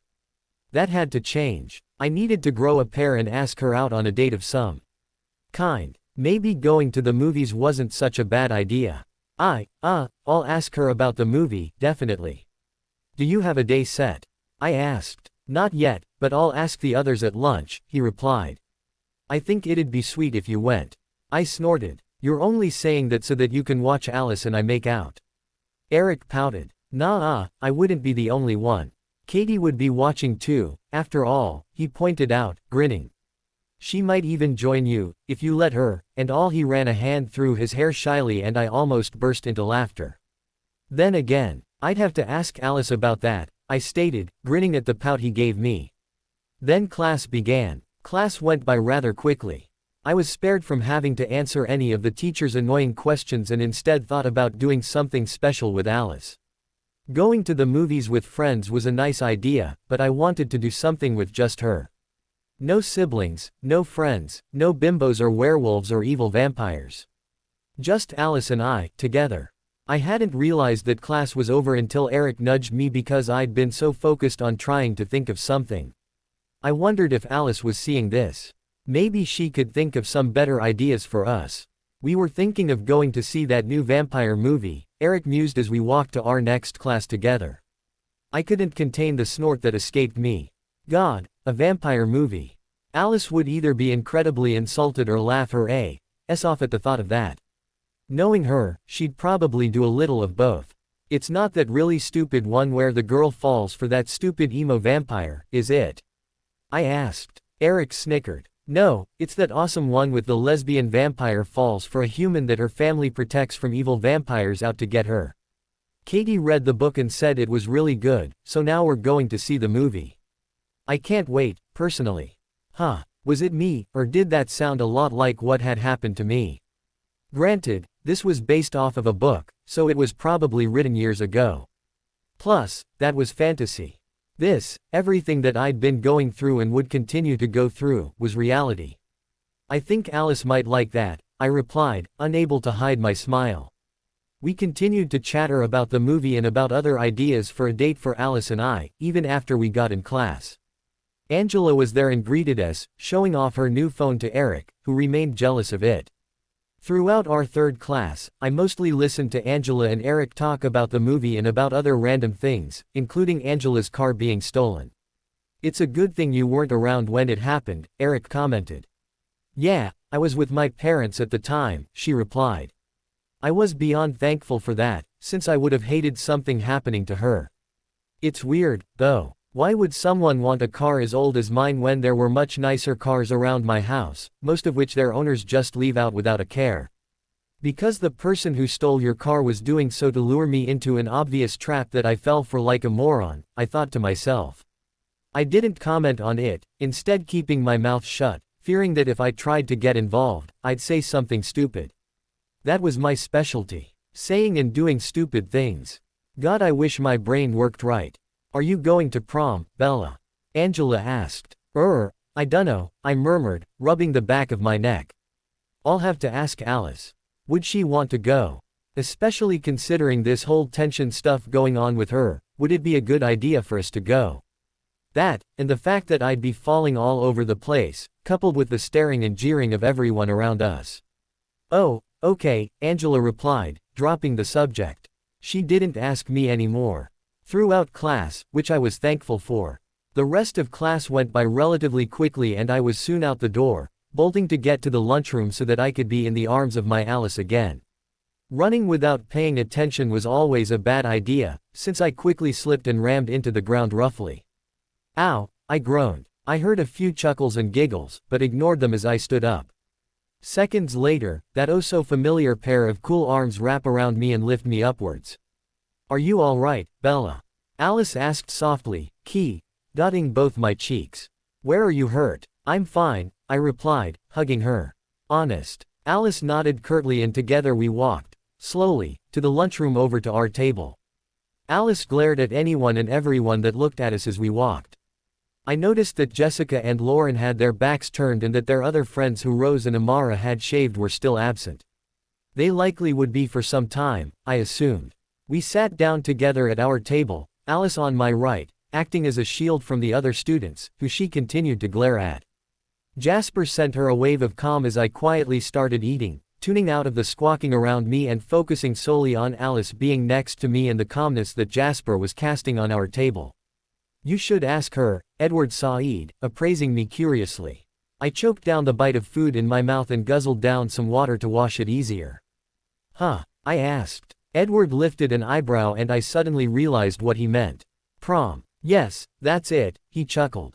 I bit my lip and turned to look at Alice, who was having a vision. Once the vision had finished, Alice stared blankly at the table for a moment before turning and beaming at me, pressing a loving to my lips. "Yes, I would love to go with you to prom, Bella," Alice sang happily, dotting me again. I smiled against her lips. "Really? You don't mind that you stink at dancing?" "Not at all, because you'll be in my arms the whole time," she replied, grinning cheekily at me. I rolled my eyes at her. "Well, what about getting dresses? Will be no sweat, so to speak," Alice giggled. "That just gives me an excuse to take you shopping with me and to drag Amma and Rose along for the ride." Amara stopped her conversation and looked mortified. "Say what now?" Alice grinned wickedly. "You heard me, big sister." Emmett, Edward and Jasper all laughed at Amara's horror-struck face. Even Rosalie looked fearful of Alice's shopping madness. "I wouldn't laugh, boys. You would all need suits for prom, so you would all be going too." Jasper and Emmett stopped laughing. Edward, on the other hand, didn't. "I don't have to worry because I'm not going," Edward snickered. "Because you're a bi." Amara growled. "Ass," Rosalie added. "Lucky," Emmett grumbled. Jasper merely pinched the bridge of his nose and sighed. I leaned into Alice and pulled her into my arms, giggling to myself. Then I recalled the triple date idea and that Alice and I had yet to go on a date in general. "Alice, would you want to go on a triple date to the movies with you and your human friends?" "Of course, I'd love to," she replied. "And actually, I'm not against the idea of having a bit of fun with Katie, if you know what I mean." She gave me a playful wink, which surprised me. I would have thought that she would be against the idea of dotting another girl. But I thought that I would be jealous. "Not if we're both a part of it," Alice replied. I furrowed my brow. "How many times?" Alice smirked. "Am I going to interrupt you? Until it doesn't amuse me anymore, silly girl." I rolled my eyes and finished my lunch. Alice sighed and ed my cheek. "Oh, stop that, you know I'm only playing around with you, Bella. I really would enjoy going to see a movie with your friends." She paused and cocked her head to the side. "It looks like they're planning for tomorrow after school. And the movie is a vampire movie." I smiled sheepishly at her. Yes." Alice looked at me queerly. "I see. It'd better not be that stupid romance movie that I heard about, it looks horrible. The portrayal of the characters, the main couple, the way that all the women look weak, I can't stand movies like that." "No, it's the other one, that's new," I replied. "With the hot A.S. lesbians?" Amara asked, grinning. "And the hot gay guys?" I flushed. "I think so. Dude, I wanna see that one." Emmett boomed. Rosalie snorted. "We have plans already, remember Emmett?" Emmett pouted. "Aw, man, I have a feeling that the emotions are going to be all over the place," Jasper mused, eyeing Alice and I inquisitively. "Do you think you'll be able to keep yourself in check if you don't have us around to help you?" Alice growled. "I can and will control my urges, Jasper." "I'm just checking," Jasper chuckled. Edward and Amara both laughed too. Whatever, Alice huffed, looping her arm around me. Bella, are you finished eating? I nodded. Yeah, I am. Alice sneered. Good, let's ditch this hellhole. We can go somewhere nice and quiet. She leaned in to brush her lips against my earlobe. And we can pick up where we left off earlier on, without the distractions or the loss of control. What do you say, my sweetie Bella? I shuddered and nodded silently, ignoring the smirks and noises my siblings were making as Alice smirked and pulled me up with her. The two of us walked out of the lunchroom and out of the school, neither bothering to go to the nurses for an excuse. I didn't care at that moment, because for the once, I didn't care. We stopped by the cars, at which point Alice opened her arms, beckoning me into them. I happily accepted her offer and curled my arms around her. Alice laid a gentle key on my neck and pulled me in close, cradling me in her arms. Hold on and close your eyes, she commanded gently, which I did. Then, without another word, Alice bolted into the nearby forest at her vampire speed, whipping by trees like a gust of wind without a care in the world. I hugged her tightly despite knowing she would never drop me and buried my head into the crook of her neck, breathing in her sweet scent to ease my nerves. I couldn't help smiling against her icy granite skin. I had a feeling I was in for a bit of fun, very soon. Alice whipped by at a speed that caused my hair to fly everywhere in the wind. I heard her giggle as various strands of it batted her icy face, but she didn't make any comments on it. I hugged her tightly with my face buried in her neck, tempted to key her there. So I did. I heard her body vibrate in a brief purr as she leaned down and keyed at my cheek tenderly, even while running. Where are we going? I asked, my voice muffled against her neck. You'll see, she replied with a giggle. We'll be there soon. I rolled my eyes at her playful tone. I knew she was just doing that to tease me. Still, I was glad that we'd be there soon, wherever there was. I was beginning to feel a little queasy from moving at this speed, even if my eyes were closed and I was curled into her body. Another minute passed and her pace started to slow down a bit. Finally it came to a complete stop and Alice keyed at the top of my head before setting me down on my feet. I blinked several times and looked around to see where we were. Aside from the trees, I noticed a familiar-looking array of rocks and a waterfall. Oh, I knew this place. We've been here before, I mused, tapping my chin. This is where we first came to terms with our relationship, Alice replied. Oh, I gasped. How could I have forgotten that? Alice giggled and pecked my cheek. Don't worry, we haven't been here for a good while. I rested my head on her shoulder and pulled her close, hugging her tightly. She sighed and snuggled into me, gently pushing me down to the soft patch of grass beneath us. Funnily enough, we were beneath a tree now, almost like we had been not too long ago. So you're okay with going to see a vampire movie? I asked as she positioned herself on top of me, her forehead pressed against mine.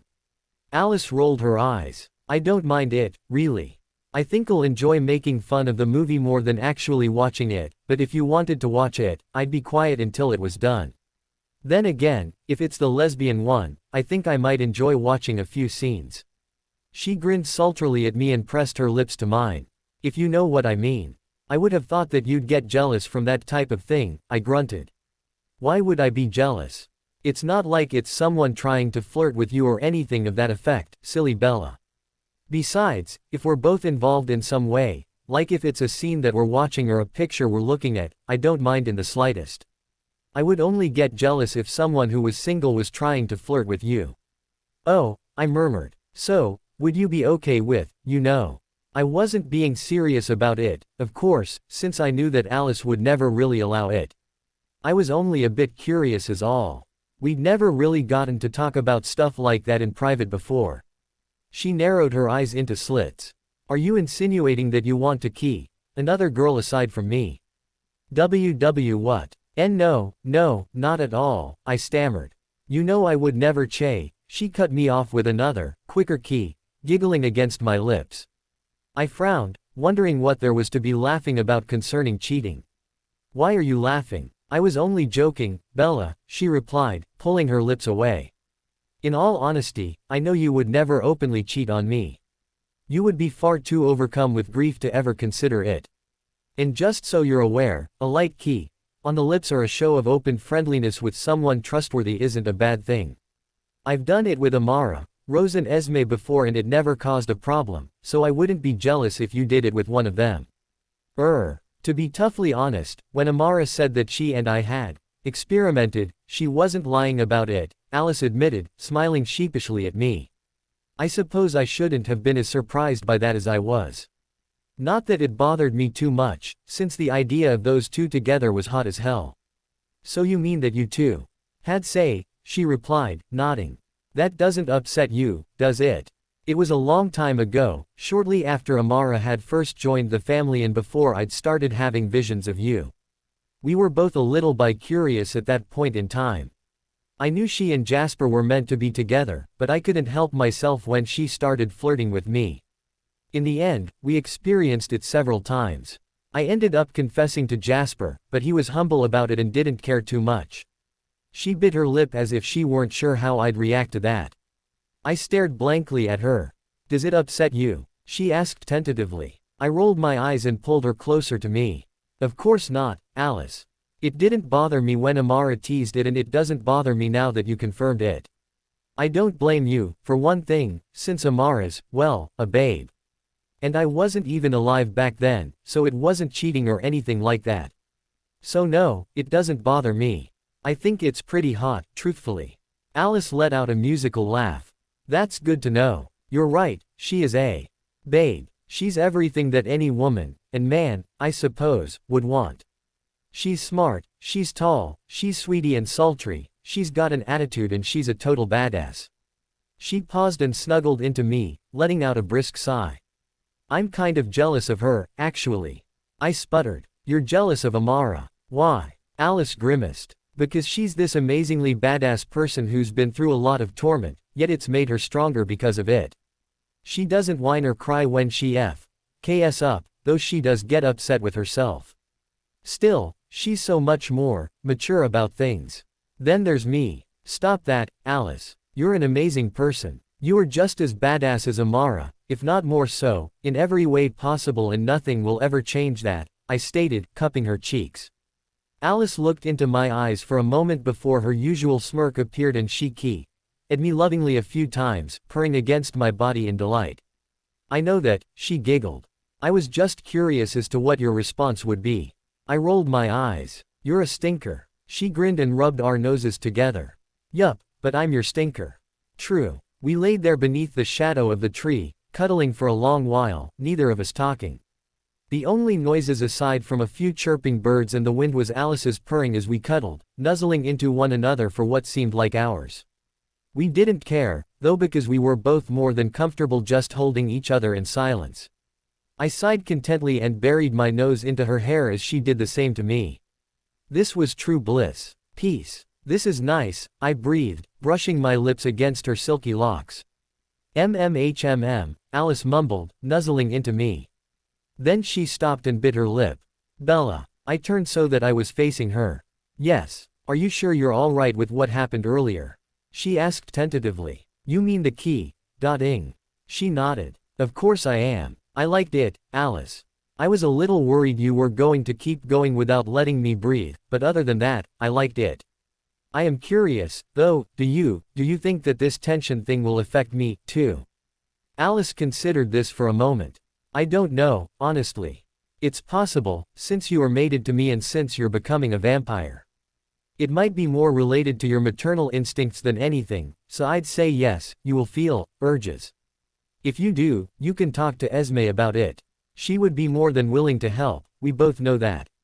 Why yeah, I know, I muttered. Don't be nervous about it, Bella. It's a normal thing for vampires, Alice said, pecking my cheek lovingly. I nodded. Then a thought crossed my mind. Hey Alice. Yes, she asked. Have you ever had any other experiences aside from Amara? I asked. Alice bit her lip. Yes. 2 others, she admitted. That surprised me. Really? I asked. She nodded, not quite looking at me. How come you never mentioned that before? I wasn't upset about it. I might be a little jealous, maybe, but there was no point in being upset since it was obviously before I came into her life. It might have even been before I was even born for that matter. She sighed. I didn't want to make you angry, she admitted. I guess it is a little silly since it was before you were born. I just I don't know. I try not to think about my past experiences because I want to think about us only. I understand, I said, dotting her cheek. Do you mind me asking who? One of them was a Denali sister. Her name is Kate. She's gay like we are, Alice replied, smiling a little. She's a pretty fun girl, I must admit. We met shortly after I became a Cullen and we both became good friends. We had our experience a few months later and it was nice. We didn't quite click, though, so we decided to remain friends. I haven't seen her for a while now, which kinda stinks. I want to visit her soon, maybe after our junior year is over. That'd be cool. I'd like to meet her and her family. They're a good bunch, Alice giggled. They call themselves our cousins because they're vegetarian vampires like us and because of how close they are to our family. The leader, Tanya, is amazingly beautiful and a close friend of Carlisle and Esme. I think you'd like them. I smiled. She might be beautiful, but no matter how beautiful she was, she would never be able to hold a candle to my Alice. And the other person? I inquired. Alice's face fell slightly. That was much longer ago. It was before I became a Cullen, before I'd even met Jasper. It was a few years after I woke up alone and her voice trailed off as she stared down at the ground, not looking at me. My first experience was a mistake. I regret it whenever I happen to think about it. I can't take it back, though. I cupped her cheeks. Alice. It can't be helped, she said. I was manipulated and it cost me. But that's the past. There was definitely a story there, but it was obvious that she didn't want to think about it. She'd never told me much about her time before joining the Cullens. I wonder what had happened to her around that time. I was curious, yet I was also afraid to push. I figured that, if anything, Alice would tell me more about her past life when she felt comfortable with enough. You're curious, aren't you? She asked, looking into my eyes. I can see that you're trying to decide whether to ask me about my past or not. You're hesitating and you keep changing your mind on it, however. I grimaced. Of course she would see that. Dang it. Well, yeah, I didn't want to bother you. She rolled her eyes. Bella, you know you can ask me anything you want to, personal or not. I thought about it. I knew so little about her, and now I had the chance to get a bit more information. I considered it, but then I realized that I wanted something like that to be a special moment for us. So I smiled and shook my head, deciding against it for now. I want that to be during a time when we're alone without having to worry about school or life or sadistic vampires or any of that shit. Maybe we should go on vacation at some point, just you and me. What do you think? I asked. She beamed at me. I like that idea a lot, she replied. There are so many places we could go with each other. Ooh, like Africa. Or South America. Or Asia. Or, whoa there, slow down girl. I chuckled. Alice was bouncing excitedly on top of me, which caused a series of different sensations to jump across my brain at once. Hey Alice, stop please, I said breathlessly, fighting down the swarm of urges. Alice noticed this and stopped instantly, rolling off of me so that she was lying on my side. Sorry, she murmured, giving me a sheepish grin. I couldn't help myself. It's fine, I breathed. I'm just not used to that sort of thing. Alice nodded in understanding and pulled me into her arms. I smiled and happily snuggled back into her, washing away any unnecessary thoughts. I rested my head beneath her chin as she rubbed the top of my head with her nose, sighing contently. May I ask you something? Alice murmured against my skull. Of course, I replied, nuzzling into her. Have you ever had an experience before? She asked. My heart skipped a beat.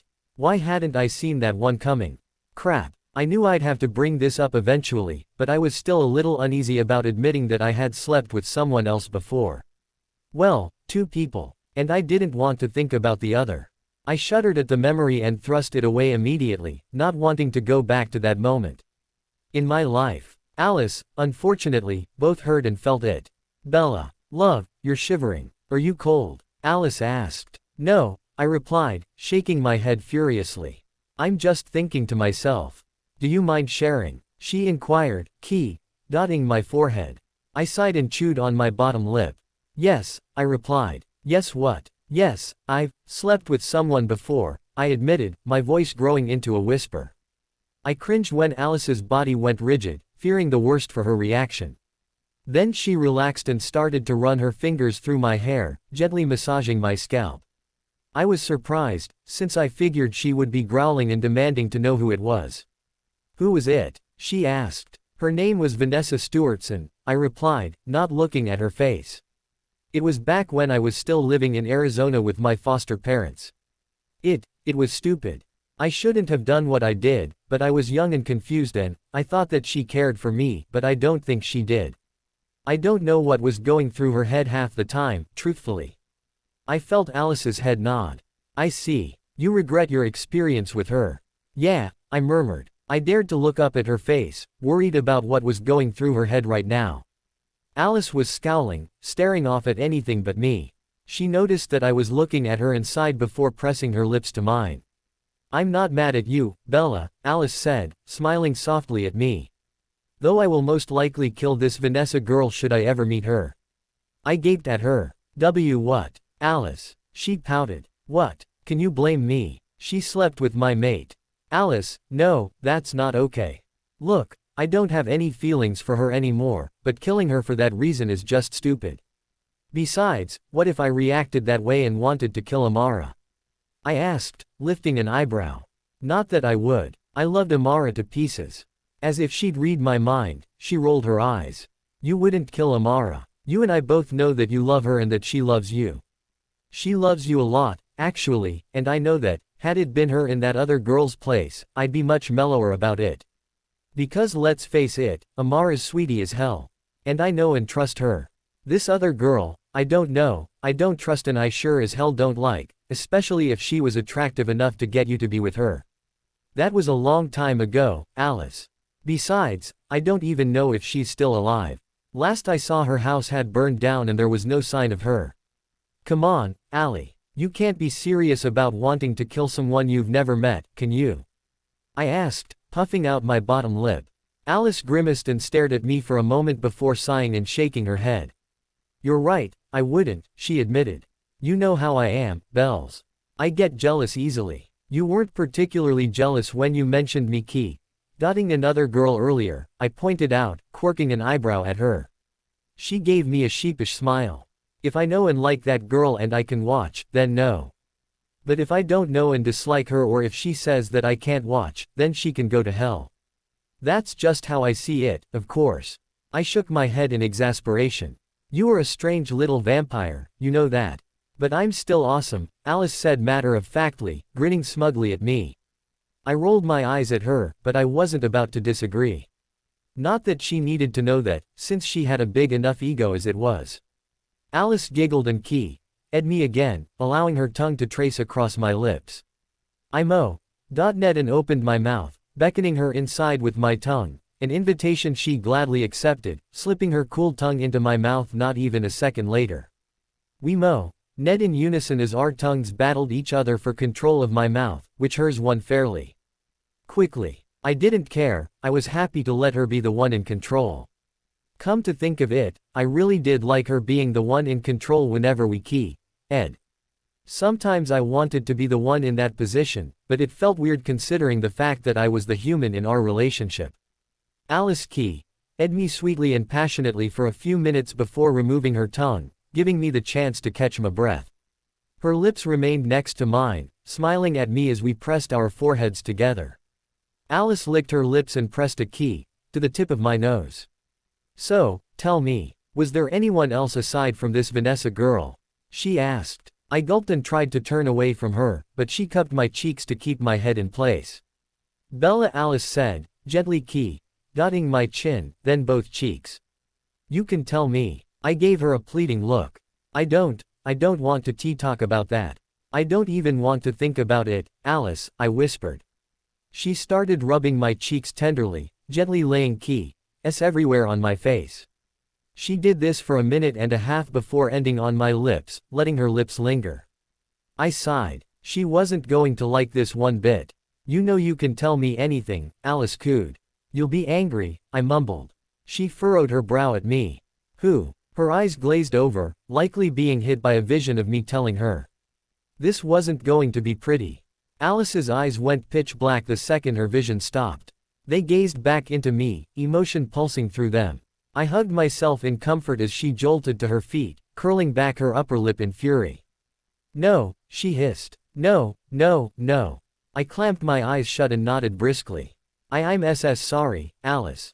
I couldn't. No, she roared, flailing her arms in the air. Do not tell me it was her. I flinched at her tone and squeezed myself as she let out a low, guttural snarl that echoed throughout the area. The birds flew away, squawking in terror, and I could imagine every other creature nearby doing the same. I remained silent and in place. The only sound I could hear now aside from my heartbeat was the sound of Alice's ragged breathing. I looked at her. She was standing several feet away, her body trembling and her hands curled into tight fists as she glared into the distance. Suddenly she whipped her left arm outwards and demolished the trunk of the tree next to her, causing it to crash to the ground. She then whipped her head around, coal-black eyes boring into me. I shuddered, terrified of her for the first time in quite a while. Slowly she sauntered over to me, her gaze never once leaving. Alice stopped a few inches from me, leaning downwards. Victoria, she spat. I nodded, flinching back when I saw her hand raise. She noticed this and stopped, staring down at me confusedly for a moment. Slowly, recognition dawned on her. You're afraid of me. She stood up and closed her eyes, taking in several deep breaths. 3 minutes or so of nothing but breathing later, she reopened her eyes. Her eyes were thankfully a dark butterscotch color, and I was glad to see most of her body wasn't as tense as it had been. Alice sighed and laid down next to me, pulling me into her arms once again.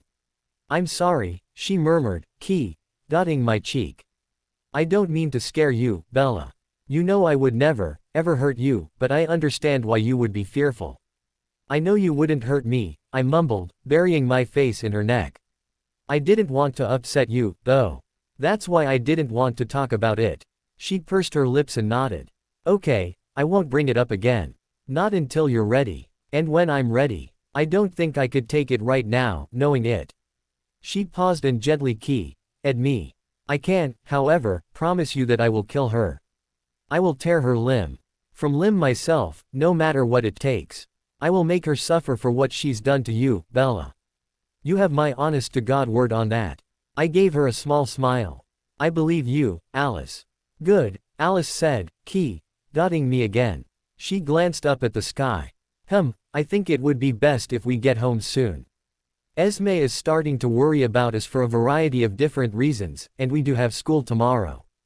And it would seem that Eric has asked Katie if she would be willing to have some sort of three-way with us, to which she asked if he had asked us first.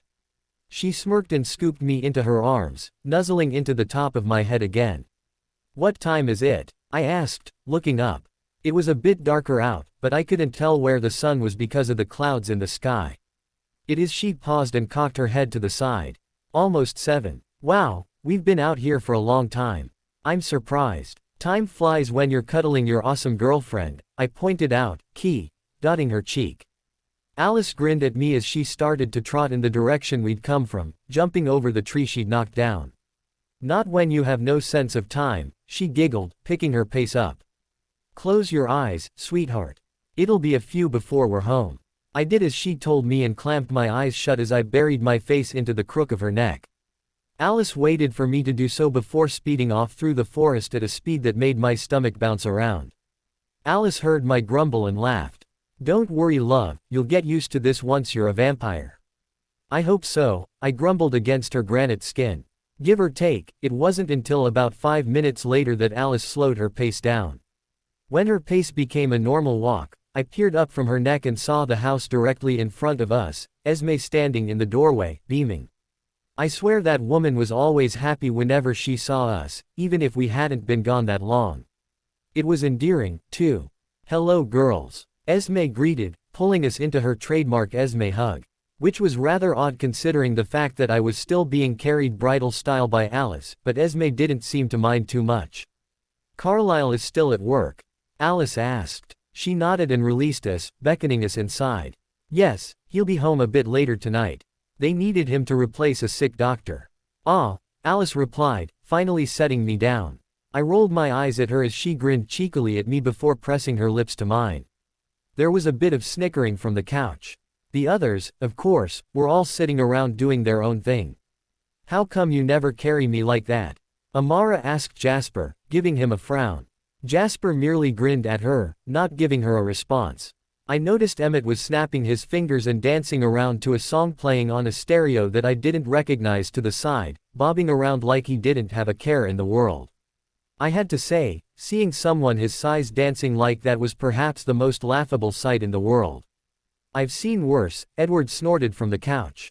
Emmett guffawed and turned the volume up so that the song was now blasting fairly loudly. I was able to recognize the artist as a band called Good Charlotte, but I didn't know the song. I walked with Alice to sit down on the couch as Emmett started dancing in the middle of the living room, striking poses and whatnot for added effect. Everyone laughed at the display, even Rosalie, who was shaking her head at her mate's antics. The lyrics to the song were strange. I rock a lawsuit when I'm going to court. A white suit when I'm getting divorced. A black suit at the funeral home. In my birthday suit when I'm home alone. The second those words left the singer's mouth, Emmett grinned. Emmett. No. Alice screamed. I furrowed my brow in confusion when suddenly Emmett did the unthinkable. He tore his clothes off and tossed them to the ground. I felt the involuntary need to vomit at the sight and turned away in disgust, Alice doing the same. The others reacted differently, Amara, Rosalie and Jasper all guffawing while Edward groaned and Esme shouted at him. Put your clothes back on, young man. Esme yelled. Carlisle needs to see this shit. Amara laughed, blurring up the stairs. Seconds later she returned with a video camera and started recording Emmett's dancing. Atta boy, Em. Show Em your best moves. I dared to turn, making sure to focus on his upper body. I did not need to see anything else. He was doing outrageously random dancing moves that didn't even fit the song that was playing, but apparently he didn't care much about that. Emmett, put your stinking clothes back on. Alice whined. Nobody wants to see that. Rosalie laughed. Speak for yourself, shorty. Alice groaned and pulled me into her arms. Esme had given up on getting her deranged son to put his clothes back on and sat pinching the bridge of her nose, clearly trying not to burst into laughter at the sight. She was failing miserably at it, naturally. I grumbled to myself, wondering when this madness would end. Alice was obviously on the same wavelength as I was. Go, go, go, Amara chanted, egging Emmett on as he sped his dancing up a bit. I could tell that Jasper was influencing Emmett with his gift, adding to the mood of the moment. Rosalie was laughing wildly at the sight while Edward looked away, a disgruntled look on his face. Emmett was laughing as he danced, doing some kind of demented ballerina spin. Careful Em, otherwise that iguana of yours might end up breaking the TV, Rosalie shouted. I cupped my mouth as the horrible images started forming. Oh God, I'm gonna be sick. Alice nodded in agreement and scooped me into her arms before speeding up the stairs, the sounds of our family members' laughter ringing through the house. Alice growled and slammed the door to our room roughly, setting me gently down on our bed and curling into me. I stuck my tongue out in disgust at what was going on downstairs, which Alice giggled at. Here, let me key all those nasty Emmett thoughts away, Alice cooed, speedily pressing her lips to mine in a heated key. I wasn't about to complain, that was for sure. I smiled against her lips and started thrumming my fingers through her hair. She started to purr happily at the feeling and closed her eyes as my fingers and her lips synced together in rhythm. Key. Dotting Alice was much better than being forced to watch Emmett dance while BPD. Now if Rosalie had done it. She wouldn't have, Alice interjected. I frowned and looked at her curiously. She giggled and tapped her forehead. I saw you asking about Rosalie dancing. She wouldn't have. She's too much of an uptight asshole to ever do that sort of thing unless you've been pouring alcohol into her system. Alcohol is probably the only human drink that can affect us, after all. Oh, I muttered, pouting. Darn. Alice laughed musically. I know, I was hoping she'd join in, but apparently she's afraid that her BPD body will give us some kind of super orgasm or something like that. I don't know, but it doesn't matter. She winked. I'll get her eventually. I just have to plan it out. I grinned at her. So are we set on going to the movies tomorrow? Of course, she replied, giving me another key. I wish it was just the two of us, but I'm glad for the chance to spend some quality time with you without having to deal with our irritating brothers and sisters. Besides, we can always go on a proper date at some point, too. I would love to be able to treat you like I've been wanting to. You planned something out. I asked. Well yes, silly. I've been planning things out for quite some time now, she giggled, winking at me. I'm just waiting for the right opportunity to act out my plans. So far we've had to deal with school and the wolves and all this other drama. I think that once we're past school, we can finally get down to business. Don't worry, Bella. It's nothing too out of this world. And I know you'll just love what I have in store for you. I've seen it. I shuddered with anticipation at whatever she had planned for me. School was almost over, which meant I'd have all the time I wanted to spend time with her. I could hardly wait. But first off, I had a movie date to look forward to. I just hoped that nothing bad would come of it. So are you sure that you want to see this movie? Alice asked. We were sitting in the cafeteria, holding hands at our usual table with the others, sans Edward, who had elected to go home because he was sick, which was just an excuse for him to leave and hunt.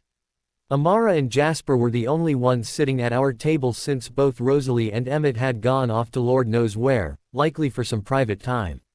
I mentally cringed at the thought of whatever it was those two were really doing. Probably in some broom closet. Ew. Why not? I asked, giving her a quizzical look and laying my head on her right shoulder. She laid her head upon mine, amber eyes smoldering as always. I'm just making sure. There are other movies playing tonight that we can go see, but if this is the one that you want to watch, I'll gladly watch it, Alice replied, keying the top of my head. I smiled, glad that she was okay with it. I'd talked with Eric and the others earlier today, both in class and before it, about the time, location and how much money to bring. We agreed that we would all meet up outside the theater at 4:20, which would give us all time to buy the tickets, get snacks, except Alice, who wouldn't eat, and find good seats. I couldn't lie, I was extremely excited. This was my first outing with friends and Alice alone. You'd better make sure she doesn't cheat and use her visions to watch the movie ahead of time, Bella, Amara snickered, twirling her fork around in her uneaten mashed potatoes. It's a ch when she does that and decides to be cute and call out random scenes. Annoying, too. Alice scoffed. That was one time and one time only, Amara. I seem to recall it being quite a few times, Jasper chuckled. Shut up. Alice whined. I won't look ahead to see what happens this time, I promise. The both snickered together, causing Alice to growl at them. Assholes, she grumbled under her breath. You believe me, don't you, Bella? I giggled and at her nose. Of course I do, because if you ruin the movie, I'll shave those little silky locks of yours off. Alice's eyes widened with mortification. I rolled my eyes. You know I'd never do that to you, Alice. I love your hair too much. Don't joke about that, she grunted. You're giving Amara ideas. I glanced at Amara, who sneered joyously, winking at me in thanks. I couldn't resist giggling. If she does, you'll see it coming and you can just drag her shopping as payback, I pointed out, wiping the sneer clean off of Amara's flawless face. Jasper started guffawing as Amara shrank back into her seat and Alice's lips curled into a devilish grin. She has to go shopping with me anyways before prom, Alice stated, giggling evilly. And so are you and Rose. I know that you don't mind it and I have no intention of tormenting you, but Rosalie won't be too lucky, nor will you, Amara. And let's not forget that Jasper and Emmett have to go too to get some good tuxedos. Can't have you looking like bums, now can we? Jasper's lips twitched. I suppose not, no. I don't need a stinking dress, Amara groaned. They don't make any that suit my size, anyways. And they never let my belly button show, which beeps royally. So really, I can't think of anything appealing about dresses. They're nothing but tight, easily dirtied rags. Which you wore on your wedding night, Alice pointed out. And if I recall correctly, your belly button showed and you actually enjoyed wearing it. We can find a dress that fits your style, Amma, you just have to be willing to try a few out. Her eyes twinkled as she smiled. A few hundred or so, that is. You're in need of some non-dress clothes, my sweet sister. Amara crinkled her nose in disgust and stuck her tongue out petulantly at Alice before standing and storming off in a huff. Jasper chuckled for a moment before bowing and taking their plates and walking off after her, leaving just Alice and I. The two of us just cracked up about the whole thing for a good few minutes, slowly easing off and going back to our cuddling. I'm a little excited for tonight, I commented.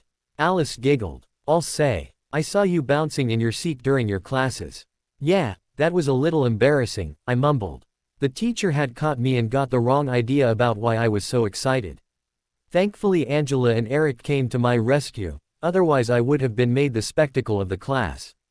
Don't worry, I would have come to your rescue, Alice cooed, dotting my cheek. No mean old teacher will make fun of my sweet Bella. That's good to know, I murmured, nuzzling into her. The bell's going to ring soon, isn't it? Yup, she replied. Her lips curled into a grin. Unless you'd rather ditch with me. I bit my lip. Isn't it a bad thing to keep ditching school, Alice? I mean, I know Esme and Carlisle wouldn't care much, but won't the teachers get all pissy since this is my first year here and I keep ditching and whatnot? Alice rolled her eyes. Please, the teachers won't care. They're used to us randomly ditching at random points during the school year.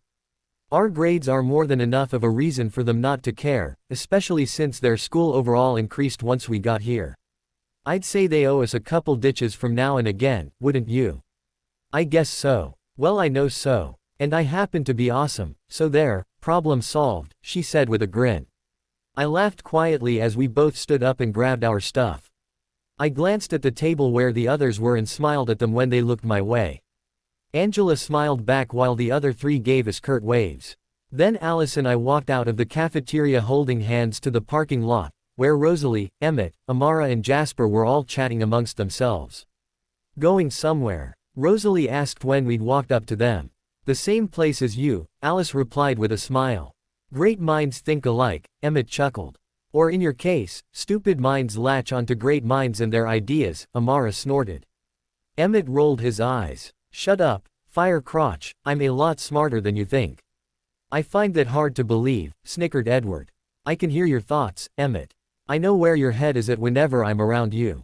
Most of the time, I'm fairly certain Rosalie would be thoroughly displeased with you. But I won't say anything on it. Rosalie whipped her head around to glare at Emmett while he shot a glare at Edward, who laughed and got into Amara's car. Amara and Jasper snickered in unison as they both entered as well. Amara flipped Emmett and Rosalie off and blew both Alice and I a key, before speeding off toward the house, kicking up a bit of dust in her wake. I love that girl, Alice giggled. She looped her fingers around mine and walked me over to Emmett's Jeep, opening the door for me. Your carriage awaits, my dear. I laughed. Some carriage this is. We both got in and waited Emmett and Rosalie to do so. Rosalie was giving Emmett the, you'd better fess up or you're F. Glare while he sheepishly rubbed his neck and speedily jumped into the driver's seat. Rosalie stood there, glowering with her hands on her hips, then sighed and got in silently, not even bothering to look at Emmett as he started his Jeep and drove us home. Alice and I both covered our mouths to prevent us from bursting into laughter at the comical look on Emmett's face as he drove. He tried to get Rosalie to look at him, but she refused and kept her attention out the window. I could see a smirk forming on her lips, though she kept it well hidden. It was hard not to laugh, especially with Emmett in the same vehicle. It didn't take us long to reach home. Esme was outside, planting some trees. She smiled at us as we exited Emmett's Jeep, tisking quietly at our early departure from school.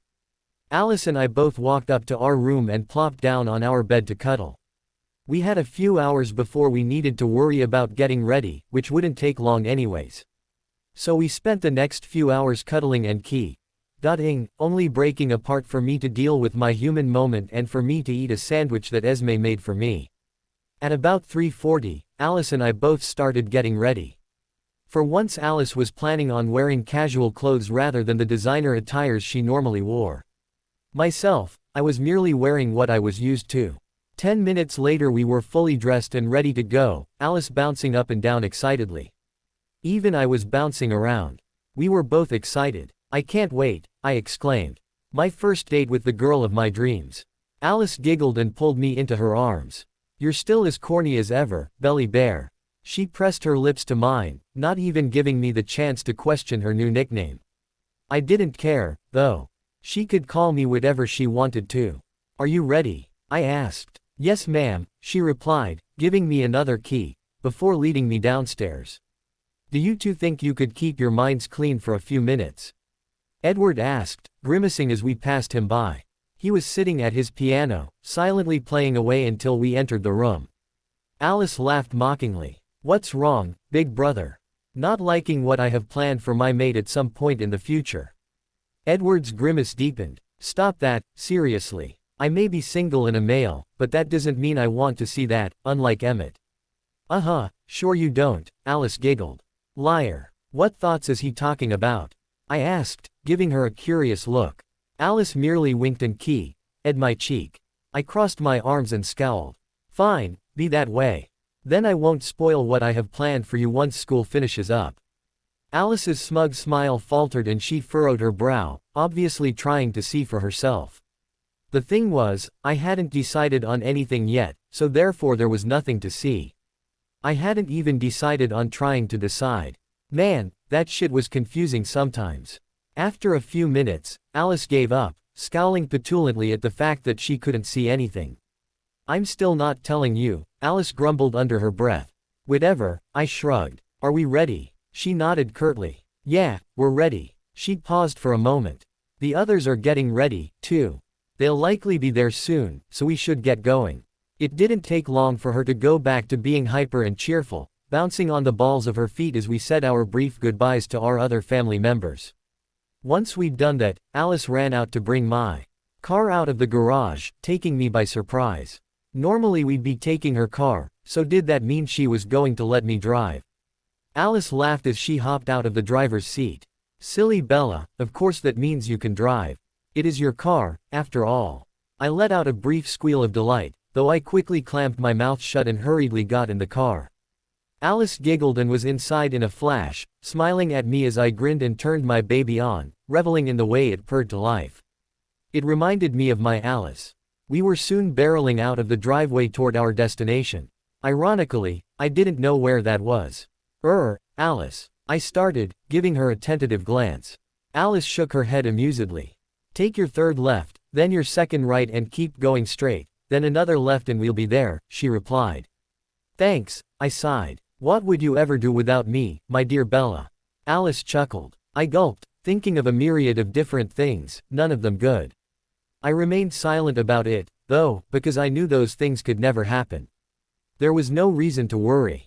Besides, she was only joking anyways. Once I'd pushed those thoughts out of my head, the brief bit of anxiety that I'd felt dissolved into nothingness as we neared our destination. Once I'd pulled in and parked, Alice giddily led me to where the others were talking. Angela was the first to notice us and waved us over to join with the others. Hi Bella, Alice, Angela greeted. Glad you girls could make it, Ben said, grinning. Are you two ready to see some hot ass lesbian action? Katie asked, lifting an eyebrow. Alice and I both grinned. We didn't need to see a movie for that. The others caught on to that real quickly. Angela giggled while Katie smirked. Both Ben and Eric looked like they wanted a sample of it for themselves, but we weren't about to give them that anytime soon. If anything, they needed to work for it. Come on, just one smooch. Eric asked. We shook our heads, still smiling. He pouted, then looked to Katie, almost begging for her to jump in. Katie snickered and shrugged nonchalantly, winking at both Alice and I, which only further dismayed poor Eric. Sorry boys, maybe some other time, Alice crooned, her eyes swimming with mirth. I chuckled as we all started walking toward the movie theater, Katie happily leading the way with Ben and Eric chattering in the back. Katie and Angela bought our tickets while Eric and Ben decided to go and grab the snacks. Alice, of course, didn't want anything to eat and I helped by saying that she had ate before we arrived. They didn't seem to believe us, but no one argued. It wasn't until about 30 minutes later, it would have taken less time, but Ben wanted to play some of the arcade games, so he started playing. Angela soon joined in and eventually all of us were playing.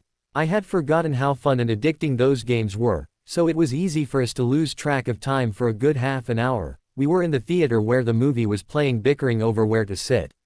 The closer it is, the better. Katie argued. I want to sit further away. Being too close hurts my eyes, Angela interjected softly. Sorry Katie, but I'm with Angela on this one, I said. Same here, Alice sang. Gotta go with my girl, Ben said, shrugging. Katie huffed. You guys stink. Alice and I giggled, but chose not to comment as we all chose our seats. In the end we decided to sit in the very back. Alice sat nearest to the exit, followed by myself, Katie, Angela, Ben and then Eric, who had his legs resting on the seat in front of him. We were all by ourselves in the theater since the movie didn't start for a good 45 minutes, so everyone started talking, save for Alice and I, who just held each other's hands in silence. I suddenly felt a very strange feeling in my lower body, a pain of some sort. A part of my brain screamed at me that it was my time of the month, but then I realized that it would be a different pain if it were. No, this was different. It was weird and uncomfortable, so I decided to go to the bathroom, thinking that was likely the problem. "I'll be right back, guys," I said, standing up. Alice looked at me worriedly and silently asked if I wanted her to go with me. I shook my head and at her cheek. "I'll be fine, Allie." "Oh, hang on Bella, I'll go with you," Katie said, standing up. I smiled and nodded and walked off with Katie, trying to ignore the glare that Alice was shooting at the bouncy redhead for tagging along with me. I hoped she wouldn't do anything too drastic. I knew Katie would never do anything to me. She was too nice for that. Once we were in the bathroom, I went into one of the stalls and took care of business. The odd feelings were gone now and I sighed to myself as I exited and washed my hands. Katie was looking at her reflection in the mirror, applying a shiny red lip gloss. I stared at her for a moment before she paused and smiled at me. "You act like you've never seen a girl applying lip gloss before," she chuckled. I blushed. "Sorry about that, I don't mean to stare." "Don't sweat it, Bella. It's kind of flattering, actually," Katie admitted, continuing with her lip gloss. "You know, this is actually Eric's favorite lip gloss, mine too for that matter. It's dark red in color, but the flavor is actually chocolate, with a slight hint of strawberry. It's weird, but badass in the same, I think." "Chocolate flavored, huh?" I asked. That reminded me of Alice. Out of curiosity, I closed my eyes and took a whiff of the air. I could kind of smell the scent of her lip gloss, which did in fact smell the way she described it. It almost smelled as good as Alice. Almost, but not quite.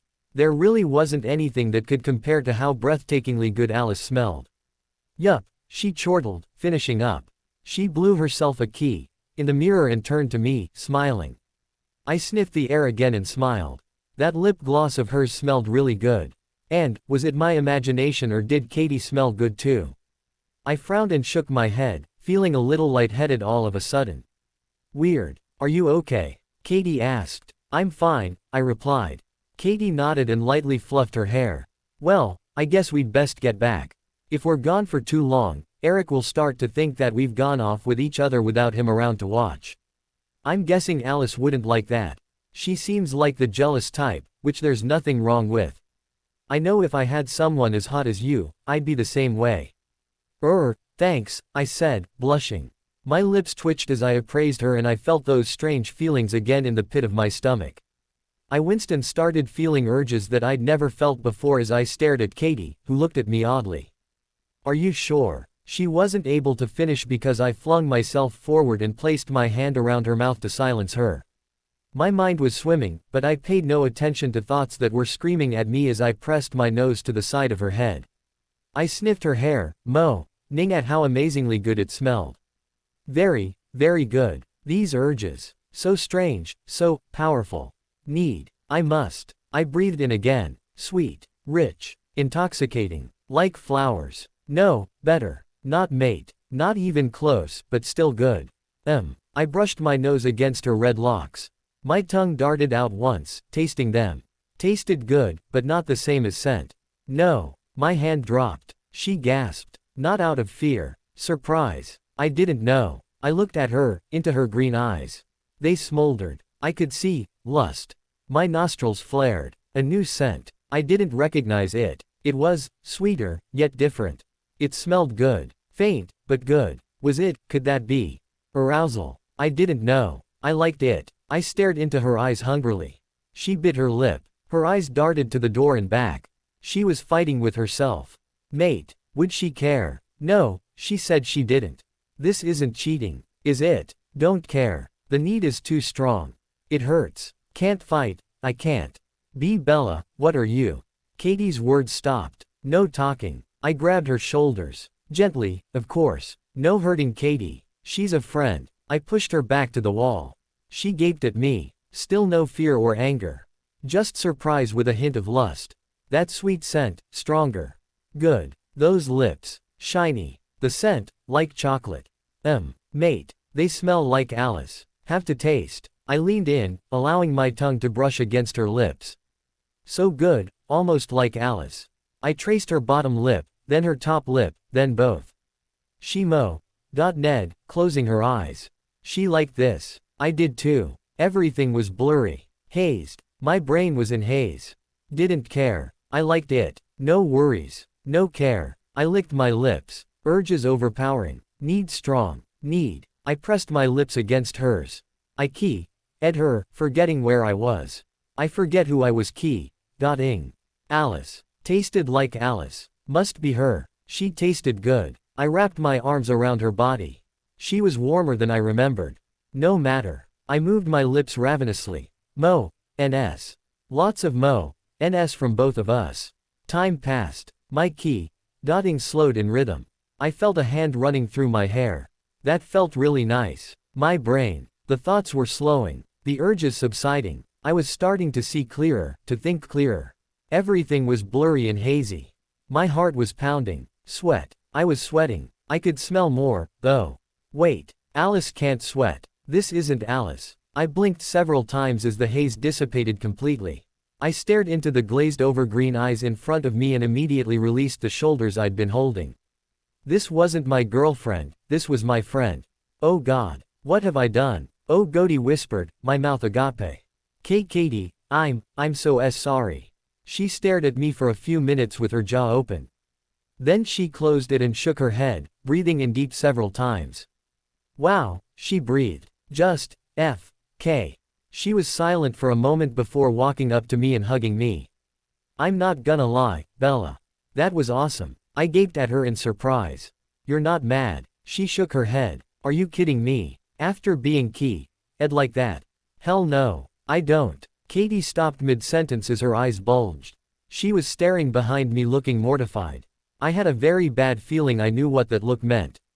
Slowly I turned and, as luck would have it, there was Alice, standing near the doorway with an emotionless face. Her eyes were black as she just stared emptily at the scene before her. Katie immediately released me and stepped back. I gulped as my body started to tremble. I was in for it now.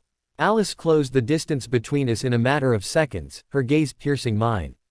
I swallowed hard as she stood in front of me, her eyes gazing into mine with emotions I couldn't register. Alice, I croaked out. She didn't respond. I felt sweat drop down my forehead to the floor. Alice, I tried again. I didn't. She reached out and touched my lips with her finger. Don't, she said. It's okay. I'm sorry, Alice. I didn't mean to. Wait, what? I asked. Did she just say what I think she said? Alice took in a deep breath. It's okay. I'm not mad at you.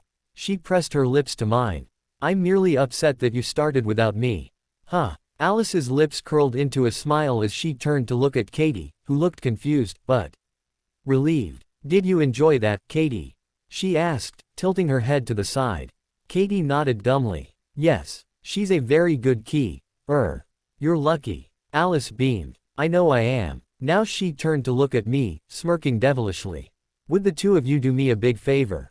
We both nodded in silence, neither of us able to believe how completely calm Alice was. Each other again, please. The bathroom was silent. Neither Katie nor I said anything. What the F, K? Are you serious? I asked, unable to keep the disbelief out of my voice. Yes, she replied. I want to watch. Just for a little while. Please. She gave me a soft, yet tentative smile. I furrowed my brow, still confused and wanting to know what the deal was. Shouldn't she be trying to rip Katie into shreds right about now? Wasn't that what she would normally do? Then I recalled what I'd heard before about her urges. That's when it made sense. I licked my lips and turned to Katie. Are you okay with this? Hell yeah, she replied. Eric won't mind, though he'll be upset that he missed the action. I nodded in understanding and shot a look at Alice, whose eyes were jet black, full of hunger. I didn't need any more justification and stepped up to Katie, who wrapped her arms around me, staring down at my lips. Her eyes flickered to mine and we both hesitated, silently making sure that the other was in fact okay with this. Seeing no reason not to, we crashed our lips together. We ed each other heatedly and passionately, Alice watching on as we did. It was strange, but knowing that Alice was okay with it allowed me to enjoy it more. Katie was a pretty damn good key. I'd give her that. It was a different feeling to key. Warm lips compared to the soft, icy lips of Alice.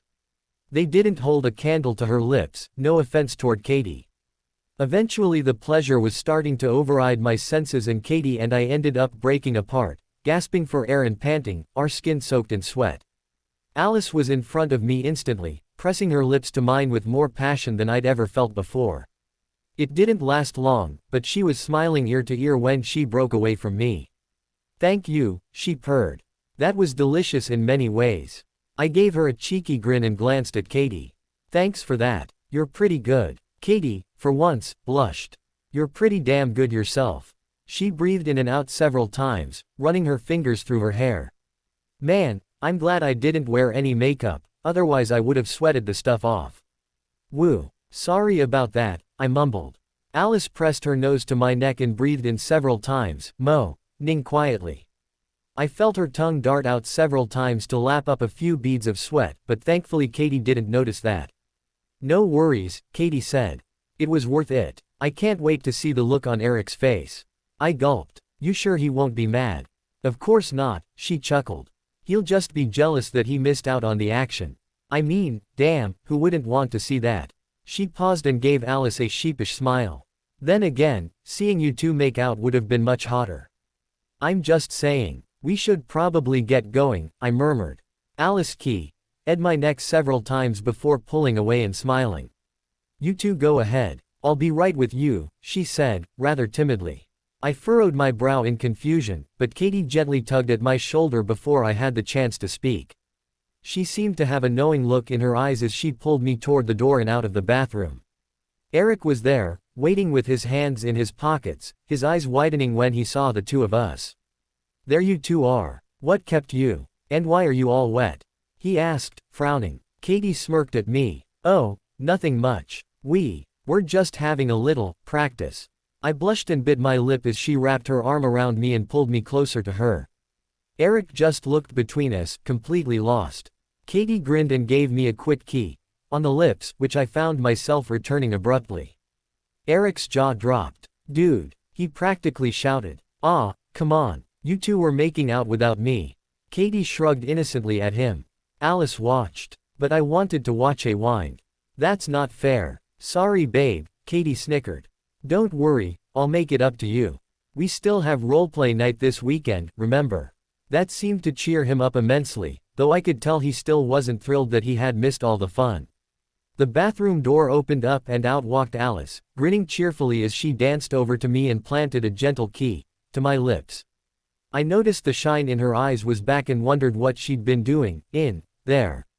Oh my god, how did I not see that? Damn, I really was an idiot. Shit, I was speechless. Alice, of course, smiled lazily at me and tapped my nose. "I didn't want to embarrass you, so I didn't say anything about it," she giggled. I see," I whispered, not really sure what to think. She gave me an apologetic look before hugging me. Eric and Katie both hugged too, dotting each other briefly as I pulled Alice closer to me. "Alright guys, we need to get back to our seats. The movie's gonna start soon," Eric said. "We'll be there in a moment," I said, dotting Alice's cheek. "I want to talk with Alice about something real quick." "Okay, see ya there," Katie said, grabbing Eric and winking at us. The two speedily walked back to the theater, leaving Alice and I alone. "Bella, I'm not mad at you," Alice said, cupping my cheeks. I knew what was going to happen and I let it. I'll admit I wasn't pleased with it at first, but when I saw the look in your eye I realized that you were experiencing the same urges that I was. Honestly, it was better that you take care of them with Katie rather than me, since things would have gotten much more intense, had it been us. I knew you would never take it that far with someone else, so I let it happen. I nodded in understanding and pressed my forehead to hers. "Then why did you? Do you have any idea how hot it was to watch?" Alice asked breathlessly. "I had to get in on it some way, Bella. Call it perverseness, but damn. I needed to be there, so that I could." Her voice trailed off as her eyes glazed over. Then she curled back her lip and let out a loud, angry snarl as her head whipped in the direction of the doorway. Alice. What's wrong? I asked, tensing up. Now what? What was it that was ruining our day? It didn't take long for the door to open and my eyes to narrow. Great. The Bimbo Brigade. Great. Just F. King great. The last people on the planet that I wanted to see again. Second to last, I mean, and they had to show up and ruin what was supposed to be a good night. And now they were here. Terrific. Lauren, Jessica, Mike and Tyler were all in the doorway. Mike was the first to spot me and, as if she had a gay detector installed, Lauren quickly followed suit, then Tyler and lastly Jessica, whose eyes bulged in shock and terror. Alice tensed up next to me, clutching my hand tightly in hers. I could tell that she wanted nothing more than to stand in front of me like she usually did, but she was keeping herself from doing so in order to give me my space. Oh my God, Lauren breathed. Again. God's messing with us, Mike grunted. Seriously, agreed Tyler. Jessica didn't say anything. She just stood there, gaping. Alice's lips twitched. I'm going to go have a word with them. Alice's eyes started, but she was already walking toward them before I could finish. Damn, that girl was fast sometimes. The four idiots all froze when they saw Alice storming towards them. Jessica looked like she wanted to go run and hide in a corner. Mike looked like he wet himself and both Tyler and Lauren looked like they were about to do the same.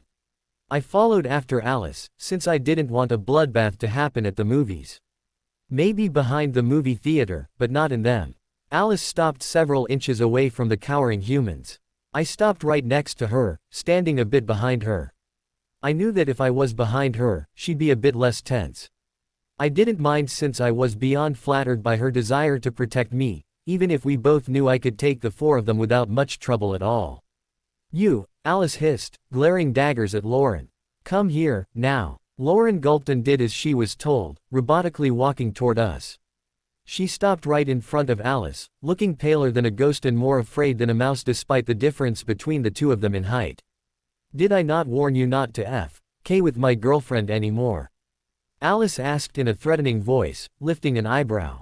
And yet what did you do? You went and F.K'd with her anyways, not to mention you talked shit about me and my family. Lauren narrowed her eyes, trying to fight the fear. I didn't. Bullshit, Alice snarled. My sister was there. She overheard you. And my Bella doesn't lie. Oh okay, I did, Lauren stammered. She pointed a shaky finger at me. She got me back for it, don't you see? She pointed to her face next, and I noticed that there was a faint black eye around her right eye from where I'd punched her. I felt like smirking, but I held it in. Alice, on the other hand, smiled cruelly at her. Good. You got what you deserved. Now I believe that you owe her an apology. Lauren looked surprised and irritated. Her previous fear was slightly swallowed up by her irritation as she clenched her fists to her side. She punched me, she ground out. Alice sneered at her. Because you were being a ch to her. But, shut up, Lauren. Jessica squealed, slapping her across the face from out of nowhere. Alice and I gaped. Mike and Tyler gaped. Lauren's eyes were the size of soccer balls as she felt her now red cheek. Jessica seemed startled as well, staring at the hand that she'd used to strike the person that I thought was her idol. No one spoke for a few minutes. Whoa, Tyler and Mike whispered. Jessica bit her lip when Lauren turned to face her, but she didn't run away for once. Look, Lauren, we've been by Bella since she came to Forks. And, well, I've been giving it a lot of thought and I don't think we should treat her that way or Alice or any of the Cullens just because they're a little different. So what if they're gay? That doesn't matter. She glanced at the two of us and took a step forward, bowing her head slightly. I'm sorry for the things I've said to you both and the way I've treated you. It was wrong of me. I'm sorry. Alice and I continued to stare at her in surprise. We both glanced at one another, our eyes mirroring one another's shock and confusion by the change in attitude by the girl we once thought hated our guts, yet here she was apologizing. And this wasn't just a fear-induced apology, Jessica was actually sincere about it. I could tell by her eyes. Holy crap. Thank you. I said, not sure what to say. Jessica sighed. I know you can't forgive me right off the bat, but I really am sorry. I'll do what I can to make it up to you, I swear. What changed your mind? Alice asked, not sounding fully convinced. I woke up to reality, she replied after debating it over for a moment. We both blinked and nodded silently, neither saying anything. What was there to say to that? I saw Tyler nudge Mike and together the two boys stepped towards us, sheepish expressions on their faces, Mike especially. Mike didn't even look at either Alice or I. He was still scared. Bella. Alice. We wanted to apologize too, Tyler said. We're sorry for saying or doing anything that might have offended you.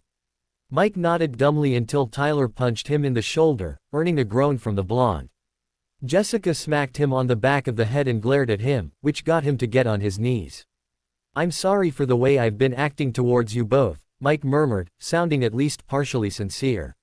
He bowed his head in shame. I promise I'll leave you both alone and I won't stare at you or anything like that ever again, I swear. I was so incredibly lost. Where did all of this come from, anyways? Okay, I replied, looking to Alice for help.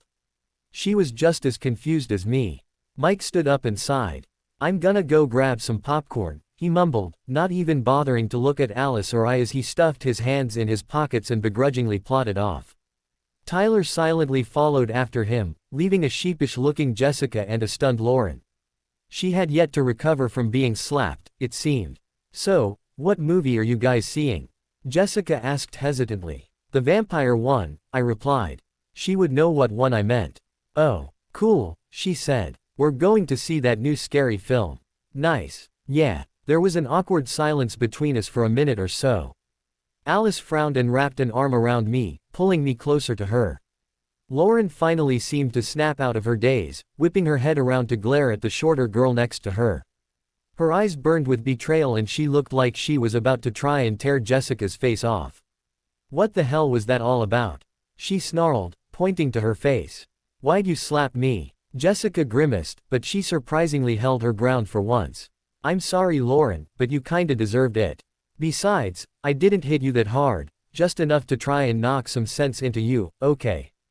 No, it is not okay, Lauren growled. Why do you have to be such a Lauren? I'm just trying to make peace with people that we've been douchebags to and you're complicating it. Both Tyler and Mike apologized for the crap they've said and most of the Cullens don't even know about the rest.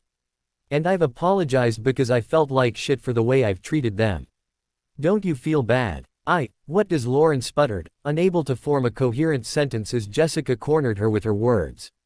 It was strange to see Lauren in this position, since she was always so confident in the way she acted and talked. Now she was at a loss for words and her emotions looked torn between anger, confusion and uncertainty. I sighed. This wasn't going anywhere and I really wanted to get away from them to go be with my actual friends.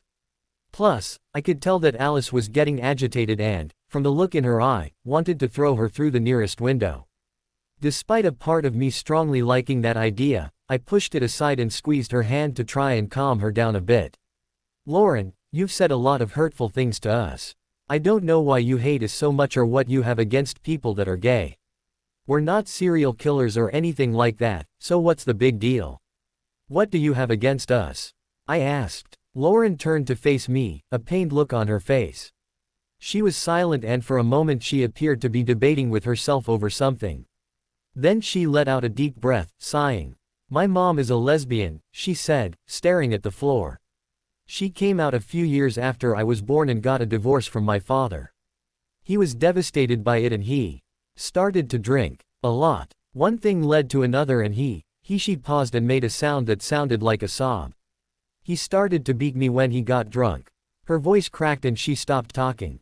Alice relaxed next to me, though her face was still hard as she watched Lauren. Jessica looked like she didn't know what to do. She was just standing there kind of awkwardly, trying to decide on how to be helpful. Lauren glanced up at Alice and I, looking for some form of judgment. She found none. Go on, I urged gently, squeezing Alice's hand. She swallowed. My mother was never there for me. She was always out with her damn girlfriend or whatever the F you want to call her. I started hating her because she didn't even bother calling me anymore, but Lauren paused and ran a hand through her hair nervously, her face becoming sheepish. I found out a few days ago that my father had actually blocked her number. Not only that, but I found an entire chest with letters sent to me from her. So she didn't abandon you, Alice said. Do you still hate her? Yes, no, I don't know, Lauren grunted, shaking her head. I didn't believe it at first, but when I asked my father. Wait, you still live with him? I asked, surprised. Why the hell would you want to live with someone that physically abused you, Lauren? Lauren grimaced. What else can I do? Every time I think of trying to get the police involved, I get scared. It's not easy living with that man. He's so controlling and frightening. There's nothing I can do about it, I feel so helpless. She bit her lip, tears forming in her eyes. I'm sorry, Bella. I'm sorry, Alice. I'm sorry for acting the way I've been. I'm sorry for insulting you and hurting you and being a ch to you both and your family. Lauren Jessica breathed, facing her friend. No, Lauren said, holding her hand up. I'm not done yet, Jess. She wiped her eyes and took in a deep breath before stepping forward, towards me. Alice tensed up and let out a very low, warning growl. She still didn't trust Lauren yet, and I couldn't blame her. I've been terrible to you since you got here, Bella. And no amount of dotting or apologies will probably ever change that. I don't think we'll ever actually be friends, especially because of our different personalities. But I don't want us to be enemies anymore, either. Jessica's right. It's wrong for me to say all these things and to ridicule you because you're gay or because of who your family is. I've been wrong a lot lately and I guess I didn't see that until now. Jessica's slap did the trick, then, I mused. Lauren sighed. Yeah, it did, I guess. Look, I don't expect you to forgive me now or ever, but I wanted to say I'm sorry. I'm truly sorry for all the shit I've put you through and I promise that I will try to be a better person around you from here on out. Same here, Jessica added.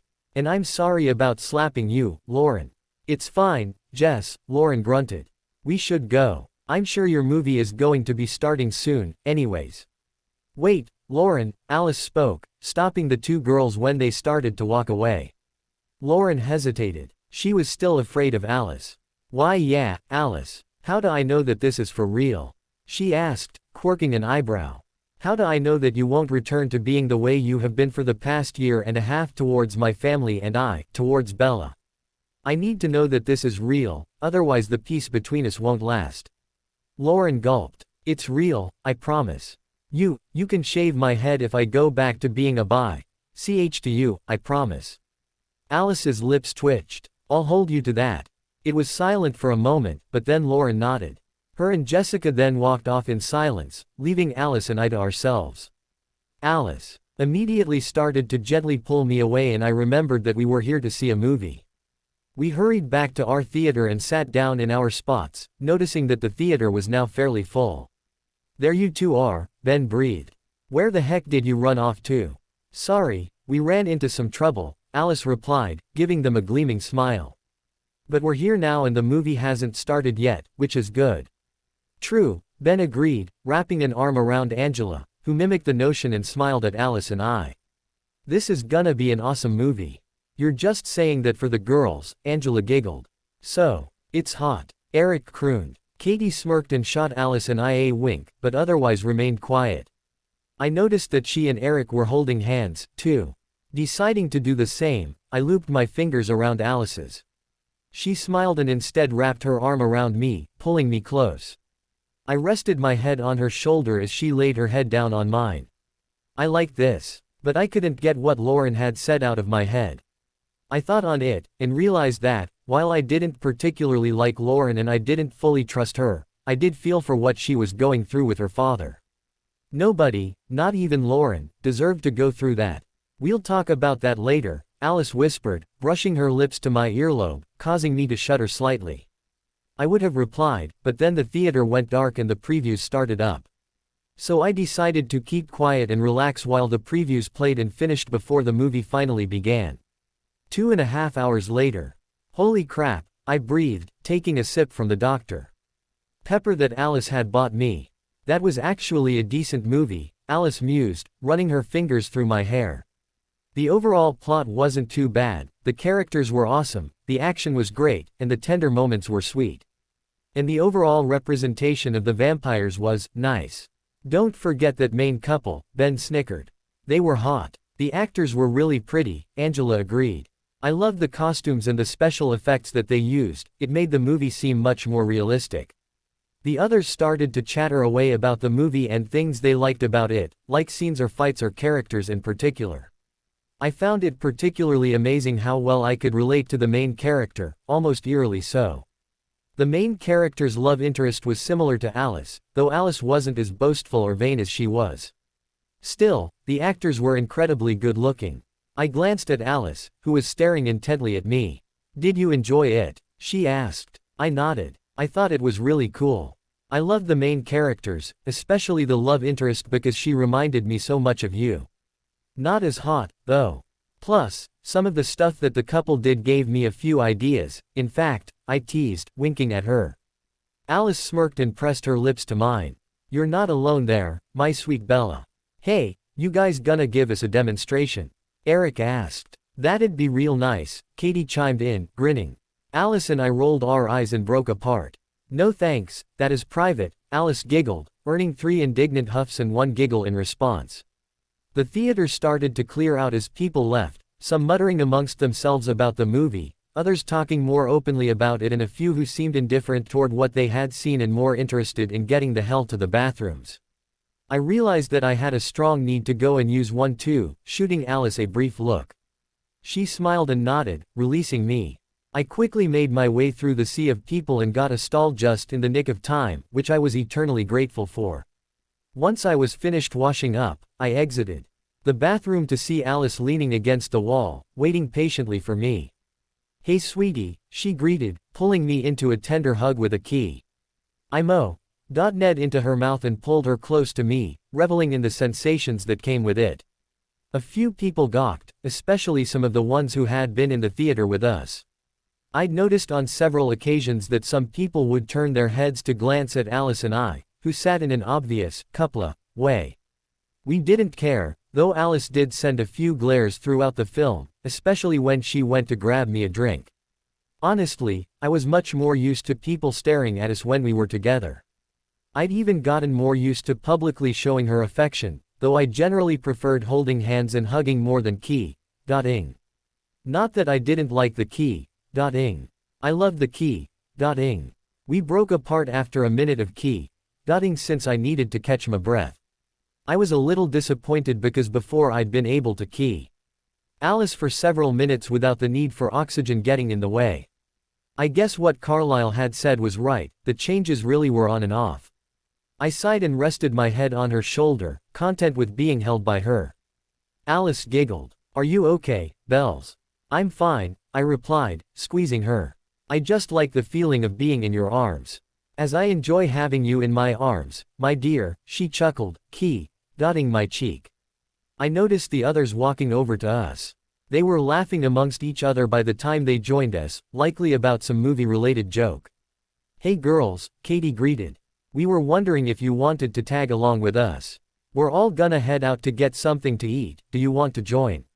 I looked at Alice, who gave me the "whatever you want" look. I thought about it for a moment and was about to say yes when I noticed something out of the corner of my eye.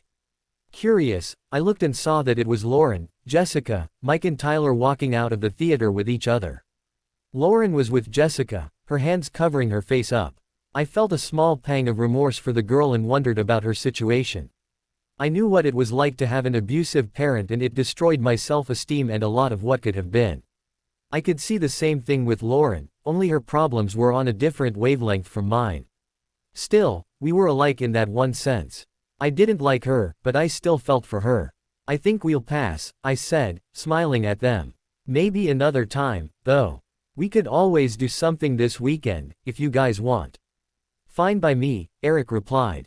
"Same here," Ben agreed. Angela nodded. "I'm glad that you two were able to join us for the movie." "Did you like it?" Katie, Eric and Ben all laughed. Alice giggled a little too. "What?" Angela asked, confused. "Come on Angie, they're lesbians, so of course they'll love watching some good old-fashioned hot girl-on-girl action," Katie snickered, winking again. I rolled my eyes. "Ha ha, Katie. Very funny. Isn't it though?" she teased. "But seriously, you sure you don't wanna go with us?" "Sorry, we have plans," Alice replied, smiling politely at her. "Ah well, stinks for you too," Katie chuckled. "All of that aside, thanks for coming to see the movie with us, you two." I guess we'll see you two hotties at school tomorrow. She grinned at me. And Bella, call me sometime, and we can hang out. Can I come? Eric asked. Katie smirked and, without a word, dragged him off. Ben and Angela both said their farewells and joined them, leaving Alice and I to ourselves yet again. Alice and I walked outside hand in hand, strolling casually to my car. So what do you have planned? Alice asked, looking at me curiously once we were inside. I can see that you want to do something, but you keep changing your mind every few seconds, so I don't know what you've decided. Either you want to go home or you want to spend some more time with me, but there's something else there that I haven't seen. I can tell. What's up? I've been thinking. I trailed off, tapping my chin in thought. Alice giggled. That's never a good thing. Don't hurt yourself, okay? I glared at her, which made her smile. Ah, don't give me the death glare. You know I love you no matter how unsmart you are, Bella. Come on. I hate you, I growled under my breath, crossing my arms. Do not, Alice replied, pulling me into her lap. She started to nuzzle into my neck as she began to purr, which ultimately made me drop my poor facade and snuggle into her. We stayed that way for a few minutes in silence. My mind was everywhere at once, because while I did want to spend time with just Alice, I couldn't get the image of Lauren out of my head. I felt like I was inclined to do something, which made no sense. She didn't deserve any kind of help from me after all the crap she'd put me through. And yet, whenever I thought that, I imagined Esme and Carlisle talking to me, telling me otherwise. I could also see them doing something in my predicament, even if Lauren had insulted them. They were just that good. They were great people. They would help someone no matter what, even if they were helping someone who was cruel to them. The more I thought about it, the more I wanted to somehow follow their example. It was weird, but really, what else was there to do?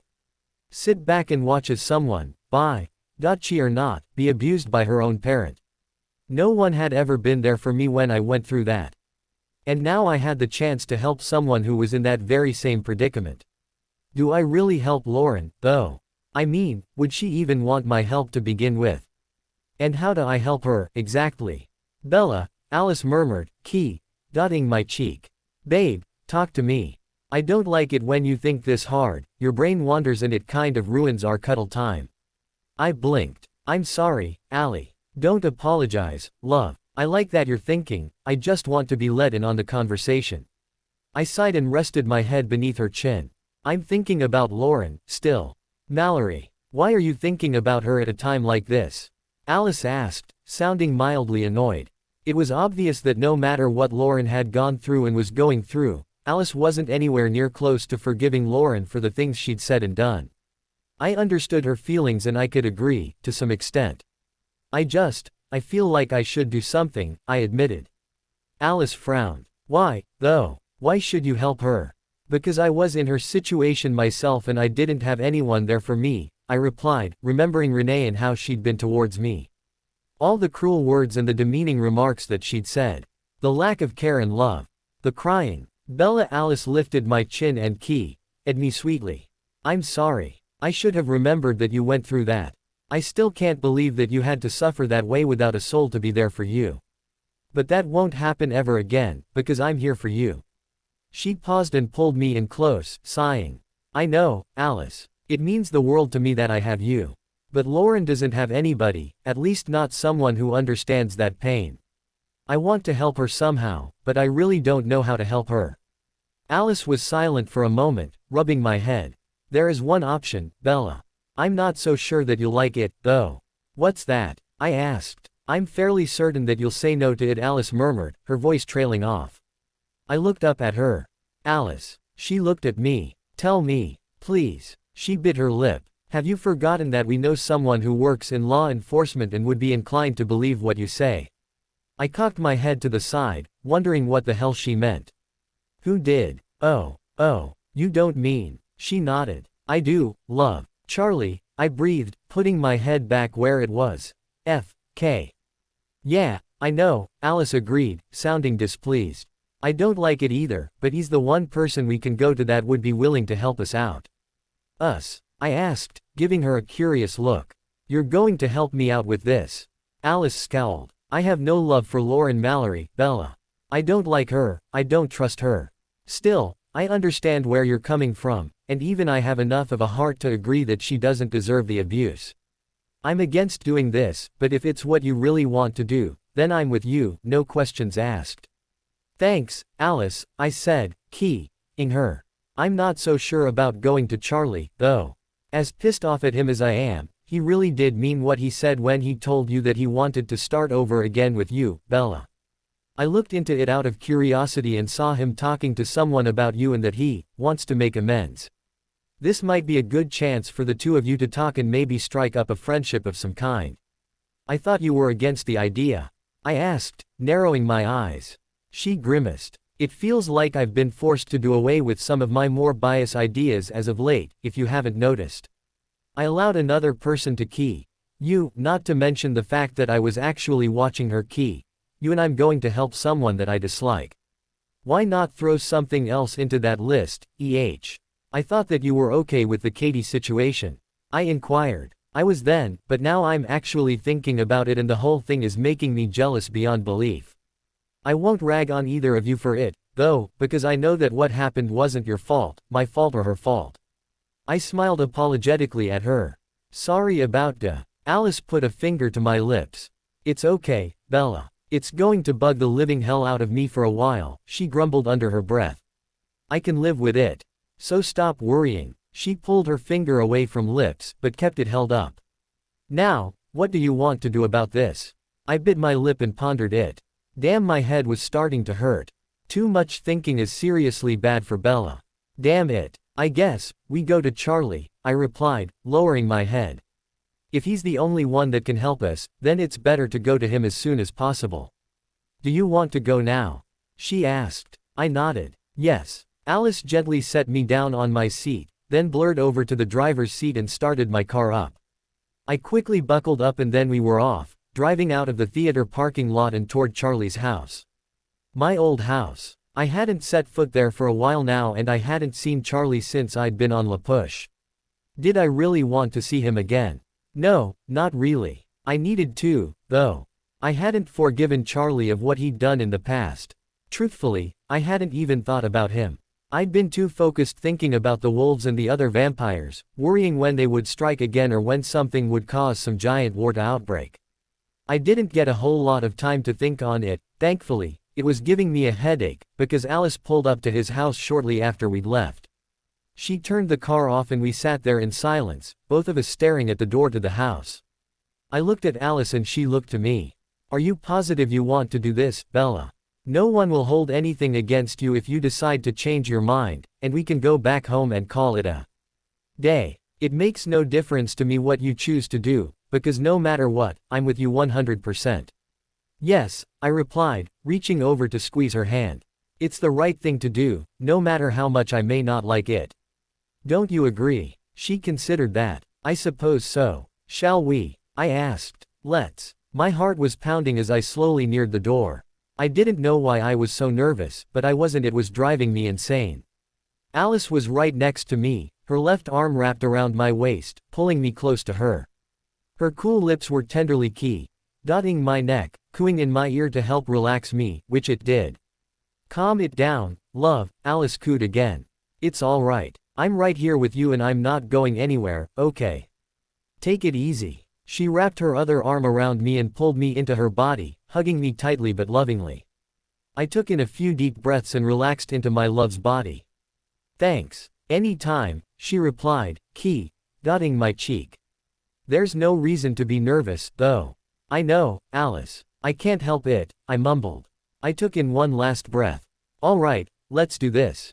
Alice nodded and released me, though her arm remained around my waist. I walked the last few steps to the door and, after taking a moment to debate it one last time, knocked on the door 3 times before pulling my hand back and waiting. Not a moment later the door opened up and out stepped Charlie, looking a tad grayer than I last remembered him being, wearing his police uniform. His weathered eyes widened when he saw Alice and I standing together, and for a brief while he said nothing, clearly trying to figure out what in God's name I was doing there. The silence was a bit awkward, but with Alice by my side, the tension was much easier to deal with. Bella, Charlie murmured at last, rubbing the back of his neck. And Alice, too, I see. Chief Swan, Alice greeted in an even tone. I didn't fail to notice that it was still a bit difficult for her to be civil towards him. Then again, I hadn't said anything yet, so I wondered whether I would have the same level of difficulty or not. What can I, do for you girls? He asked. Alice and I looked at each other. Her eyes clearly said, you wanted to do this, so you have to be the one to tell him. I grimaced and shot her a pleading look to help me out, but she shook her head and squeezed me gently in support. Damn it, can we come inside? I asked, not looking at Charlie. I didn't know if I could face him without all the memories flooding back again. I didn't want that, not at a time like this. Charlie thought about it. Sure, come on in. He stepped aside and held the door open for us to go inside, which we did. Alice remained by me as we walked into the living room and sat down on the couch. I know that it wasn't normally polite to just randomly sit down on someone's furniture without permission, but seeing as how I used to live here, I didn't think it mattered much. Charlie didn't seem to mind in the slightest as he trudged over to the easy chair next to the couch and plopped down into it, clasping his hands together as his dark eyes appraised us. Again, it was silent. No one spoke. Charlie seemed to be debating with himself over whether or not he should say anything or not. Alice looked like she didn't want to be here, but at the same time she was doing this for me, so she had to beep it up. How are things? Charlie asked, breaking the silence in my train of thought. Fine, I replied. Our drive, Cullen and his wife being good to you. Alice narrowed her eyes, looking insulted. Are you insinuating that my parents wouldn't be good to her? She asked, her tone dripping with malice and her eyes dark as she glared menacingly at the man a few feet away from us. Charlie flinched back. And no, not at all. I brushed my lips against her ear. Alice. She didn't look at me and continued to glare daggers at Charlie. He sat there with a look of terror on his face as he rubbed his knuckles nervously. I could hear the sound of his heartbeat, which pounded in my eardrums as he sputtered in an attempt to try and calm Alice down. I grimaced. His heart, the blood, I can hear it. I closed my eyes and focused on the sound of his beating heart. I imagined his blood flowing inside of him, calling to me. My mouth watered. I could almost taste it. Bella. A whisper, yet loud, ringing in my ears. Bella. Again I heard my name, which was louder than the sound of the heartbeat.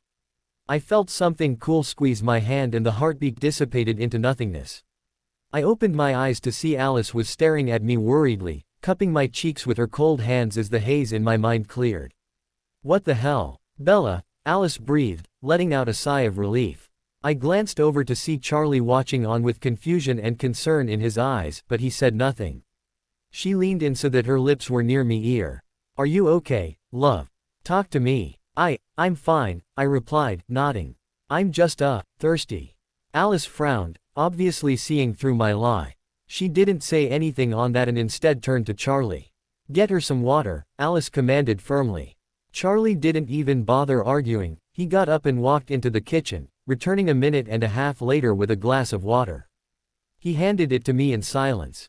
I took it and guzzled down the water, trying to clear my head of all the things running through it. Once I'd finished, Alice put the glass on the table beside us and pulled me into her lap, hugging me closely. I sighed. Sorry about that, I murmured, loud enough for Charlie to hear. It wasn't until that moment that I remembered why Alice and I were here to begin with. I turned to face him, though I remained in Alice's arms for support. Charlie cleared his throat. I'm sorry about what I said earlier. I meant no offense. I was just wondering how things are going with your new, family. They're going fine, I replied. Carlisle and Esme are amazing. They're great parents and I love them as much as they love me. That's good, Charlie grunted. His eyes reflected sorrow, but he quickly covered that up. And, how's school going?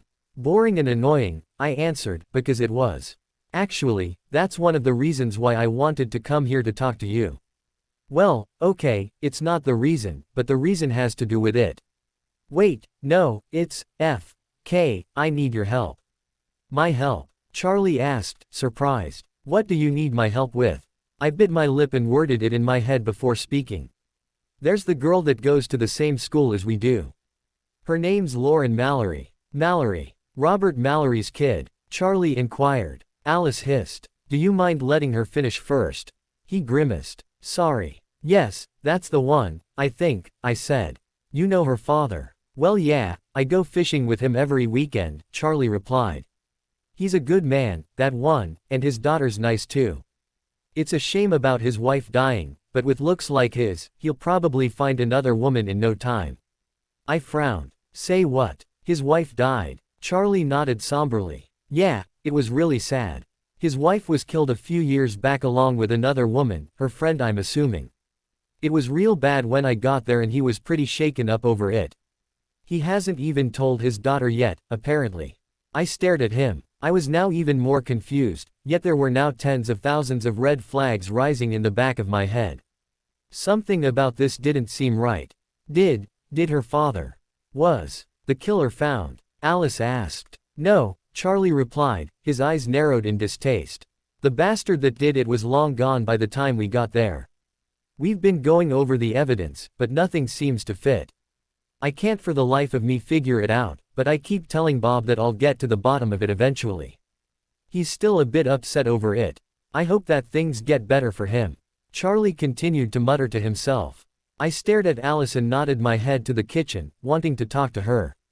She nodded in understanding and set me down. I quietly excused us from the room, Charlie waving us off, and together we walked into the kitchen, far enough so that Charlie wouldn't be able to hear us. Something stinks about this, I grunted. Alice, to my surprise, giggled. Something stinks. Yeah, he does. Or did you not notice? Alice, I'm being serious, I sighed. She sobered up. Sorry. She tapped her chin. You're thinking that Lauren didn't give us the full story. I don't think that's it. I think it's fairly obvious what happened here and that Lauren doesn't know because her father hasn't told her. You think he killed his ex-wife and covered it up? I asked, mortified. And that the woman she was with was her girlfriend. She nodded once, all traces of humor gone from her angelic face. I could see from her eyes the severity of the situation. Holy shit. Indeed, she mumbled. This isn't good. Holy shit, I repeated. We have to do something, Alice. If Lauren finds out, it will devastate her, yes. But she needs to know. Not only that, but this man is abusing her day in and day out. I looked into her future to see if she was telling the truth when she first told us and, sure enough, she was right. Her father isn't a good man. Charlie's an idiot. He can't see that the person he thinks is kind is a cruel, heartless piece of shit. I furrowed my brow. He's probably really good at hiding who he is, Alice. There are loads of people who do that, a lot of them bad. They act one way when they're in the public, but behind closed doors they reveal who they really are. We need to get this bastard. But how? Alice's eyes glazed over momentarily. Tell Charlie that you think there's something wrong with Bob in 5 minutes, Alice said. 5 minutes? Why wait that long? I asked. She smirked and tapped her skull. Don't doubt the super psychic, remember. I'm always right. Yeah, you're right. All right. Then what do I do? You're going to get a phone call, Alice replied, grinning. Now, this is important. You need to pretend that the person you're talking to is Lauren and that you're good friends with her. It's a disgusting thought, but if you do, then this will work out perfectly. Act like it's Lauren and that approximately 1 minute after you get the call, you'll hear screams. Act naturally and get Charlie to go and check it out. Things will go as needed from there. You thought this out in that short of time? I inquired. Alice giggled and keyed my cheek. No offense, love, but someone in this couple has to have a usable brain, otherwise we'd both be screwed whenever we needed to plan something. I glared at her. Another dumb joke. You know I love you. Now go back in the living room and sit down. I have to call the house to get someone to call you. I huffed indignantly, but she giggled and pushed me off, dotting my cheek again. I sighed and shook my head as I made my way back into the living room, plopping back down on the spot I'd been in before. I reached my hand into my pocket to make sure that my phone was on to begin with, and that I had my phone, which I did, before leaning into the couch. Is everything all right? Charlie asked quietly. Yeah, everything's fine. She just wanted a drink of water, too, I lied. You could have asked me, I would have gotten one for her, Charlie said. I shrugged. Oh well. Charlie rubbed the back of his neck again and sighed. Listen, Bella. I know that we got off on the wrong foot the last time we talked.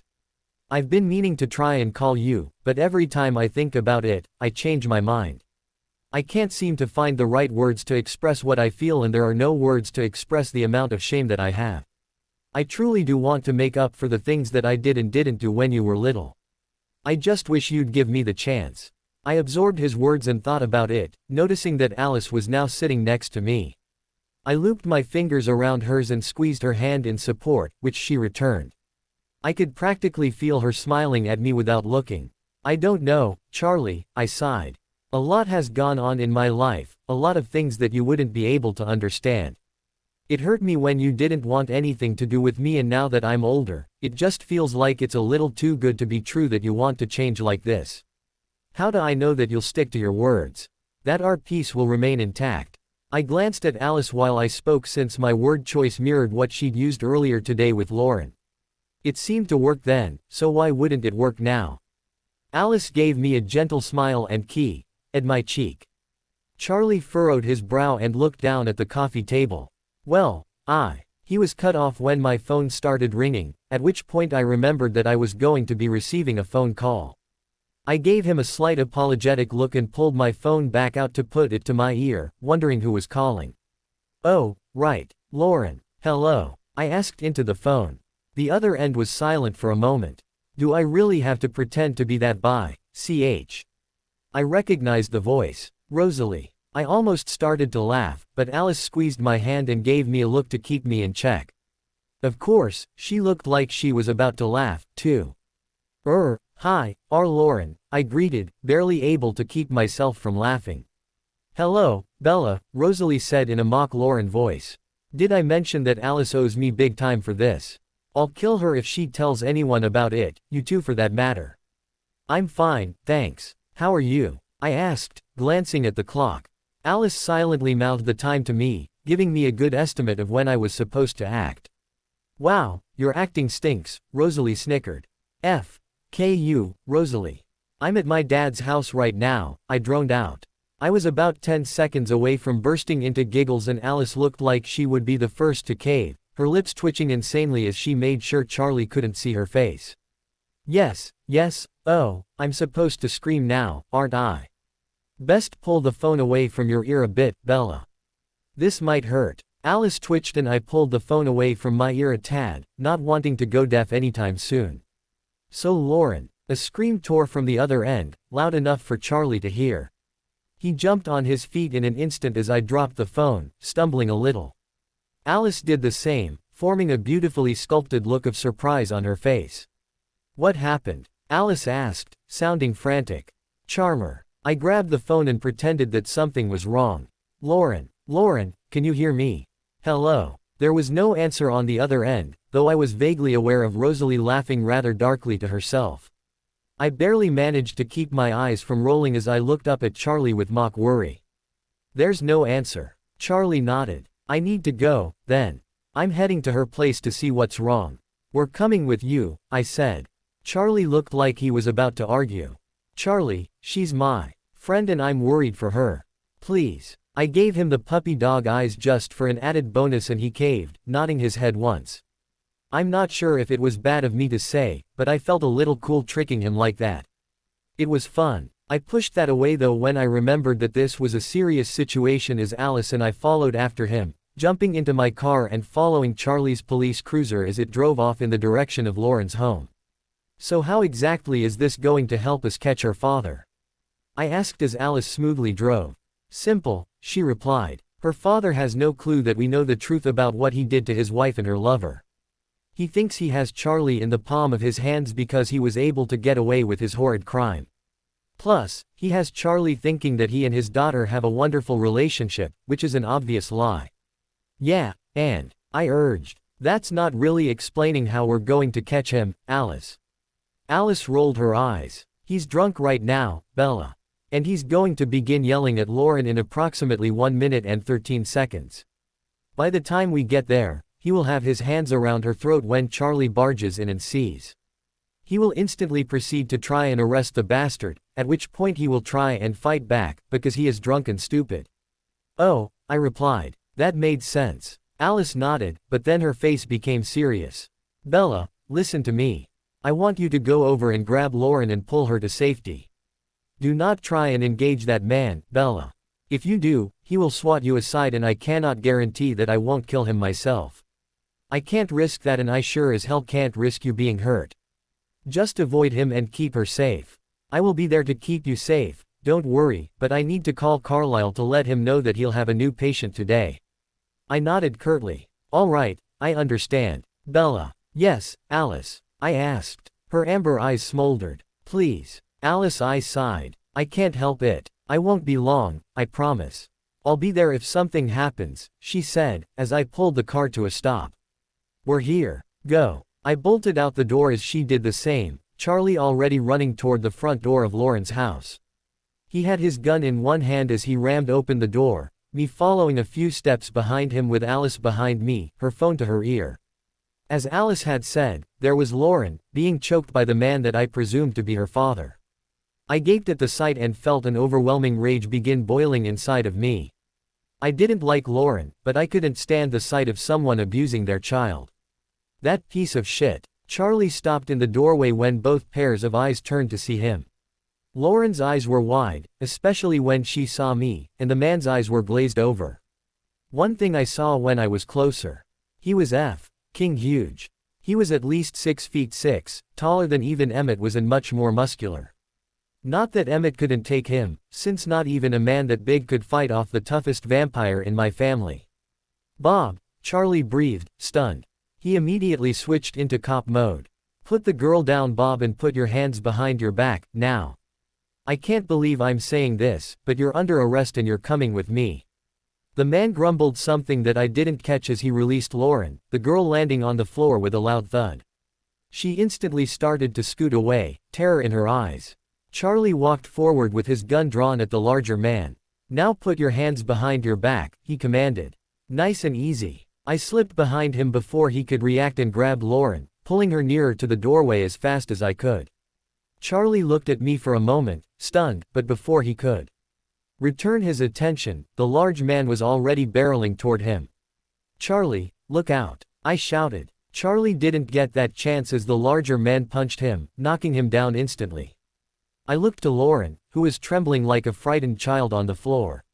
I'd never seen her this vulnerable before. It was so unreal. I noticed the larger man looking at Lauren, then at me, a twisted, drunken smile forming on his reddened face. Come here, girlie, he slurred. I heard a snarl outside and Alice was instantly indoors, glaring daggers at the man. Touch her and I kill you, she hissed. Huh? The man asked, confused by her words. She speedily moved to stand in front of me protectively, looking like she was ready to pounce at any given moment. I noticed that Charlie was up now, grasping his gun and pointing it at the man, his face red from where he'd been punched. Girls, get out of here, he bellowed. The large man turned around. Bob, get down on the ground or I will shoot you. Now. I looked down at Lauren, who was in no condition to move whatsoever. Alice. Alice turned and, after turning over her shoulder once, scooped both Lauren and I into her arms and ran out the front door with us both. Lauren didn't even seem to register what was going on as Alice gently set us down on the grass. Within seconds the sound of glass shattering and a gun going off sounded throughout the house and both Alice and I turned to look at the doorway. Is he? I looked at Alice, who shook her head. Wait, she said. So I waited. And waited. Nothing. Suddenly the man appeared, barreling through the doorway, appearing furious. There was a bullet hole and blood trickling down from his right shoulder, which caused Alice to immediately cover my mouth with her hand. She did the same to herself and I remembered the vampiric senses and blood. Definitely not good. He started to walk towards us, slowly and menacingly. Alice snarled and stood in front of me protectively again while I covered my own nose, trying hard not to focus on the blood trickling down his shoulder. The sound of a screeching car rang in my ears and in a flash I saw Carlisle standing between us and the man. You will not touch them, Carlisle said, calmly, but dangerously. That was the first time I'd ever heard him speak that way. The man grunted something and tried to swing at Carlisle, but he calmly and carefully dodged his fist and swept him to the ground. Then Carlisle did something I never thought I'd see him do. He speedily slammed a foot onto the man's leg, breaking it.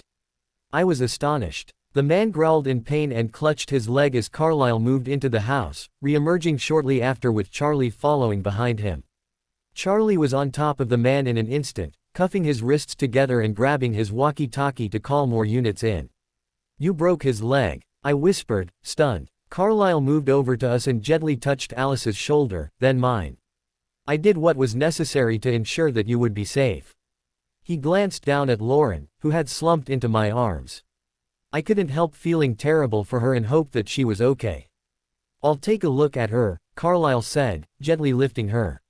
"Well done on protecting her, Bella." "Thanks," I murmured, watching as he walked her over to his car. I looked to Alice, who let out a long sigh and pulled me into her arms. Charlie walked over to us, shaking his head. "I don't believe it," he breathed. "I had no idea that he was like this. I always thought that he was a good man, but what?" I asked. Charlie sighed. "To think that he's been abusing his daughter. How long has this been going on for, I wonder?" He started muttering to himself and looking away. I looked at Alice, who nodded. "Charlie." He looked at me. "Yes, I think that he killed his wife," I told him. "And I think that the woman that she was with wasn't her friend. She was her lover. Lauren told me some time ago that her mother came out as being gay before divorcing him. She said that she never saw her since. Lauren also said that she found letters from her mother in her house that he kept from her." "You think he killed her? But then how?" "He used his friendship with you to manipulate you," I replied. "That doesn't make any sense," Charlie said, shaking his head. "Are you sure about this?" I looked into his eyes. "I'm positive." Charlie seemed to hesitate as he absorbed my words. He rubbed the back of his neck. "I'll look into it," he said. "Thanks for the tip." Sirens could be heard as another police car pulled up, 2 officers, a man and a woman, appearing and running over to deal with the downed criminal as Charlie watched on. "Oh, and Bella?" "Yes," I asked. "Good job on helping your friend. That was mighty brave of you, doing that." "You too, Alice." "Thank you, Chief Swan," Alice said, not looking at him. She was too focused on cuddling me. Charlie nodded. "Are you 2 girls going to head back or are you heading home?" "I think we've had enough action for one day," Alice said, standing up with me. "We're going to head back home and rest for a while." "All right," he replied. See you some other time, Bella." "Bye," I murmured, wrapping my arms tightly around Alice as we walked over to my car. Carlyle walked over to us and hugged us both before smiling and departing, Lauren sound asleep in the back of his car. He then departed, driving off to the hospital as Alice and I entered my car. "Wow," I sighed, leaning into her seat. "That was different. Are you eager to get back into the fray anytime soon?" Alice joked. I chuckled. "I sincerely doubt that you would ever let me do that." Alice's lips twitched. "I would profusely fight to try and persuade you not to, but in the end, it would be your choice, not mine. Of course, with your clumsiness and general lack of thinking power, you'd stink at being a cop. So really, there's no point in worrying about it." I glared at her. "Oh yeah, well I don't see you with a job, smart ass." "I used to work as a psychic," she giggled. I snorted. "I bet you cheated people out of their money." Alice looked at me with wide eyes and a look of mock shock.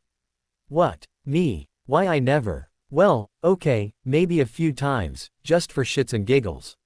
I only did it to people who were filthy stinking rich, though, not people who were poor, I promise." She winked at me as we drove off. "Are we going home?" I asked. "Yup," she replied. "I have a special little something planned for you, my dear. And before you ask, you will just have to wait and see what it is." I pouted at her, but she shook her head furiously and bit her lip. "Nope, that's not going to work on me this time. I'm not looking, so stop pouting and just sit there and wait." "Bye. I grumbled under my breath. "Stinker," she replied, sticking her tongue out at me. We drove in comfortable silence. I was happy. I was happy that I'd been able to help Lauren out and I was certain that she would be fine. She might have a few emotional scars left over from what happened, but hopefully she'd be able to pull through it. I didn't see us becoming friends anytime soon. I did believe that she wouldn't be harassing us anymore, at the very least. "Hey Alice." "I don't know," Alice murmured. "I'm fairly certain that she'll be okay, but I'm not sure how she'll take the news when she finds out that her father killed her mother. She won't be coming to school for a little while, I do know that much." I believe that she has family that will come down to take care of her for a while, though. That should be good for her. I agree. She smiled. Hey Alice. Alice giggled. Yes, Bella. We did a good thing today, helping her like that, I said, smiling at her. Alice shook her head. No, you did a good thing today, Bella. You were the one that went to see Charlie, you were the one that got him to go over there, and you were the one who told him that her father was a killer and got him to decide on looking into it. You are the hero for today. She smiled proudly at me and leaned in to press her lips to mine. I sighed contently and keyed at her back as she drove without looking at the road. It didn't take long for us to break apart, though by that point in time we were home. Esme was outside tending to her garden while Amara was wrestling with Emmett, Edward and Rosalie. Jasper wasn't there. Out hunting, I assumed. Hello girls, Esme greeted from her flower patch. Hi Esme, I replied as Alice opened my door for me. And thank you, my gentlewoman. Any time, my sweetie Bella, she replied, pressing her lips to mine once more. Get a room, Rosalie jeered teasingly. She frowned, then. That reminds me, I do believe that you owe me some payment for having to pretend to impersonate someone that I loathe. Alice. Alice crinkled her nose in disgust. Yes, I know Rose. Hold on. She blurred into the house, reappearing something that appeared to be a sheet of paper. Or a photo. I couldn't tell, but Alice looked like she wanted nothing to do with it. She handed it to Rosalie, who glanced at it and grinned delightfully before stuffing it into her pocket. Thank you, short stuff, she said, dotting Alice's forehead. I hope I never have to see one of those again, Alice groaned in disgust. Edward started laughing from where he stood, which made me confused. Rosalie laughed along with him, further adding to the extreme confusion. Alice shook her head and shuddered, wringing her arms out dramatically. What's so funny? I asked, cocking my head to the side.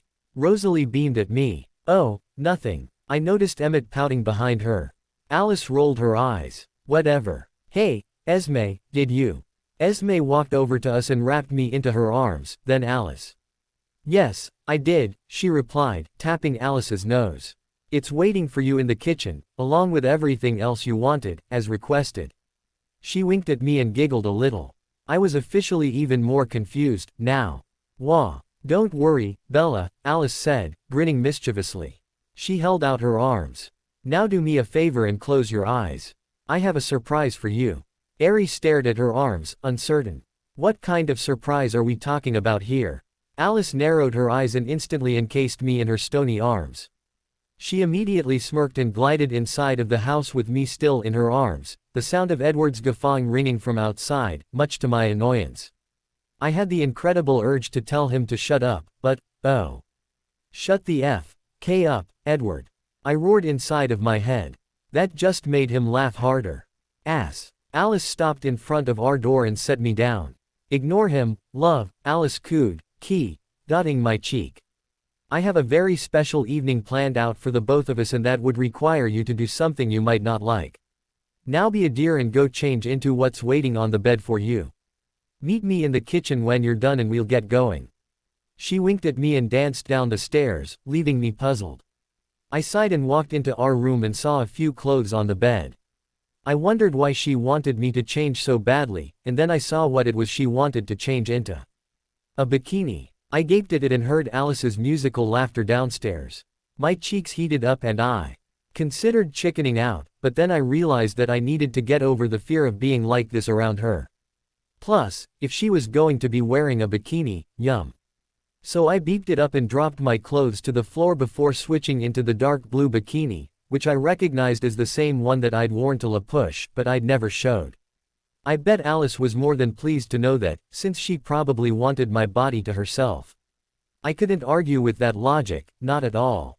Once I was dressed, if that term even applied, I took a deep breath and walked toward the door, only to find Alice standing outside of it, fully clothed. Her amber eyes darkened slightly as she appraised me, raking my form several times as a large smile tugged at her lips. You look sweetie, she said, capturing my lips. But then again, you're always sweetie. My face was redder than a tomato. Thanks, I murmured. Are you? Of course, silly, I just wanted to come compliment you and give you this, she said, handing me a plastic bag with new clothes in it. Those are for when we're finished. You'd best not try to put them on now, or I'll tear them off. Just so that you're warned ahead of time. But what about? She gently tapped a finger to my lips. Don't worry, I'll give you a towel to cover yourself. They know that if they make any crass remarks that I'll rip their heads off, anyways. I won't ever put you in an embarrassing situation, Bella. I promise. I nodded. Okay. Hang on a sec, she said. She vanished, then reappeared shortly after with a towel, which she handed to me with a smile. Here you are. Thanks. I took the towel and wrapped it around myself. Alice giggled and beckoned me into her arms, lifting me into a bridal-style position. I nuzzled into her shoulder and hugged her tightly, the bag with my new change of clothes pressed between us as she gracefully danced down the stairs. She stopped to grab something, but her movements were too fast for me to watch since she immediately picked up her pace and dashed out the door, nuzzling into the top of my head. Close your eyes, she whispered. So I did. About 2 minutes later, Alice stopped and set whatever it was in her other hand down before Key, dotting my cheek and setting me down. I opened my eyes and was surprised when I saw that we were in the same area that we'd come to in the past, the place where we first admitted our feelings to each other not that long ago. Or at least, I thought it was. It looked different. We're here, Alice giggled, waving her hand around. Do you like the renovations that I've had made to our special spot? What happened here? I asked, amazed at the scenery change. The waterfall that had been there looked a bit larger in size now. Not only that, but it was now pouring into a large hole that hadn't been there before, a single, flat-surfaced rock in the very middle of it. The excess water flowed out into a small river that snaked into the surrounding forest, creating a very beautiful, relaxing-looking scene. Alice wrapped an arm around me. I asked the others to move some things around, so they did. I wanted this to look perfect for when I took you out here. In all honesty, I was going to wait for this weekend, but I'm far too impatient to wait that long, so I decided to take you out here for our first official date with each other. It's gorgeous, Alice. Thank you. Don't thank me, thank Esme. It was her brains that helped plan this out. And I guess you should thank our siblings for helping to patch this place up. As a little gift to you. You didn't have to go and do all of this for me, I murmured, rubbing the back of my neck. She rolled her eyes. It was no trouble at all, Bella.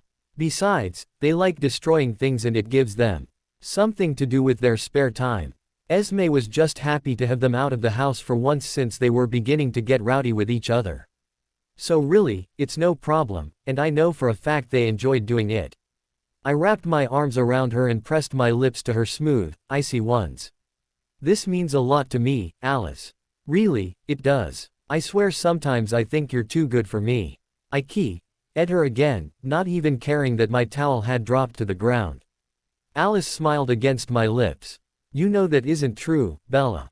Not at all. Now wait here. I'll be right back. She gave me a teasing wink, then grabbed onto what she'd been carrying, a bag like mine, before dancing behind a large tree, blocking my view. She was such a tease. I shrugged and grabbed my towel to set it on a rock that was conveniently placed a few feet away from the water. Judging by the marks on the ground, it was obvious that Emmett had been the one to move it. I could tell because he'd drawn a, B, and an A in the ground with an arrow pointing between the two initials. If that wasn't a surefire giveaway, the hot beneath it was.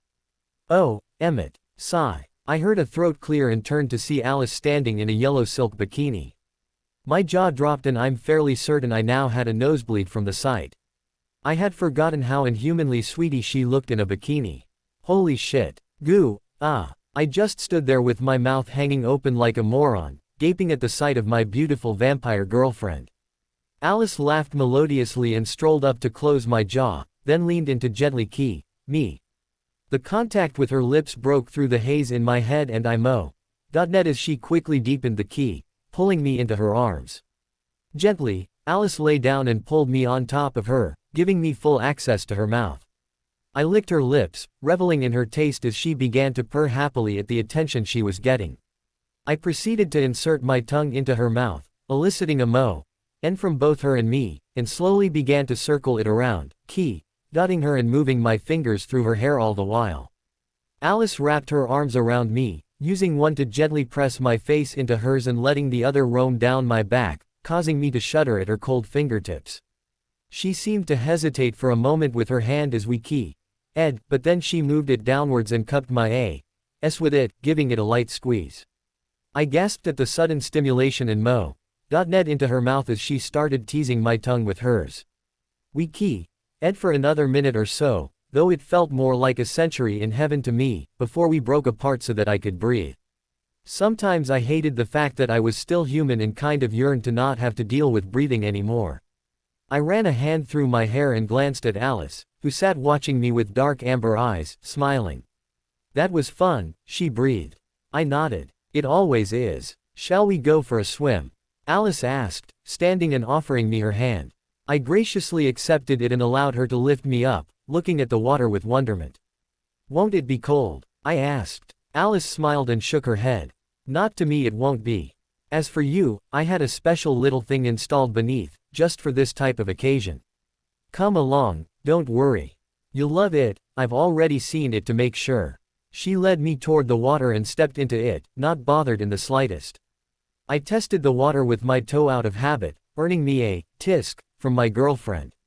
I hadn't even touched the water for a second when she grinned, grabbing onto my leg and pulling me in, not even giving me the chance to yelp in surprise as the cold water rushed around my body. Bye. I cursed once I'd surfaced, Alice grinning. Next to me. The water was cool, but not as cold as I'd initially thought, but still. Alice burst into laughter, clearly amused. I glared at her and splashed her face with water. That is so not funny. Alice snorted. Yes it is and you know it. I crossed my arms and huffed, shuddering slightly as my body slowly adjusted to the temperature of the water. Alice swam over to me and wrapped her arms around my waist, pulling me into her. Ah, is my little Bella mad at me? Does she want me to key her and make it all better? I crossed my arms petulantly and shook my head. No, you are such a stinker, Alice giggled, dotting my cheek. I laid my head on her shoulder and sighed. You said you had something installed. Alice grinned and pulled away from me momentarily, swimming over to the large rock in the center. I heard what sounded like a switch being flipped and within no time the water started to warm up. I gaped in surprise as Alice re-wrapped her arms around me, pulling me into her lap. We installed a special heating unit under this little area so that it would be like our own personal hot tub, Alice explained, smiling sweetly at me. This is awesome, I said, squeezing her tightly. Thank you, Alice. You're welcome. All I want is for you to enjoy yourself. I will, I replied. We stared into each other's eyes and keyed for a few minutes, enjoying the peace around us and the warmth of the water. I wondered what it was like for Alice since she had such naturally cold skin, but I decided I'd ask her another time. Now was just a time for us to relax and enjoy each other's company. Thinking can come later on. Alice and I both swam around in the water, playing little games with each other as we did. We played a game where we would each see who could stand on their hands in the water the longest, which Alice won when she started to tickle my ribs, totally ruining what little chance I had to win in the first place. Okay, I wasn't going to win, but it was fun to try. Another game or rather Alice, played was when she decided it would be funny to steal the bottom of half of my bikini. I chased her around the water with my ass showing, Alice squealing and giggling delightedly the whole while as she easily avoided me. In the end I gave up and she ended up tackling me into the water. After a brief squeeze on both of my cheeks, she happily declared herself the victor and allowed me to put the other half of the bikini back on. I don't know how long we spent in the water. It felt like hours, but I didn't care. I was having the time of my life spending time with Alice, whether it was having a splash war or trying to see who could make the weirdest noises underwater or just swimming around, relaxing. Once we'd finished, the sky was slowly starting to turn dark, but otherwise it was still light out. Alice and I laid next to each other on the large, smooth rock in the center of the small lake. We lay with our arms around one another, my head resting on her left shoulder as we gazed lovingly into each other's eyes. I loved her eyes. They were so easy to get lost in, so easy to make me forget about the rest of the world and think nothing of it. She leaned in to press her soft lips to mine. I love you. I love you too, Alice, I murmured. She pulled me closer to her with her left arm and I rested my hand on the upper part of her stomach. The sunlight peeked through the leaves of the trees surrounding us and shone down on her pale skin, instantly setting her alight. I gazed down at the spectacle, unable to keep my eyes off of her beautifully sculpted body. I swear, I could never get over how amazingly beautiful my Alice truly was. It was like looking at an angel. Hell, she was my angel. You're so beautiful, I sighed, gently stroking her flat stomach. And perfect. As are you, Alice murmured, brushing her lips to the top of my head. I felt her nose graze my hair and breathe in several times, a content sigh escaping her lips. You smell utterly divine, too, my sweet Bella. You have no idea how good you smell. Mouthwateringly. I joked. Alice smirked. That and more, my dear, that and more. I smiled and sat up slightly, wanting to get a better look at her physique. I'd been dying to admire her form for quite some time, and since I was finally getting that chance, I sure as hell did not want to miss it. What you doing? Alice asked, giving me a curious look as I scanned her majestic form. Just looking, I replied. I started at her face, which was definitely one of my favorite parts of her. Her soft, spiky hair that I loved running my fingers through, her gorgeous eyes, that smile. God, her smile was so addictive. I could never get enough of it. I made a small mental note to myself, that I would make sure that she smiled as often as possible. I was tired of her being worried or sad or upset. I wanted my Alice to be happy, then I would be happy. It was better that way. What are you smiling at? Alice asked, sitting up slightly. I instantly pushed her back down. Well, I tried to, but my human strength did nothing and she sat up anyways, giving me a humorous look. I shrugged innocently. I'm just admiring my girlfriend's body. If she doesn't mind, that is, he said, blushing a little. Alice giggled and pressed her lips to my nose before lying back down. Admire away, then. I rolled my eyes at her cockiness. Then again, I loved her cockiness. My eyes moved down and fixated on her chest. I'd always tried to avoid looking since I felt like a pervert whenever I stared at her breasts, but since she'd seen me BPD countless times, I really didn't see a point in hiding it anymore. Besides, she didn't seem to mind. If anything, Alice looked flattered and a little excited at the attention that she was getting. I still blushed, though. Alice's upper body was perfectly proportioned. Not too big, not too small, and rather cute looking, though I wasn't about to openly say that to her. There was no way I could. I could see the outlines of her breasts through her bikini top, a sight that excited me quite a bit. In the back of my mind, I felt a strong urge to touch her. Not just her chest, but everywhere. I wanted to feel her skin, to memorize her softness and to truly know what it was like to feel a vampire.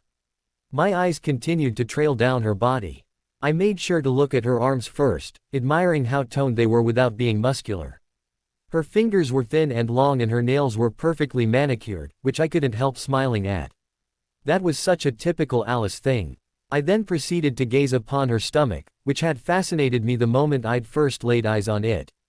The skin of her stomach was both soft and smooth, like fine silk, not to mention how well defined it was.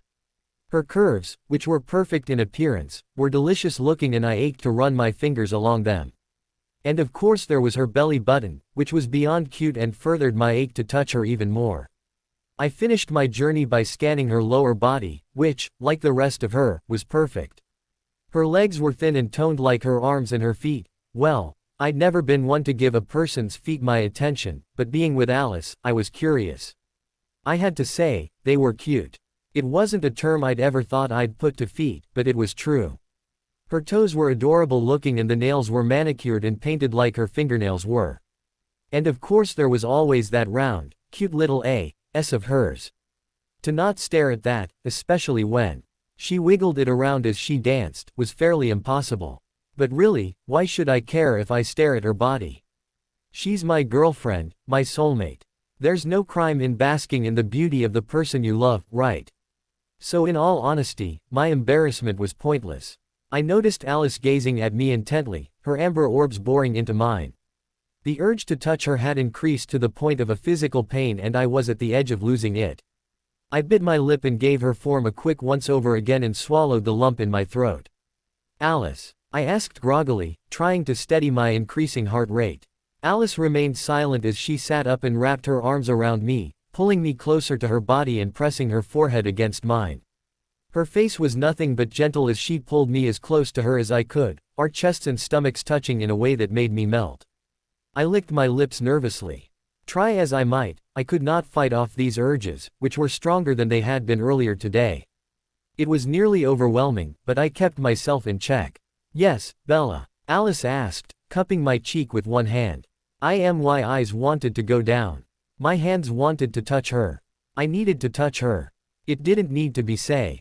No, not say. Just touch. Feel. Alice, two gulped again as Alice gently kissed me, stroking my cheek with her thumb. It's okay, Bella, she cooed. Ask. C-C can I touch you? I asked in a whisper so low, for a moment I thought I hadn't even asked her. I blinked, turning my head away from hers and swallowed the lump in my throat again, feeling the sweat forming on my brow as my heart raced. Please. I really want to touch you, Alice. The urges, I can't. Alice gently hushed me and pressed her lips to mine again. She did so several times, swirling her thumbs on my cheeks as she moved her other hand up. The tenderness in her actions and her cooing did wonders and helped calm my beating heart. I let out a shaky sigh as she kissed me one last time before pulling away a bit. Of course you can touch me, she replied. I would be honored. I nearly choked. Really? You don't mind? Alice laughed melodiously, her laughter doing wonders for my nerves. I relaxed almost on instinct as she ran her fingers through my hair, smiling warmly and lovingly at me. Bella, it's okay, she soothed, hugging me again. Her eyes shone with endless love, all aimed at me. I have no qualms with you touching me. I would love it, truthfully. You act like touching me is a sin of some kind. Trust me, love, it isn't. And it's not like we need to go into having say, or anything like that. That can come later when you're ready. I bit my lip and nodded. All right, I'm just nervous, that's all. Why are you nervous? Alice asked, appraising me placidly. You don't have to be nervous about touching me or asking me that type of question. And if it's the say you're nervous about, like I've said before, don't be. It's something that we'll do when you're ready. Besides, you've had say before, so why worry about it? Yes, but Alice, I haven't had it with you before, I stated. My first time was a huge mistake that I can't take back in the second. Let's not talk about that, Alice interrupted, dotting me. That still isn't much of a reason. I sighed. Because they weren't you, Alice. I don't understand. What do you mean, because they weren't me? She asked, cocking her head to the side and giving me a quizzical look. Alice, you're so much better than anyone else I've ever been with or thought about being with or anything like that. You're AF, King Angel and then some in my eyes. Not only that, you're my first true girlfriend and the first person I've ever felt a connection like this to. I don't want to it up when we do go through it, you know. I want to live up to your expectations. Alice shook her head, laughing quietly. Bella, stop that. You won't it up, as you seem to think you will. As far as living up to my expectations goes, you have already lived up to my expectations and more. Please, stop concerning yourself over this. She gently grabbed onto my left hand and brought to her lips, dotting each knuckle. I want you to feel. She proceeded to move my hand to her covered right east before gently placing it down, smiling at me as she removed her hand. My face was both red and hot as my eyes moved down to her sculpted chest, but I gulped my nervousness down and did what Alice asked. I felt her east fit into my hand fairly well. It was hard as a rock, just like the rest of her skin, yet it was incredibly smooth, even with her top still on. Alice closed her eyes and smiled as I marveled at it, quickly doing the same with my other hand and cupping her other east. It was amazing, like touching a statue, almost, except that the statue moved. Her breathing made her chest rise and drop, furthering the sensations brought on by the touch. I even made a bold maneuver and felt her nipples, which earned a light yip and a pleasurable purr from Alice. I removed my hands and wrapped my arms around her waist, pulling her closer to me. I then leaned my head down and rested it above her left east, closing my eyes as I did. Alice gently laid her hand on the top of my head as I listened to the sound of her breathing. It was weird, but the fact that she had no heartbeat was eerily soothing. I listened to her breathing for a few minutes before pulling my head up and pressing a to her skin there. Her skin tasted wonderful. It wasn't as good as her lips and tongue, but it was a much better taste than even the sweetest ice cream or dessert I'd ever eaten. I looked up to see her smiling contently, her body vibrating in her purr. I loved the sound of her purr. I placed my left hand on her upper chest and started to gently stroke her smooth stomach, reveling in the softness and in the effect it was having on Alice. I moved my hand up and down, eventually stopping to circle my finger around her belly button, which I stared down at lovingly. I remembered that she'd ed mine a while back to help ease me, and the thought popped into my mind to give it a try with hers. Alice, she asked, not opening her eyes. I hesitated and bit my lip. Can I your belly button? Alice laughed melodiously. Silly Bella, of course you can. Haven't I done yours before? I nodded and leaned down to the area around it. Alice's body vibrated happily as I at her stomach, and I swore I heard her moan. I then proceeded to the center of her stomach, which was like a concentration of her natural chocolatey flavor. I couldn't resist myself, so I allowed my tongue to slip out and lick her abdominal hole. Alice moaned again, louder this time, and I couldn't help moaning too. It tasted heavenly, though still not as good as her lips. After a few minutes of exploring her innie, I removed my tongue and leaned up to press my lips to hers. She purred and tugged me close to her to me passionately for a few minutes, breaking away shortly after and smiling rather broadly at me. It tastes kinda good, she mused humorously, licking her lips. I laughed. It does, I agreed, licking my lips too. The flavor from that and the rest of her skin lingered on my tongue. Oh, how I loved that. Not as good as yours, my sweet, she giggled, connecting our lips again. We ed sweetly for a few more minutes, each of us running our fingers through the other's hair as we hugged one another closely, before stopping again, both of us smiling foolishly at each other. Alice proceeded to roll on top of me and press our foreheads together, her amber eyes smoldering rather vibrantly with affection. I do believe that now would be a good time for the second half of our evening together, Alice said, dotting me once more. What do you have planned? I asked. She smiled and lifted me into her arms. Hang on to me for 1 second. I wrapped my arms around her and watched as she leapt from the boulder we'd been laying on back to the other side where our clothes were. Alice giggled and gently dropped me down beneath the nearest tree and handed me the change of clothes. Go on and change. I'll go over here to change. Then we can begin, she said, winking. I nodded, and in a flash she was gone. I stood and quickly removed my bikini, then speedily put on the clothes that Alice had given me. I almost laughed a little as I slipped into the clothes. They are very fine silk, including the clothes that she'd been gracious enough to give me.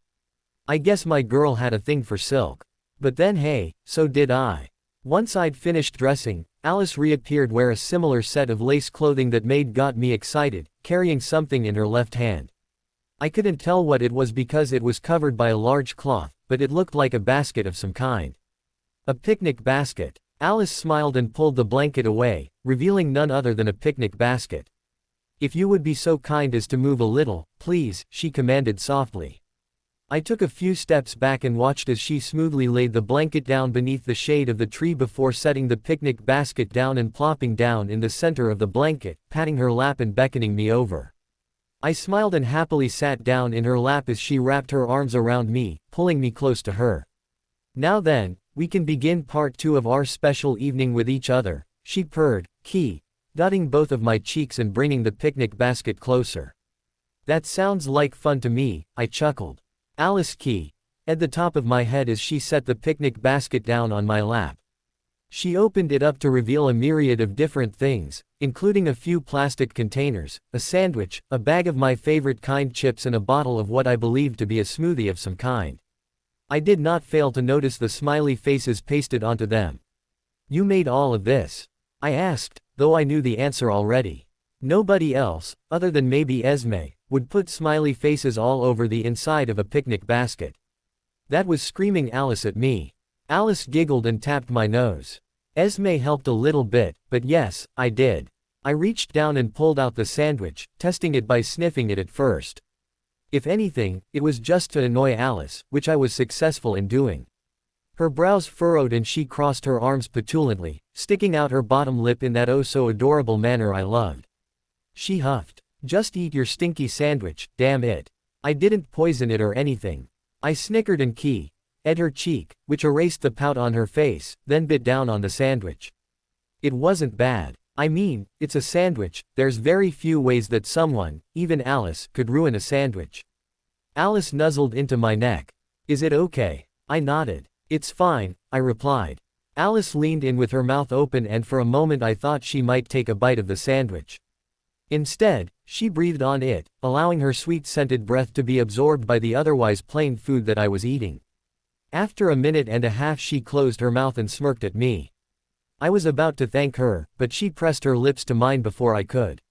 Net as she snaked her tongue out of her mouth and twirled it around mine for a short time, allowing me the chance to taste her. So good. You're welcome, she replied when she broke away. Oh, and one more thing. What's the? Alice opened her mouth and let loose a burst of her breath directly on my face. My nostrils flared as I absorbed the heavenly burst of flavor and I nearly blacked out from it. My brain turned to mush and it took me a few minutes after Alice had closed her mouth to be able to articulate what in God's name had just happened. I blinked several times, noticing Alice's humorous expression. Holy, she breathed out groggily. Your breath smells godly. Alice giggled. Why thank you. But really, would you ever tell me otherwise? I blinked a few more times. Well, I don't think your breath can smell anything but good. True. Now, enjoy your sandwich. I felt my mouth water when I remembered that she'd breathed on my sandwich. Which only meant one thing, I needed to eat that ch. So I quickly bit down on it and immediately net when I tasted the intense flavor that was Alice pulsating through my mouth. It felt like I tasted heaven as I swallowed the bite in my mouth and greedily went for another one. Alice watched me in wonderment as I ate the flavor-induced food, nearly chomping on my fingers once I'd eaten it. Alice giggled and stopped me to remind me that there was no more food in my hands, which was a severe letdown. She proceeded to hand me the chips and the smoothie, plus a napkin, and did the same thing to them as she had to the sandwich. Needless to say, if I could have an orgasm in my mouth, I would have had at least 10 from the meal. Once I'd finished, I burped, which Alice laughed at and applauded. I blushed, but I couldn't help laughing along with her.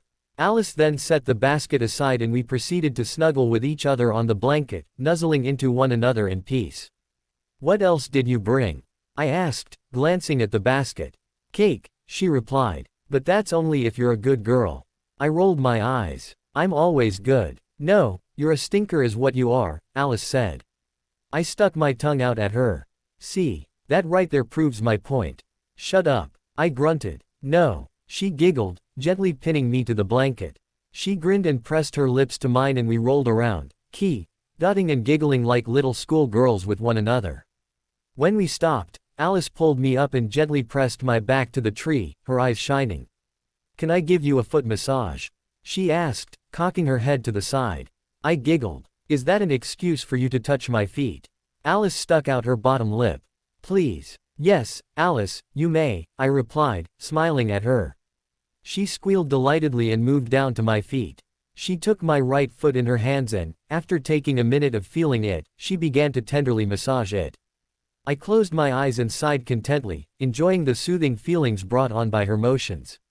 I felt her press her lips to the sole of my foot, which made me giggle. Alice then proceeded to do the same with my left foot, placing a gentle on the sole once she'd finished up. That was nice, I said. Alice smiled and continued stroking my feet. You're weird. Yup, she giggled, nuzzling into my left foot. Can't help it, it's just who I am. And I love you for that, I said, smiling warmly at her. Alice smiled just as warmly and crawled up to press her lips to mine. As I love you, my sweet Bella. I love everything about you, in fact, which is great because there are so many things, so many small details about you, Bella, that make you beyond perfect in my eyes. Really, she cooed, dotting me again. She then pulled me into her lap, rewrapping her arms around me and letting me snuggle close to her. Alice lifted my chin up and pressed her lips to mine, holding them there for a few seconds before pulling away. Do you want to know what I love most about you, Bella? I nodded sheepishly. It's a long list, so here we go. First off, she leaned in to brush her lips against mine. I love your feet. They are so utterly adorable that I can't get enough of them. I chuckled and she smiled, dotting me again.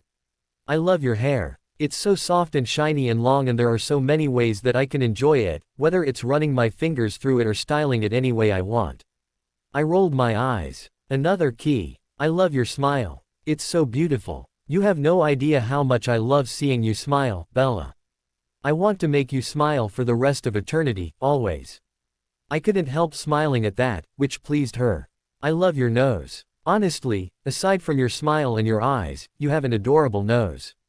She laid a gentle on it, making me blush. I love your blush, Alice said. It's so incredibly cute. And I love how clumsy you are, at least when it isn't hurting you. I also love your foul mouth. I love your fascination with my belly button. I love your inner bravery. I love your smell.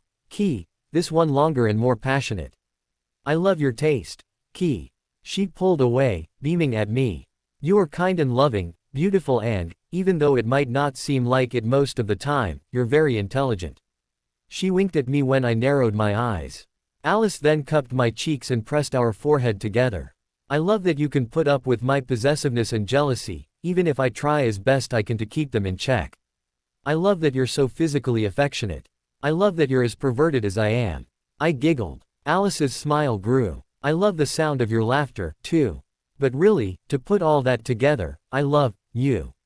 No matter what we go through or what anyone says or thinks, you are perfect for me, Isabella. You complete me. You are my soul, my heart, my other half, and any other cliché or corny yet true love-related thing you could think of. We gazed into each other's eyes in silence. I watched how her eyes glistened like actual gold and sighed contently, Alice doing the same. I absorbed the love radiating off of her and soaked in her words, relishing in how much she truly loved me and in how much I truly loved her. Alice rubbed our noses together, smirking. I do believe that you owe me the same treatment, no? She asked. You're not supposed to ask for it, Alice, I pointed out. But, yeah, you do deserve it. I don't know if mine will be as heartfelt as yours was. Just shut up and me, Alice snorted. So I did. I pressed my lips to hers this time and held them there, savoring the flavor of her smooth, rose-colored lips. I took in a deep breath and pulled Alice close.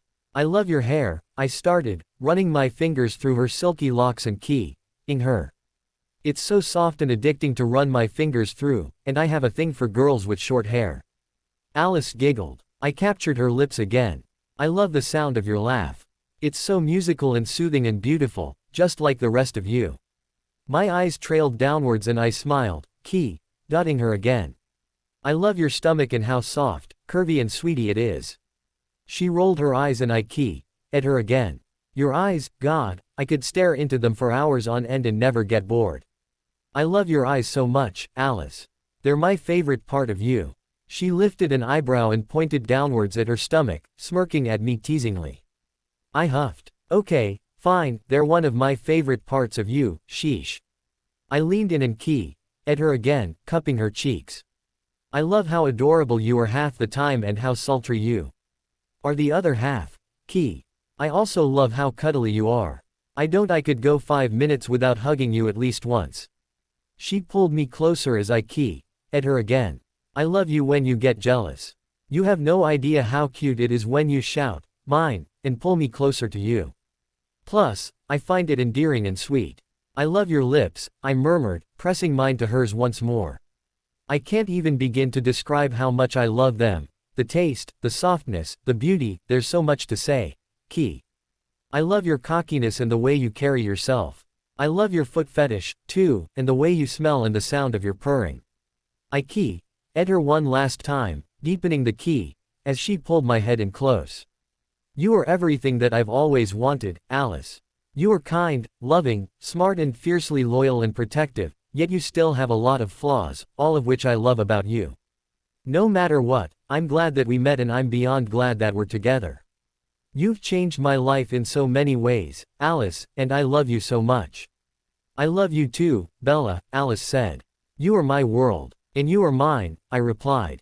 I am indeed yours, Alice giggled, laying me down again. Would you like your cake? Yes ma'am, I replied, giving her a mock salute. She stuck her tongue out at me.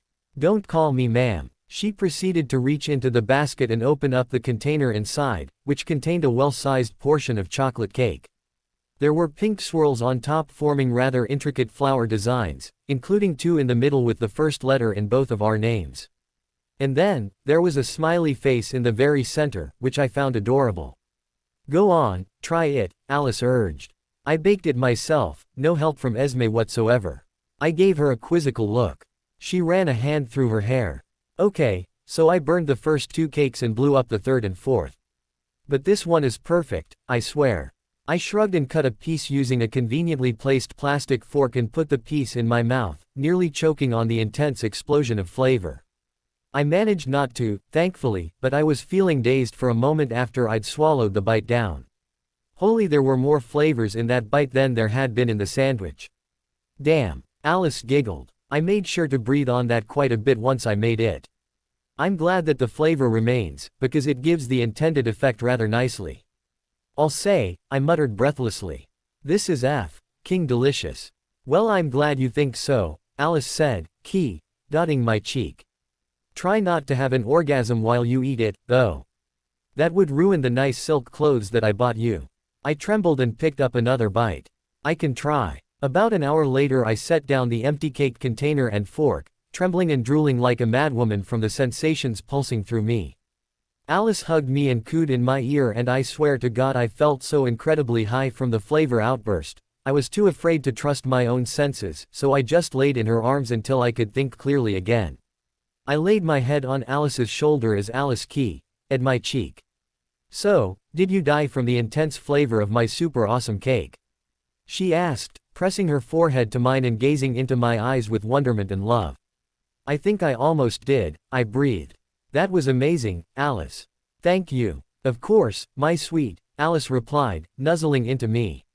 "Anything for you." Alice ed my neck several times, moving around. She moved to the base of my throat and glanced at me for permission, then laid a gentle there.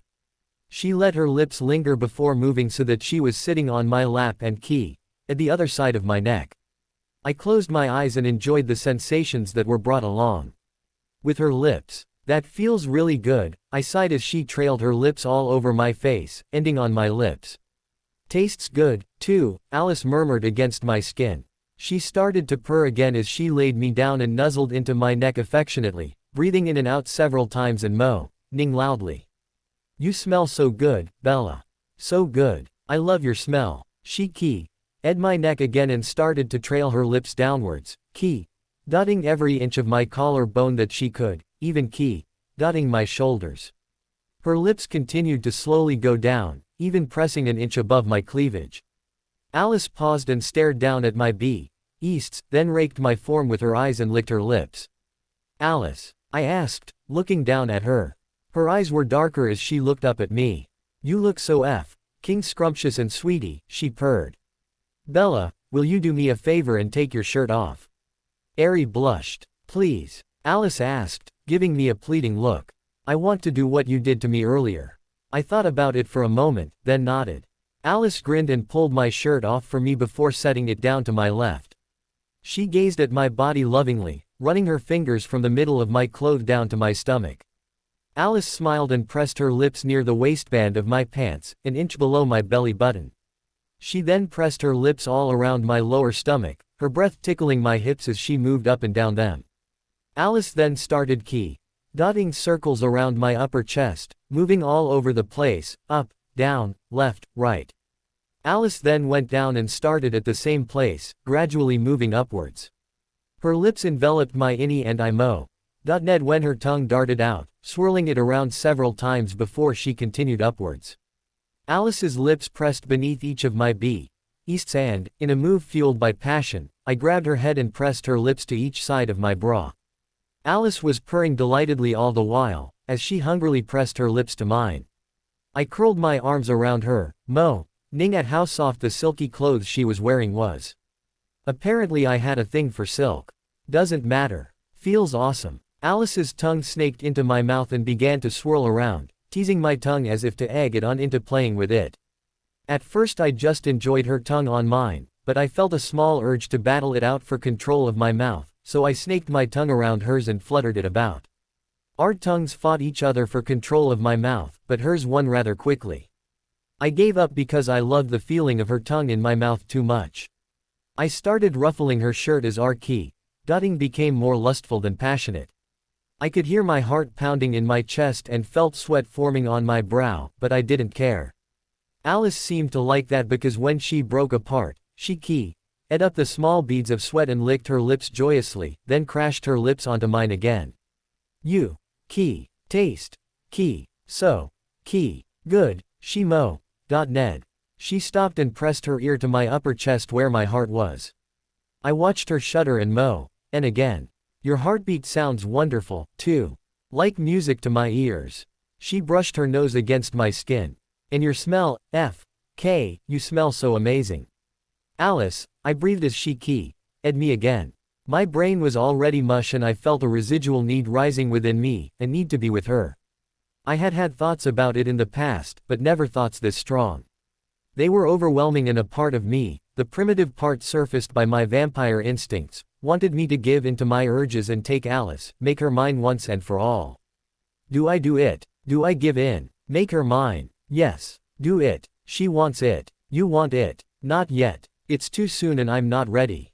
Yes. No. Yes. No. Yes. I want this. Alice broke my chain of thought and pressed her lips to my neck several times, even dotting all over my throat, before stopping at and licking my pulse point rather affectionately and nuzzling into it.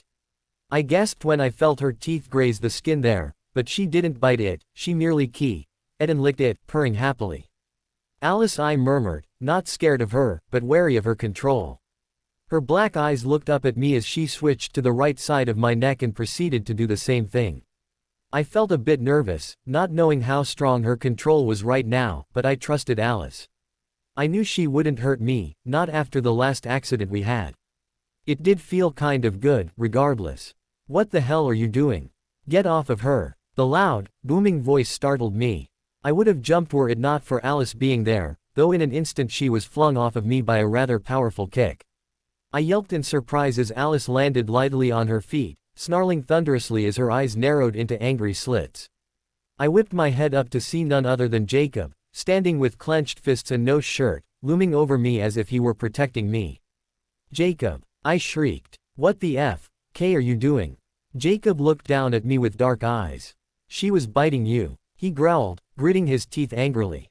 So I got her off of you to save you. His eyes widened and his mouth dropped open as if he had just seen God. That was when I realized that I didn't have a shirt on. Feeling violated and disgusted, I quickly covered my chest up with one hand and grabbed my shirt with the other, pulling it over my body as I stood up. He did not just check me out while I was shirtless. Ew. Stop staring at me, you perverted mutt. I hissed, feeling my face heat up. And get the hell away, Jacob. Alice wasn't trying to bite me, she was dotting me. But Alice let out a guttural snarl that made Jacob stop dead in his tracks. I turned to see her body vibrating with fury as her black, slit-like eyes glared Jacob down. Immediately she enveloped me in her arms and pulled me in close to her. Mine, she snarled. Get away from her, leech. Jacob growled. Jacob, leave, I growled back. You're not welcome here. Jacob looked shocked. What? I was helping you, damn it. All I wanted to do was come here and apologize for all the shit I'd said, but apparently I don't need to. Trust me, Bella, if you stay with this blood-beeping monster, you'll end up dead. She's not good for you. I twitched and was about to lash out at him, but Alice sprang forward and nailed him right in the face with a vicious left hook. Jacob went flying backwards and crashed into a nearby tree, growling and bursting into his wolf form in an instant. The large, russet-furred wolf snarled angrily and stalked towards us, Alice snarling back and crouching down, ready to attack. An image of Alice being torn apart by the giant wolf flashed through my head, causing me to jump in front of her protectively. Alice hissed, gently grasping my shoulders and tried to pull me behind her, but I wrapped my arms around her and refused to budge as Jacob neared us, stopping and growling in annoyance at me. Get behind me, Alice hissed, struggling to pull me back. I protect you. No, I breathed. I have to protect you, Alice. I turned my head. Go away, Jacob. Leave us alone, I'm not letting you hurt her. She's mine, do you understand me? And it's my business whether or not I want her to bite me anyways, not yours. Jacob growled and lunged at me. Alice roared and tried to move me out of the way, but I clamped my eyes shut and focused solely on protecting her. Seconds later Jacob was flying backwards as a wave of air rippled from my body, creating a shockwave like I had several times in the past. Alice's eyes widened as Jacob landed roughly several feet away, his foul-smelling blood trickling down his hairy lips. His eyes narrowed and he let out a loud howl that made me shudder. Not too long later, 3 more wolves showed up, growling in unison at Alice and I. The urge to protect Alice faltered and I realized rather quickly what I'd just done and what was happening now. I gulped as Alice growled and pulled me behind her, shielding me with her body. Alice, I said, my eyes darting between the 4 wolves. What do we do? Get my phone, she ground out. Call home for help. Stay behind me. I dashed over to where her earlier clothes were and grabbed her phone, since I'd forgotten mine at home like a genius. I flipped it open and called the first person on the list, which just so happened to be Amara. She picked up on the first ring as the growls grew louder. Hey there, foot lover, what's cracking? Amara asked on the other end. Amara, Alice needs your help. There are 4 wolves here and they're not happy. I shouted into the phone, darting my head around as the wolves started to circle her. Hurry. Amara didn't answer for about 3 seconds. On the way, hang tight. She hung up and I set Alice's phone down before speedily pulling her into my arms. I knew I wasn't threatening in any way, shape or form, but I'll be damned if I was just going to let them attack her. Besides, I was a human, which meant that they shouldn't attack me. And I was right. 2 of the wolves, which I vaguely remembered being Quill and Embry, whimpered and stopped circling around Alice and I, looking to Jacob questioningly. The other, which I think was Paul, glared at me, but continued to circle, looking for an opening to attack Alice. Jacob gave me the, get the hell out of my way, look, but I didn't budge. You stay away from her, you stinking mongrels, Alice snarled. That made all 4 of them growl at her. Paul's body was shaking violently and he appeared to be preparing to pounce. I heard a few loud snarls from the distance and at once all 4 wolves whipped their heads in the direction. I smirked and hugged Alice close to me as our siblings sped into the clearing, Emmett leading them. The 4 wolves moved away from Alice and I and growled at our siblings as they crouched down and squared off with the wolves, Rose glaring down Paul, Edward and Emmett glaring down Jacob, Amara against Quill and Jasper against Embry. Alice smoothly pulled away from me and pounced on top of Jacob with her teeth bared only to be slammed into by a female wolf, which I believed to be Crystal. Then the battle began. Snarls, growls and hiss erupted as everyone ran at each other and began to brawl, clawing, kicking, punching and even a bit of biting as dirt and debris was kicked up. I wanted to do something to help, but I was forced to watch on as everyone battled it out. Alice yelped when Jacob whirled around and chomped on Alice's right leg. Alice! I screamed, trying to run toward her. Stay back! Alice hissed, kicking Jacob forcefully in the nose with her left foot. She clutched her leg as Emmett rammed into Jacob and the 2 started wrestling around on the ground, Jacob trying to snap off Emmett's head every chance he got. Crystal lunged at Alice, but was sent crashing down when Amara threw Quill into her, growling all the while. This was a mess, and I didn't know what to do about it. What could I do, though? I was helpless and useless. I hated that so damn much. I felt a hand touch my shoulder and yelped, spinning around in surprise. Get off, Leah! I blinked in surprise as the tall, tan-skinned girl was standing behind me in her human form, worriedly watching on. Seth was next to her, also worried. What are you 2 doing here? Shouldn't you be helping them? Leah finished. No. I saw Paul, Quill and Embry take off, so I got worried and went after them. I would have phased, but then I smelled you, so I decided to stay human, just to make sure that you were alright. Seth, of course, tagged along even though I told him not to. She glared down at her younger brother, who smiled innocently at her. It didn't last long because of all the violence going on in front of us and I longed to go and help. I didn't want Alice or any of the others getting hurt. Damn Jacob. Why does he always have to ruin my special moments? What happened? Seth asked. Jacob happened, I ground out. Again. Leah sighed. Stupid asshole doesn't learn. Jacob snarled at her and Leah growled back. Alice, who was trying to get to Jacob, but being blocked by Edward from doing so, whipped her head around and sped over to where I was, pulling me into her arms protectively. Seth and Leah tensed up, Leah narrowing her eyes warily at Alice while Seth merely looked concerned. Mine, Alice hissed. I know that, Bloodbeeper, Leah growled. I came because I was worried about her. Alice seemed to register that and released me, pushing me into Leah's arms. Take her away. Take her anywhere, I don't care. I won't have her getting caught in this. Leah blinked. But, just take her and protect her. Alice snarled. Please. Leah nodded curtly and pulled me into her warm arms, hugging me close to her body. I hugged onto her, but shot Alice a worried look. Alice's eyes smoldered with sorrow, but she turned without a word and rushed back into the skirmish. I'm staying, Seth said. To help if I can. Sam and Raina will be here shortly, I'm sure of it. Be careful, Leah told him, lifting me up. Leia, he breathed. You too, sis, Seth replied. Leah grunted and took off into the woods with me in her arms. I tried to fight out of them at first because I wanted to be with Alice, but I eventually gave in, knowing that I'd be safe with Leah and praying that the fight would end soon. Don't worry, your little Bloodbeeper will be fine, Leah murmured. I sighed and squeezed her for support. I hope so. If you enjoyed this alternate journey, don't forget to like the video and subscribe to the alternate path for more incredible what-if stories.